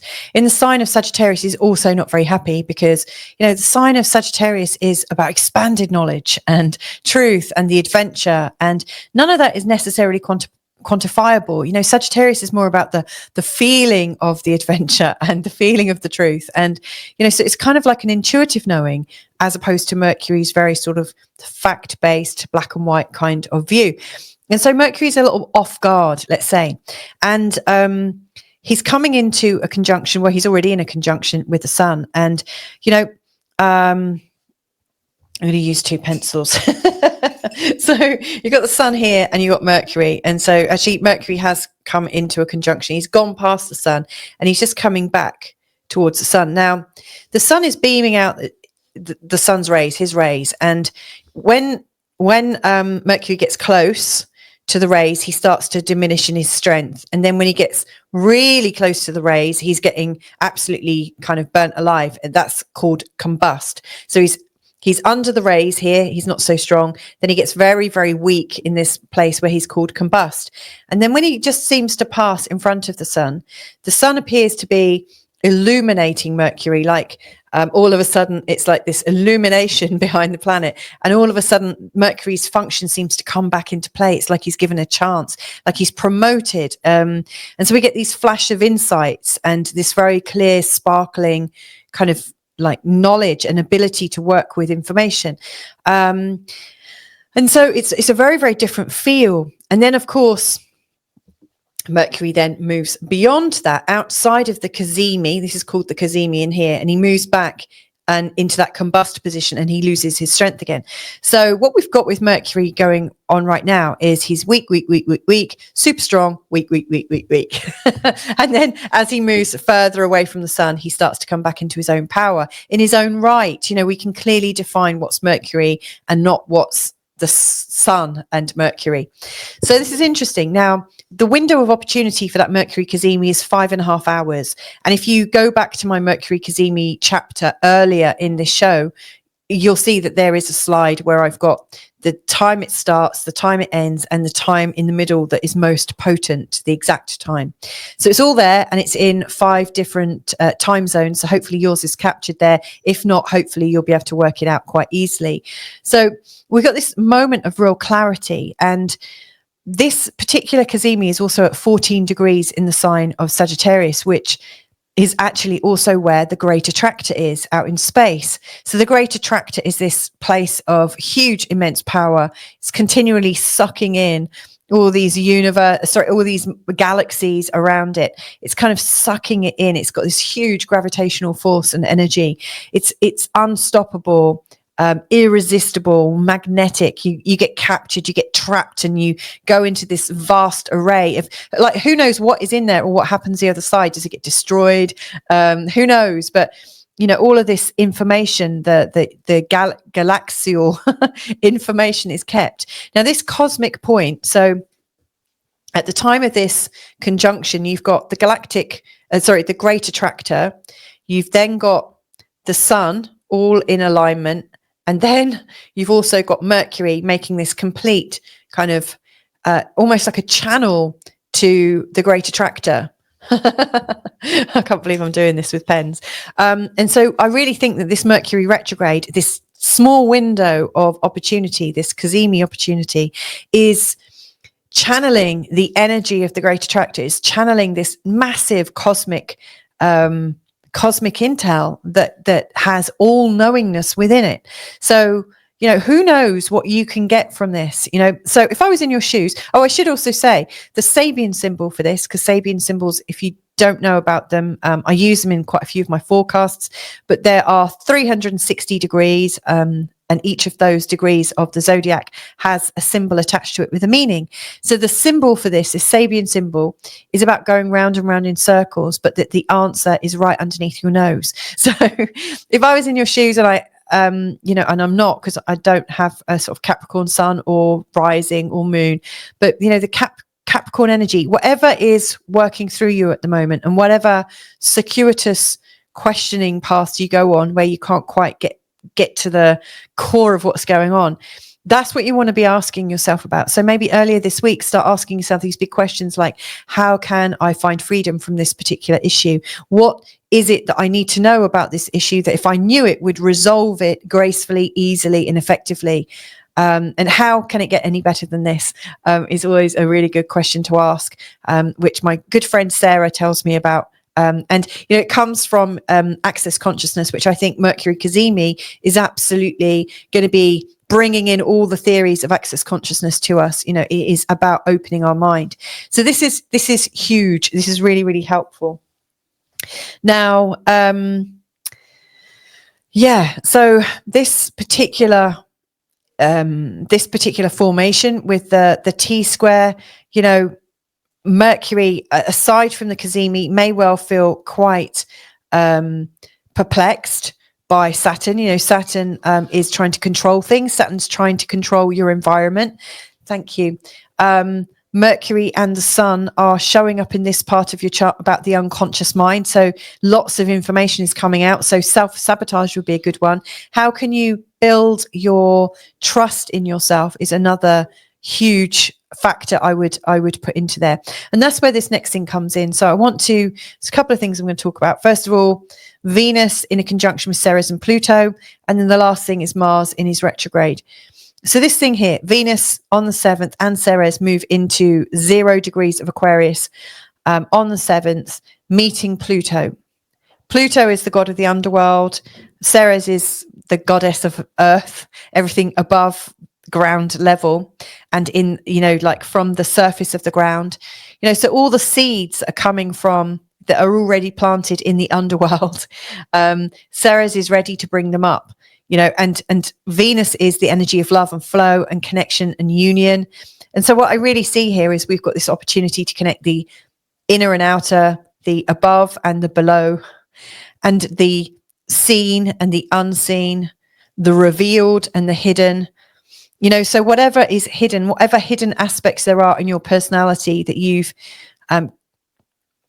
like buried, like literally buried or killed and buried, you know, whatever aspects of yourself that you don't want to be seen, they're wanting to grow, they're needing to come out right now. And Ceres is there to help you, and Venus is there to help you love yourself.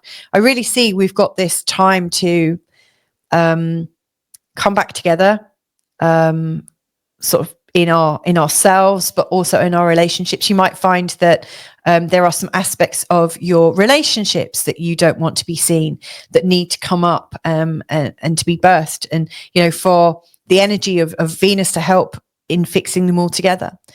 There's so many kind of opposite energies right now to help whatever is needing to come up to come up and be seen.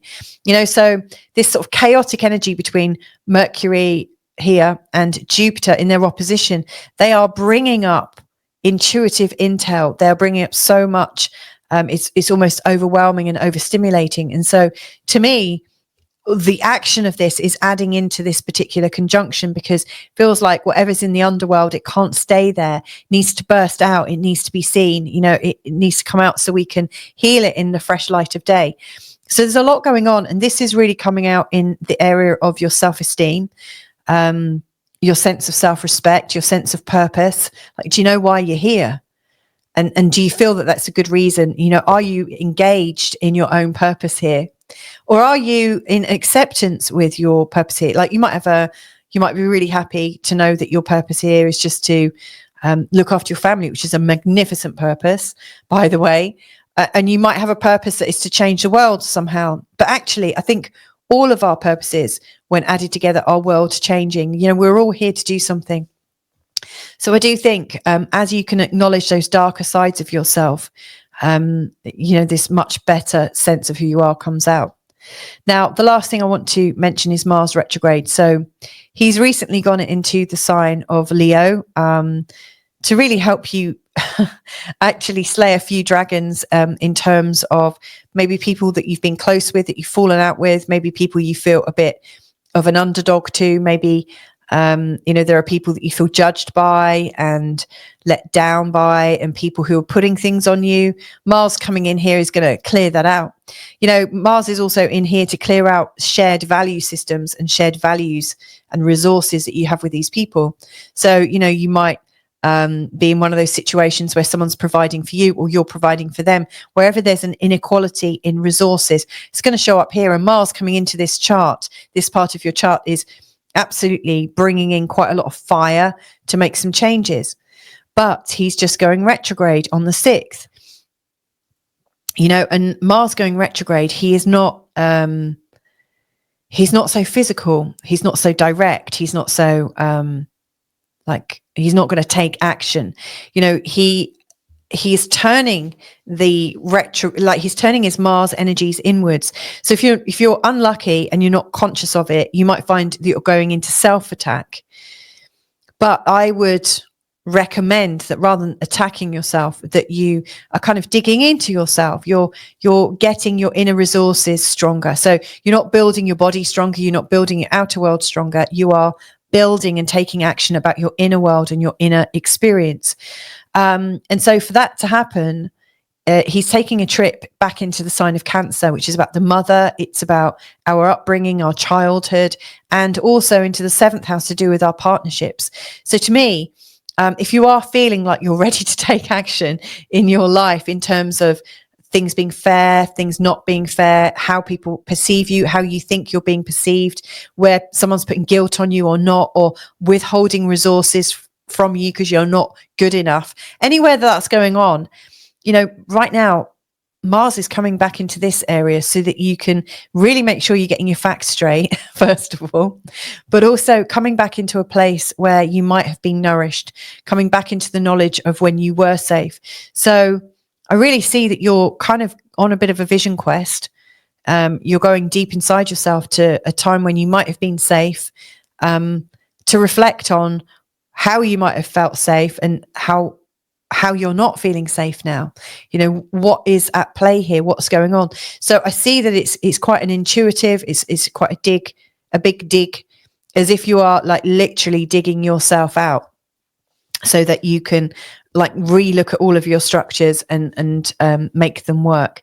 So you know, actually, I think it's a bit like putting a damp course in on your house so that your house is really, really strong. So you're going back and doing the work that maybe you should have done before Mars went into Leo. So hold tight. If you've got a disagreement with someone, just give it a few weeks. See what is going to come up. There's some really good stuff about to come up, about to be revealed. And you might also want to wait until after the 15th, when we've got the full moon in the sign of Gemini, because I also think that is going to bring up a lot of information. So you might have to dig very far. You might just need to rest, recuperate, and bring in some strength into your inner body. So there you go. It is a week of lots of different parts, lots of different things going off. And yeah, I hope it's useful for you. I hope you have a great week. If I can be of any help, get in touch. But yeah, hopefully we'll connect again real soon. But until then, lots of love. Bye for now. Hey there, Aquarius. So this is your forecast taking you from Monday, the 2nd of December, right the way through to Sunday, the 8th of December. How are you doing? How's that Pluto in your sign going? The reason I ask is because this week Venus is joining him on the 7th. Not only Venus, but also Ceres. And so that's probably where I'm going to start this forecast. But in this forecast, I'm going to be talking about the big abiding patterns that are going on right now, including Mars in a retrograde that's happening from the 6th. So he's going to be heading back that way. We've got a Mercury Cazimi taking place in this part of your chart to do with your social interactions, your friendships, your networks, the things that you're creating in groups. And then we've got this very annoying and frustrating T-square. Now, this T-square is really, it's caused because of Jupiter here and Saturn in their long-term square. And of course, anytime a planet comes into a 90-degree angle with one of them and a 180-degree angle with the other, you know, there is going to be a T-square. And this T-square is reforming because of the moon that zips around, but also because of the current position of the sun and Mercury. So I'm going to be talking about this. This is something that's going on actually throughout the whole month. In fact, around the 20th, it gets really big. It becomes a grand cross. And then it starts to dematerialize. And by the end of the month, the lesson of this is completely wrapped up. So I really think it's important to pay a little bit of attention to what it's saying. So I will be paying a bit of attention to that. Now, if you're looking for a day-to-day forecast, check out the earlier forecast in this video, where I look through every single day with the planetary energies and say, oh, you might want to do this on this day or that on this day. Before I start this, I just want to say one more thing. I'm going to be obviously looking at Mars retro, Mercury Cazimi, and also this Venus conjunction. If you want even deeper knowledge about this, then I have recorded separate chapters about each of these. So if when you listen to this, one of those really stands out to you, it is worth looking back at that particular chapter where you get more information. And I also look at the Sabian symbols of each of those occurrences because they're all having an effect in this week ahead. So we're starting this week with a waxing crescent phase, which means we've had the new moon and the moon is starting to grow just ever so slightly. And in this week ahead, it's more sort of intuitively gentle. You're not meant to be digging up all the seeds you've just planted. You're meant to be just resting a little bit, let the soil, let life start to do its own magic. Maybe the seed that you've planted is going to find its own way. You know, by the end of the week, then when the moon phase is coming into the first quarter phase, it's time to get a bit busier. But for now, it's more to rest, keep dreaming about it, keep bringing the energy of what you're creating to life, but to really sit with it and allow sort of the magic of life to also participate with this. Now,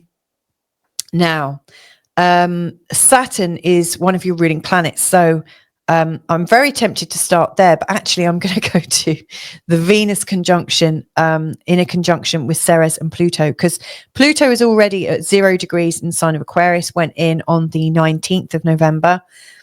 On the 7th, Venus goes into Aquarius, as does Ceres, and they both form a conjunction to Pluto at 0 degrees. This is a really important degree worldwide at the moment. And to know about that, you need to watch the Jupiter and Saturn video. But it's an important degree. It's a degree of what we're building together right now in the world, and also what you're building together for your life. It's very important to you, you know, especially in this whole sign chart. You know, this is absolutely the first degree of your chart. It's a new start kind of energy that is really coming up. Now, Venus is obviously about love and nurture, flow and connection, and she is absolutely about well-being. Ceres is more about the nurturing aspect, though Venus does do some nurturing herself. And Pluto, he's the god of the underworld. Now, if you think about it, he's the god of the underworld, and Ceres is known as Mother Earth or Mother Nature. So she is the goddess of the overworld. Now, these two do have a very rich history in mythology, and I've spoken about this in several other videos about Pluto and also about Ceres. But suffice to say, Ceres helps to bring to light what is hidden in Pluto's realm. So anything that has been kidnapped, locked away, buried underneath the ground is coming up to the light of the light of the world, is so that everyone can see what has been hidden from us. But I would venture to say we have hidden our own things. We've buried our own little treasures, and we've also buried our own embarrassments, our shames, our guilts, our personalities that we've been sort of encouraged out of.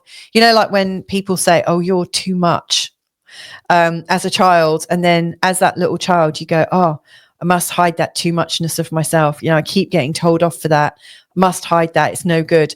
You know, so everything about us that we feel a bit embarrassed about, that we've killed off and buried and hidden in Pluto's realm, that is coming up to be recognized.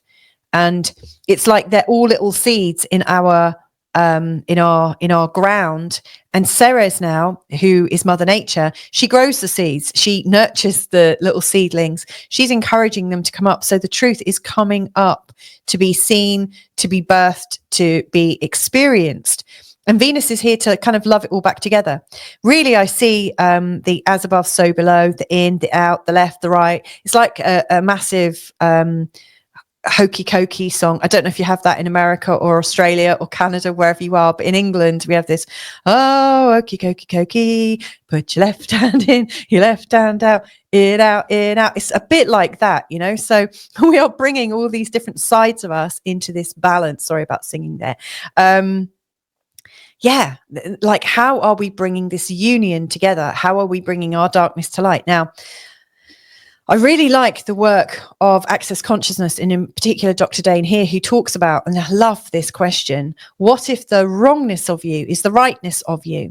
You know, so I think what we have hidden from ourselves because we're ashamed, or, you know, we've modified our behavior, that wrongness of you might actually be your secret recipe for being flipping brilliant, for being a superhero somehow. And so, yeah, like what if what is hidden in your sort of, I was going to say wall of shame or hall of shame, but it's like your, like your underground of shame, whatever is hidden there needs to come out, because there's some richness there. There's some really good stuff there that could really help you. Now, this is all happening at an identity level and in your body. So for instance, you might also, if you've been ill or sick or something, you might find that the sort of internal thing that is going on right now is that you've kept onto some dis-ease. I should say, I'm not a doctor, just to be completely clear, but you might wonder or ask yourself, where have I been hiding things or not attending to things? Where am I not bringing things to the full light of day? Where are my behaviors of hiding, of feeling suspicious, of wondering when people are going to find out the truth about me, or whatever it is that you're thinking? How are these emotions playing into your health? You know, I think all of this is about to be revealed. Now, the three of them coming together, Venus is going to go into very, very powerful position. You know, Pluto is powerful, Ceres is powerful. So Venus, you know, her capacity to love, her capacity to connect is going to be super powerful. And even though a lot of sort of Venus in different signs can be a bit syrupy, a bit sweet, she's not really like that in the sign of Aquarius. She's very sort of connected in a non-attached way. So she is connecting to everybody across the board. You know, she's not sort of passionately connected necessarily, but she's strong because of her worldly compassion. So, you know, how are you becoming worldly compassionate? You know, what have you learned, or what are you learning about yourself right now that is going to change your relationships and allow you to love more people universally? So I think this is a great change and evolution that we're going through.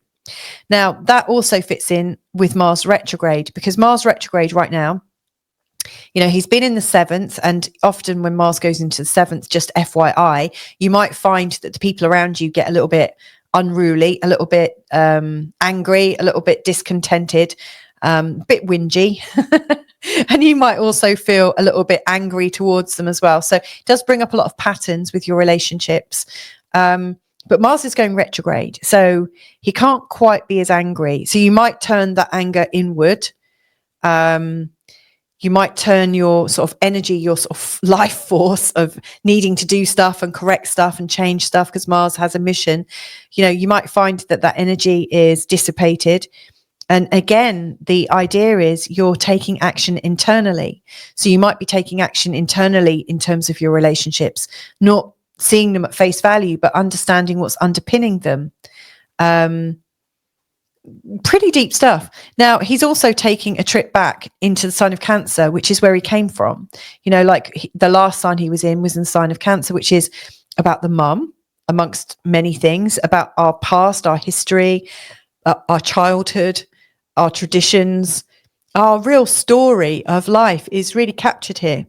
So in some ways, Mars is needing to go back into the motherland or go back to our first instincts, our first knowings, and run everything through that lens, you know, like rewind your story and your assumptions and see, like, did I go wrong? Did I come off my path? How does that relate to what I was born to do and be? Interesting times. And you might actually need to connect with your mum, or if not your mum, like an older sister, an auntie, a grandmother, whoever's available, but like the older female, the female energy is strong. And so Mars is sort of coming out of his power or having a different power. You know, he's not so kind of like full of machismo. So he's not so like muscular right now, but he's flexible. He's developing flexibility in his strength, and doing a lot of inner work. So it's interesting. He's doing inner work. Venus, Pluto, and Ceres are doing inner work. And Venus is getting stronger and Mars is getting a bit weaker or a bit different, you know. So they're kind of balancing out. They're both helping. And what they're helping you with is understanding your relationship to self at a much deeper level and what that means in terms of the relationship that you have with other people. So, yeah. This is an interesting moment in time for you. You know, there are changes going on and you may well, you know, at the end of this month, as this is all kind of petering out and Pluto just remains here, you know, you may well find that you know yourself a lot deeper, a lot deeper. So yeah, on to, where's my mouse gone? Oh, what happened there? Oh, it's still there. Phew. Ooh, that's lucky. You know when all of a sudden you do something. Do you have Zoom meetings where you are, like in your day-to-day work? Sometimes when I'm doing Zoom calls, I panic about what is being seen and it's so funny because that's what I'm talking about, isn't it? You know, what is unseen versus what is seen. The irony of it.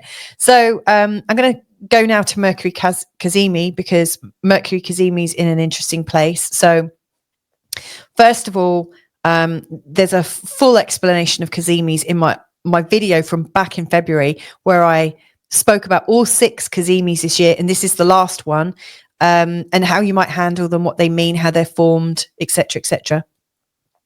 I also spoke quite a bit about them, in particular with this one, earlier in the chapter in this video. So Mercury Cazimi is occurring when Mercury is fully aligned with the sun, right in the heart of the sun, and it appears that the sun is illuminating Mercury.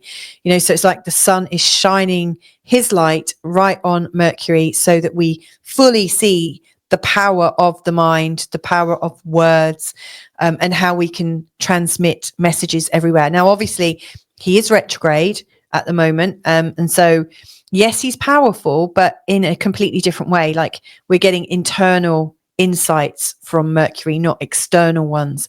You know, this is about our inner growth and our inner conversation. He's also in the sign of Sagittarius, which isn't his most favorite sign. You know, he prefers being in Gemini, which is kind of black and white and easy to read and factual, whereas the Sagittarius way of communicating is a big story with lots of different levels within that story. Yes, my Mercury is in Sagittarius, just so you know. So yeah, like Mercury retrograde is like Mercury is kind of not very strong right now, and here's the reason. So at the moment, as I'm recording this, This is Mercury. This is the sun. It's yellow as well. What are the chances? So Mercury has gone past the sun a little while ago, and he's going retrograde. He's coming back towards the sun. Now he's so close to the sun that you can't really see him because the sun's rays are kind of like blinding him almost, and we're not really able to focus on him. And then he comes into this little window called Cazimi, right in the heart of the sun, and then it's like the sun is really drawing attention to him. And then he carries on his journey, and he goes back into the like the full heat of the sun, and he is known as being combust. So he's combust at the moment, coming into the Cazimi, then he's combust again, not very powerful. So in this whole week ahead, Mercury's only really powerful during the times of this 5.5 hour window of opportunity. And earlier in today's show, the Mercury Cazimi chapter, I'm talking about those exact times. So if you want to know what those times are for you, for your own benefit, check it out. There is a slide, and you can see it in my time zone and 4 other time zones around the world, and you can probably work it out from there. But you'll see the time it starts, the time it ends, and the time when it's most potent. Now, there's more that you need to know about this, because this is happening at 14 degrees in the sign of, in the sign of Sagittarius, and it's in alignment with the Great Attractor. So you've got, let's get the pencils in order. So you've got Mercury, the sun, and then you've got the Great Attractor. So they've all lined up. And the Great Attractor is this huge energy force that is sucking everything that we know into its great big jaw. It's just sucking it in. It's huge. It's deeply magnetic. It's compelling. It's all power. It's mysterious. We don't understand it. All of the knowledge, all of the consciousness is being sucked into it. So it is a vast reserve of information. It is huge. And so this alignment is happening. And so in my mind's eye, this Mercury Cazimi, this 5.5 hour, this 5.5 hour window is infused with this Great Attractor energy. So if you're struggling with something right now, and there's something you're trying to get to grips with, or if you're a channel and you do your best work in these short time frames, then this Mercury time is going to be really insightful. And here's what I'm doing, because for me it's happening in the middle of the night when I'm likely to be asleep. So during this week, I'm going to think about problems that I go round and round in circles with, that I can't get a grip on. In particular, and if I was in your shoes, Aquarius, I would be thinking about things to do with how I'm creating my world with other people. What impact am I having amongst my friends, my peers? How can I reach more people? How can I create a global vision or be part of a global movement that really suits me? Like really about your tribe. You might also put something in about your the law of attraction and how you work with the law of attraction. You might want to do something about the awakening process as you are awakening to a much bigger purpose in this lifetime. So I would be asking myself questions about that. I'll be doing it in my own unique way, but this is more your focus.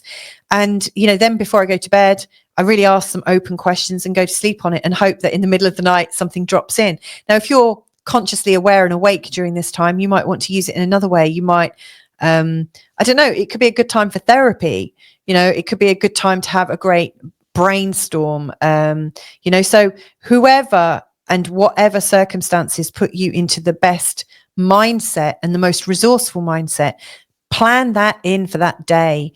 Don't hold back. Use this information, use this time to help yourself so that you can let go of one pattern and let a whole new one come about.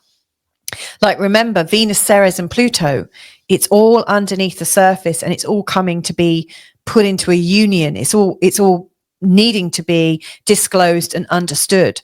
So there are some very deep energies right now. Now this Mercury retrograde, Mercury retrograde is in opposition to Jupiter retrograde. Now I've spoken about this in the last 2 weekly forecasts, because this has already been going on a while, and it's really quite prominent, this opposition.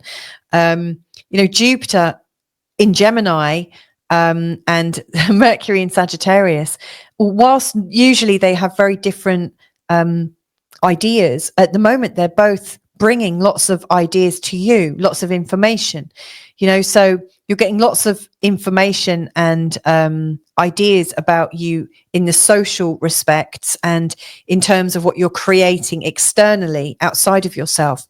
And then Jupiter is bringing you lots of information about what you're creating internally inside of yourself, like what you're responsible, what you're birthing. So they're both concerning birthings and both concerning information. And both of these planets are retrograde, really bringing that to you. To me, it feels like Mercury and Jupiter, for once, are really working. Even though they're in an opposition, it feels like they're working together. And as such, I think the information is likely to come in thick and fast. It's been quite overwhelming and quite overstimulating. So again, this Cazimi is going to be super strong, really strong. Now, it's also, both of these are in a square to Saturn. So there is this T-square going on. And Saturn is one of your ruling planets. So how does this fit into the overall theme? Well, what I would say is, Saturn is here to help you understand and regulate your values. He's here to help you understand how you earn money, what you need to do to bring in more money, how you might value yourself more, how you might put yourself out there, how you might feel a greater level of self-esteem. And so he's trying to control how you are appearing with your friends and networks, but also how you're appearing in terms of what you're creating. He's really on such a value kick right now that he's almost a bit scathing towards what you're sharing with people in your creations, and also a bit embarrassed about what you're creating in your private creations. And so Saturn here can sometimes undermine us, in these squares. We can sometimes walk away feeling not that confident, actually, and starting to doubt our abilities. So I see this as one of the key challenges right now, is how can you believe in yourself when you have this very sort of critical self voice inside?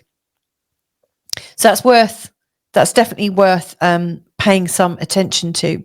So there you have it. There's a lot of things that I've mentioned there. So like I said, we've got Mars retrograde taking you on an eternal journey. Venus, Ceres and Pluto, in their first house, really giving you a new powerful start to come into a greater union with yourself. And yes, you are definitely working on something to do with your creation. So have a great month, have a great week ahead. I hope it all goes really well for you. If I can be of any help, then get in touch. But you know what? I'm pretty sure we're going to be in touch soon. So hopefully I'll catch you another time in another video. Take care and speak to you soon. Bye for now. Hey there, Pisces. So this is your forecast taking you from Monday, the 2nd of December, right the way through to Sunday, the 8th of December. Now, Mercury is absolutely in force right now, especially Mercury retrograde. I've been saying all afternoon as I've been recording these, you know what? Mercury's not in a strong space right now. And the funny thing is, I've just recorded this already, a 20-minute reading for you, and didn't press record. So this is my second go at reading for you. Oh dear, this happens every once in a while, and wow, what a funny turn of events that is. So what I'm going to be looking at in this forecast is the overall pattern of the T-square between Mercury and the Sun, Saturn and also Jupiter in this week ahead. I'm also going to be looking at this Venus, Ceres and Pluto conjunction in the sign of Aquarius, and also Mars retrograde. Now, Mercury is also going Cazimi in this week on the 6th. So I'm going to be talking about the Cazimi as well and how that might impact you. This is likely to impact you in quite a big way, actually, because, the sign of Pisces, Sagittarius and Gemini are all in angular. Sorry, I'm losing my voice. They're all in angular houses within your chart. So they've got really big things going on with them, like this is really looking after your identity. This is very much about your home, and this is very much about your career.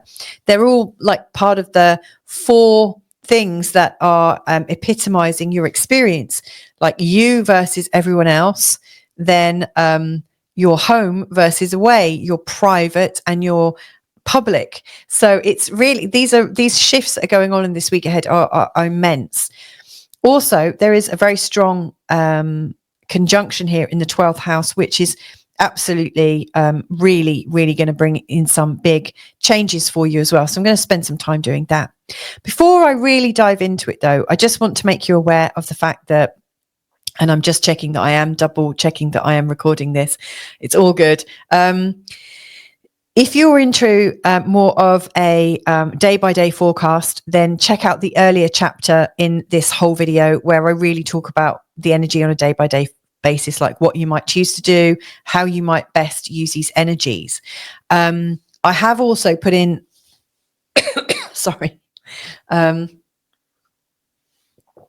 separate sections for Mars retrograde, Mercury Cazimi, and also this Venus conjunction with Ceres and Pluto. Each of these separate chapters are also containing a Sabian symbol forecast as well. So if one of these parts of your chart forecast really resonate with you, I absolutely recommend that you check out those chapters too. And if you are wanting to do more Cazimi research, I did actually record something back in February looking at all 6 of the Cazimis throughout the whole year. And this is the very last one. So you could even track your journey in quite a reflective way to see where you've been and where it is taking you for this time. Now let's dive in. So I'm going to start with Mercury retrograde, seeing as I've put down my catastrophic failure from just moments ago, with not recording your first forecast. Mercury retrograde is obviously at play. And, I've been saying a little bit today that Mercury is not very strong right now. And I'm going to use these pencils to sort of demonstrate. So as a planet comes closer to the sun, first of all, it starts to come into the area of the sun's beams, sort of under the beams, and it's just not as visible, So if we're talking about Mercury, and we are here, Mercury's power to create speech and to talk about things just seems a bit diminished. His power isn't so effective or apparent. And then he gets closer and he's in this sort of area of combustion where he's so close to the sun that the sun could really burn him up. Of course, they're like really far away from each other, but it's how it's seen. When Mercury comes into a conjunction with the sun, from our perspective, it looks like the sun is illuminating Mercury. And from our perspective, it's as if Mercury is given center stage. And so the brain function, the communication function, the socialness of Mercury and the effectiveness of Mercury are enhanced. And then Mercury carries on in his journey and goes back into that combustion again. And then later under the beams. And then he's far enough away from, I'm all sort of hooked up in myself now, but he becomes far away from the sun that he becomes effective again. So he's on a journey and he's really, really powerful here. And this side and that side, he's really not powerful. Now, he's also retrograde. And so it looks like he's moving backwards from our view on Earth here. And he's retrograde at 14 degrees. And I'll talk about that important degree in a moment. But in his retrograde state, his ability to form thoughts is not so strong as it usually is. And he's a lot more inner reflective, so he's not so much about facts and, sort of scientific dissertations and stuff. He's more about the story and what's connecting us and how the information is relayed. And he's also in the sign of Sagittarius, and he's not that strong in the sign of Sagittarius because Sagittarius is so expanded, so optimistic and hopeful and sometimes over enthusiastic. It really is the sign of the big adventure and the sign of the philosopher. And of course, with philosophy, is there ever a right answer or a wrong answer? That's really not, Mercury's favored way to consider information. So, Mercury is really, really not strong right now, apart from this window of opportunity when he goes into a Cazimi for 5.5 hours this week on the 5th or the 6th, according to where you are in the world. And of course, if you want those dates, go back to the Mercury Cazimi chapter and you'll see the dates. I've put where the Cazimi starts, where it ends, and where it's really, really potent. And I've put that in my time zone and 4 others. So hopefully you'll be able to work it out for yourself. Now it's at 14 degrees in the sign of Sagittarius, and that brings in an extra little bit of information, and that is represented by this line. So they are aligned to another cosmic point, and that is the point of the Great Attractor. Now the Great Attractor is like I think a giant black hole in space that is gathering, like pulling in all the local galaxies, planets, everything in local space is just pulled into this black hole. And the Great Attractor is sucking it in and kind of changing the shape of our reality. Now, what goes into that hole? Who knows? Like what happens the other side of the hole? Who knows? But to me, it feels like it's full of secrets, full of vast knowledge, the depth of which we cannot understand. It's full of power. I mean, think of the energetics to be able to do that. It's this irresistible, magnetic, strong, powerful, deadly force. And so this Mercury Cazimi could give you a ton of insight, really cosmic secrets. If you're a channel, if you're somebody who is a writer or somebody really wanting to do something very special and to get something otherworldly, I really think you could. It's very, very strong energy. I would say be careful what you wish for. But leading up to this, it's also 14 degrees Sagittarius. I've looked at the Sabian symbol for this, and it talks about things going round and round in circles, and that the answer is actually right in front of you. So I think if you've got a situation going on, in particular for you, around your career, around your legacy and how you're seen in the world, then use this Cazimi ahead of time. Start thinking about it. Ask yourself big questions like, how could my career get suddenly bigger? How could I be my purpose? How can I find my legacy? How do I know which decision to take right now to fast track my business in this particular way? So you can use it, ask these big questions, and then trust that consciousness is going to bring you the message that you need. And it might not come through your ears. It might not come through your writing. It might be a chance meeting with somebody who relays a story to you that all of a sudden something new comes up. So that's Mercury Cazimi. Now, Mercury is in a pattern as well. So we've got this ongoing pattern here between Saturn and Jupiter. Jupiter is one of your rulers. These guys go into a square every 9 years, and it can take a while for them to come out of that square. And it just so happens that this square is going on for about 10 months in total, I think, off the top of my head. They started to go into the square around August. They're still in their square. They're going to be in their square come the end of spring. So it's a quite a long-term event. And you'll find that I've got a Jupiter square Saturn show recorded earlier this year in the summer. So check that out if you're interested. But this is showing where we've got our personal authority, which I would actually put here, the Jupiter, our personal sovereign authority, and also the authority that comes through judgments and experience and rules and regulations. So it might be an authority outside of ourselves. And we're trying to get a sense of balance between the two, and they're not really balanced at all in the square.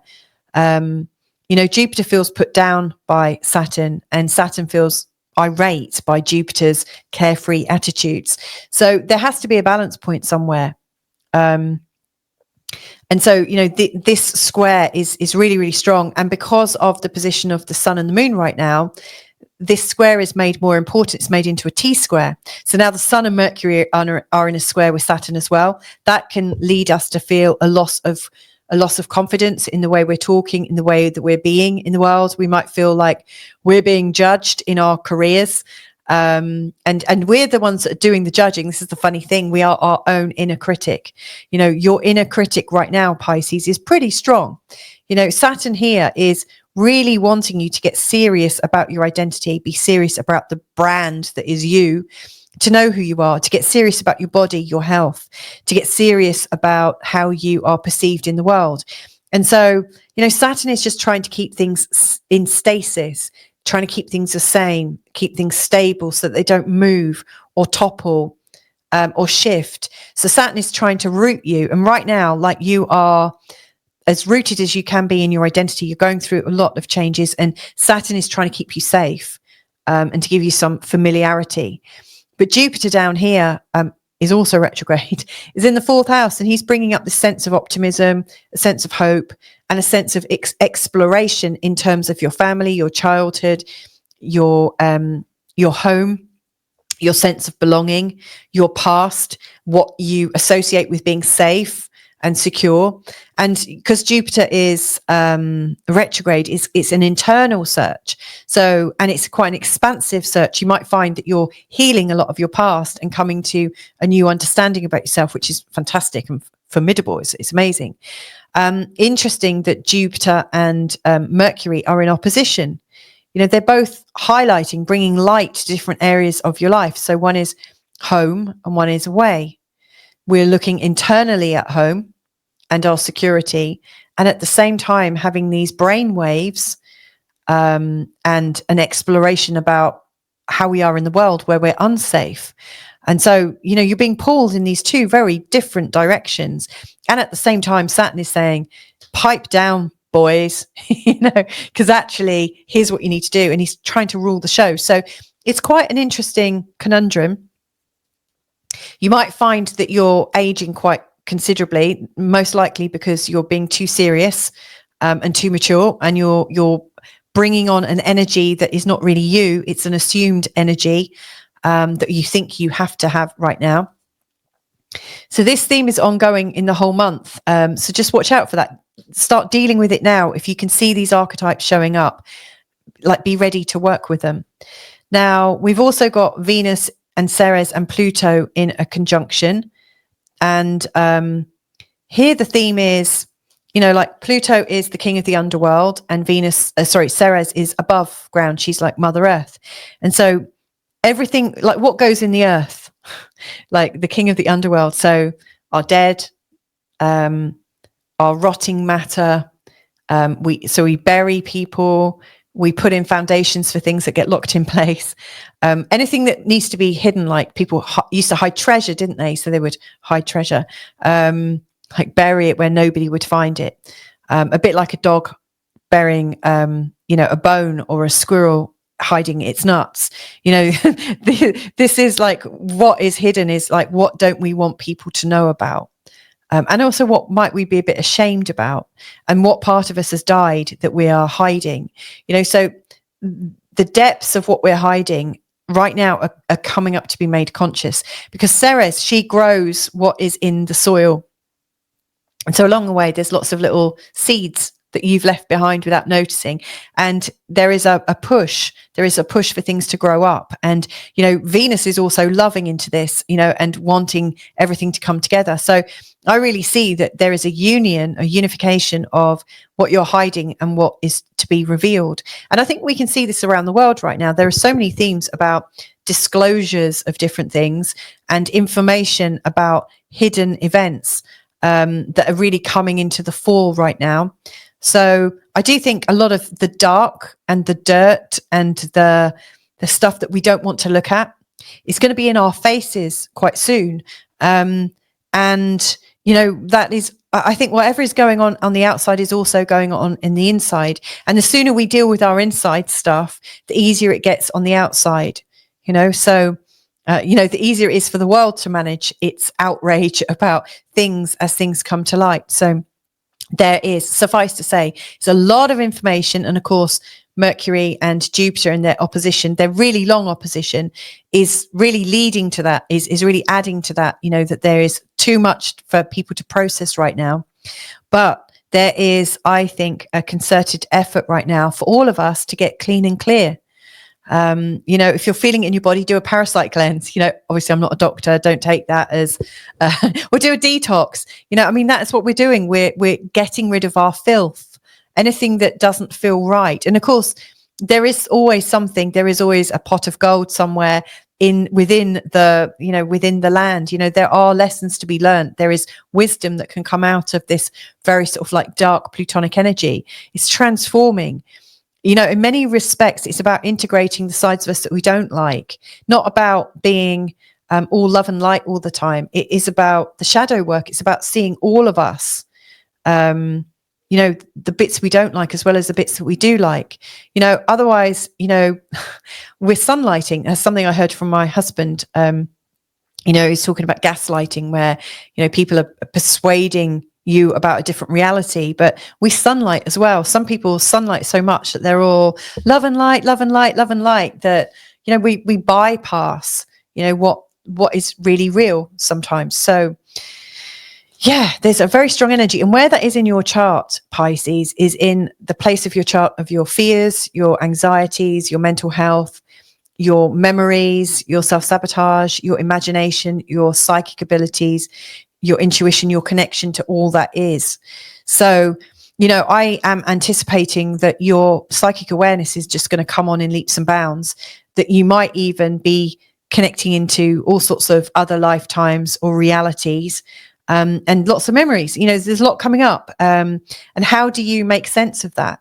You know, that's the big question. So if this is already starting to happen, because actually Venus, Ceres and Pluto, they're already in a conjunction. You don't have to wait till the 7th for this to happen. They're already in a conjunction. It's just on the 7th, it really comes into being.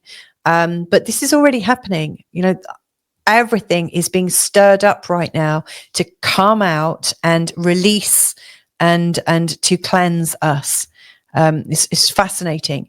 Now, here's where it gets even funnier, actually. Mars is about to go retrograde. He's in the sign currently in your 6th house, trying to make your life much more practical, you know, much more fit for purpose. You know, Mars is taking action, getting you cleaning up and clearing things and like helping you get a better routine. Everything is about cleaning and refining and taking action, and possibly doing some big health kicks as well, you know, because there's a lot of energy with this Mars to get out, be healthy, get into exercise and like watch your nutrition and stuff. But when he goes retrograde, the outer externalized energy of doingness in terms of organizing your life is again turned inward. Now, some of the aggression or the anger or the vitality and thriving and thrusting that Mars has could go inward. So you want to be careful that you're not going to criticize yourself overly or rip yourself apart. You know, that's not the best way to deal with Mars. If you've got unexpressed anger, then it's important to write it out, draw it out, talk it out, do something, walk it out, you know, whatever. However, what you might choose to do is also work on your inner strength rather than your outer strength. You know, so you might be working on your core muscles, not like doing like proper powerlifting. You might be working on stretching and your flexibility, you know, so that when Mars is going direct again, you've got more brute strength, and you've got more flexible strength. And so, you know, you become unbeatable, you know, you make yourself as good as you can. So I really see that this is affecting the physical nature of your reality. Now, where it's interesting, I think, is Mars is coming back into the place of deep femininity, actually, into this place of the mum, the family, like in the sign of Cancer, and our history and our stories, but also into the 5th house, which is what we're birthing. You know, what are we trying to create? Where is our joy? And I guess my comment here is, you know, you need to really connect into what is bringing you joy before you go back into this forward motion into Leo with Mars. You know, Mars is wanting to take action and get your life right for you. But it appears that there's more coming from you about your passions and what is bringing you joy. So during this time, and he's retrograde from the 6th of December until the 24th of February, it's quite a while, you know, consider what you really want to bring into your life, not just how to manage your life, but what you want to bring into your life. What would make your life feel like a life worth living? You know, like what would really light you up? That's the kind of thing to connect into. So over the next couple of months, as Mars is retrograde, and also as, you know, there is this deep purging and a deep revelation of all sides of you, not just the ones that... Okay, so I don't know if you know what happened there, but My internet just went off as well. So I was just like recording this again, and I thought I'd lost the recording for a second time. Thank goodness for recording into the cloud. Oh my goodness. So yeah, I guess I can't even remember where I was now, but I'm not going to record this again. So Pisces, please accept my apologies. Mercury retrograde is like really, whatever is going on is massive. And I'm sure I'm going to be laughing about this later, but yeah, this to me is just such a strong time for you. There's so much like going on internally to lift you up and to bring you into a new place. All you need to do is to really listen to all of the signs, have these conversations with yourself, and kind of gently explore. All will be revealed in due course, but what is going on, I think, is lifting you up to a whole new level. So I'm going to leave that there.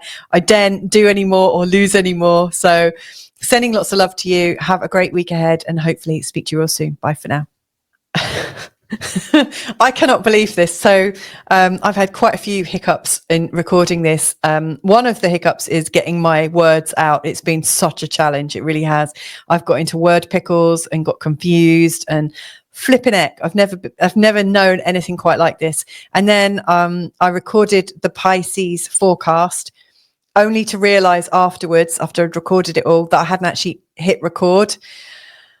And then I recorded it a second time, and then there was a power cut. I mean, honestly, how can that possibly happen? But it did.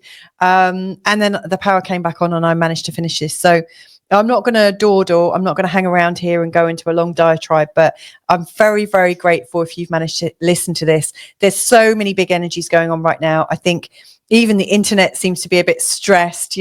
I think there's an information overload. I really think there's a big kind of dump of information coming, whether it's coming from us and our unconscious minds and our connections and our realization about what it is to be human while we're here and stuff, and maybe what is going on in the world. And of course, the more we do this to ourselves, the more it's coming out in the world at large. So stay well, have a great week ahead. And if I can be of any help, get in touch. But hopefully I'll catch you in another forecast real soon. Lots of love. Bye for now.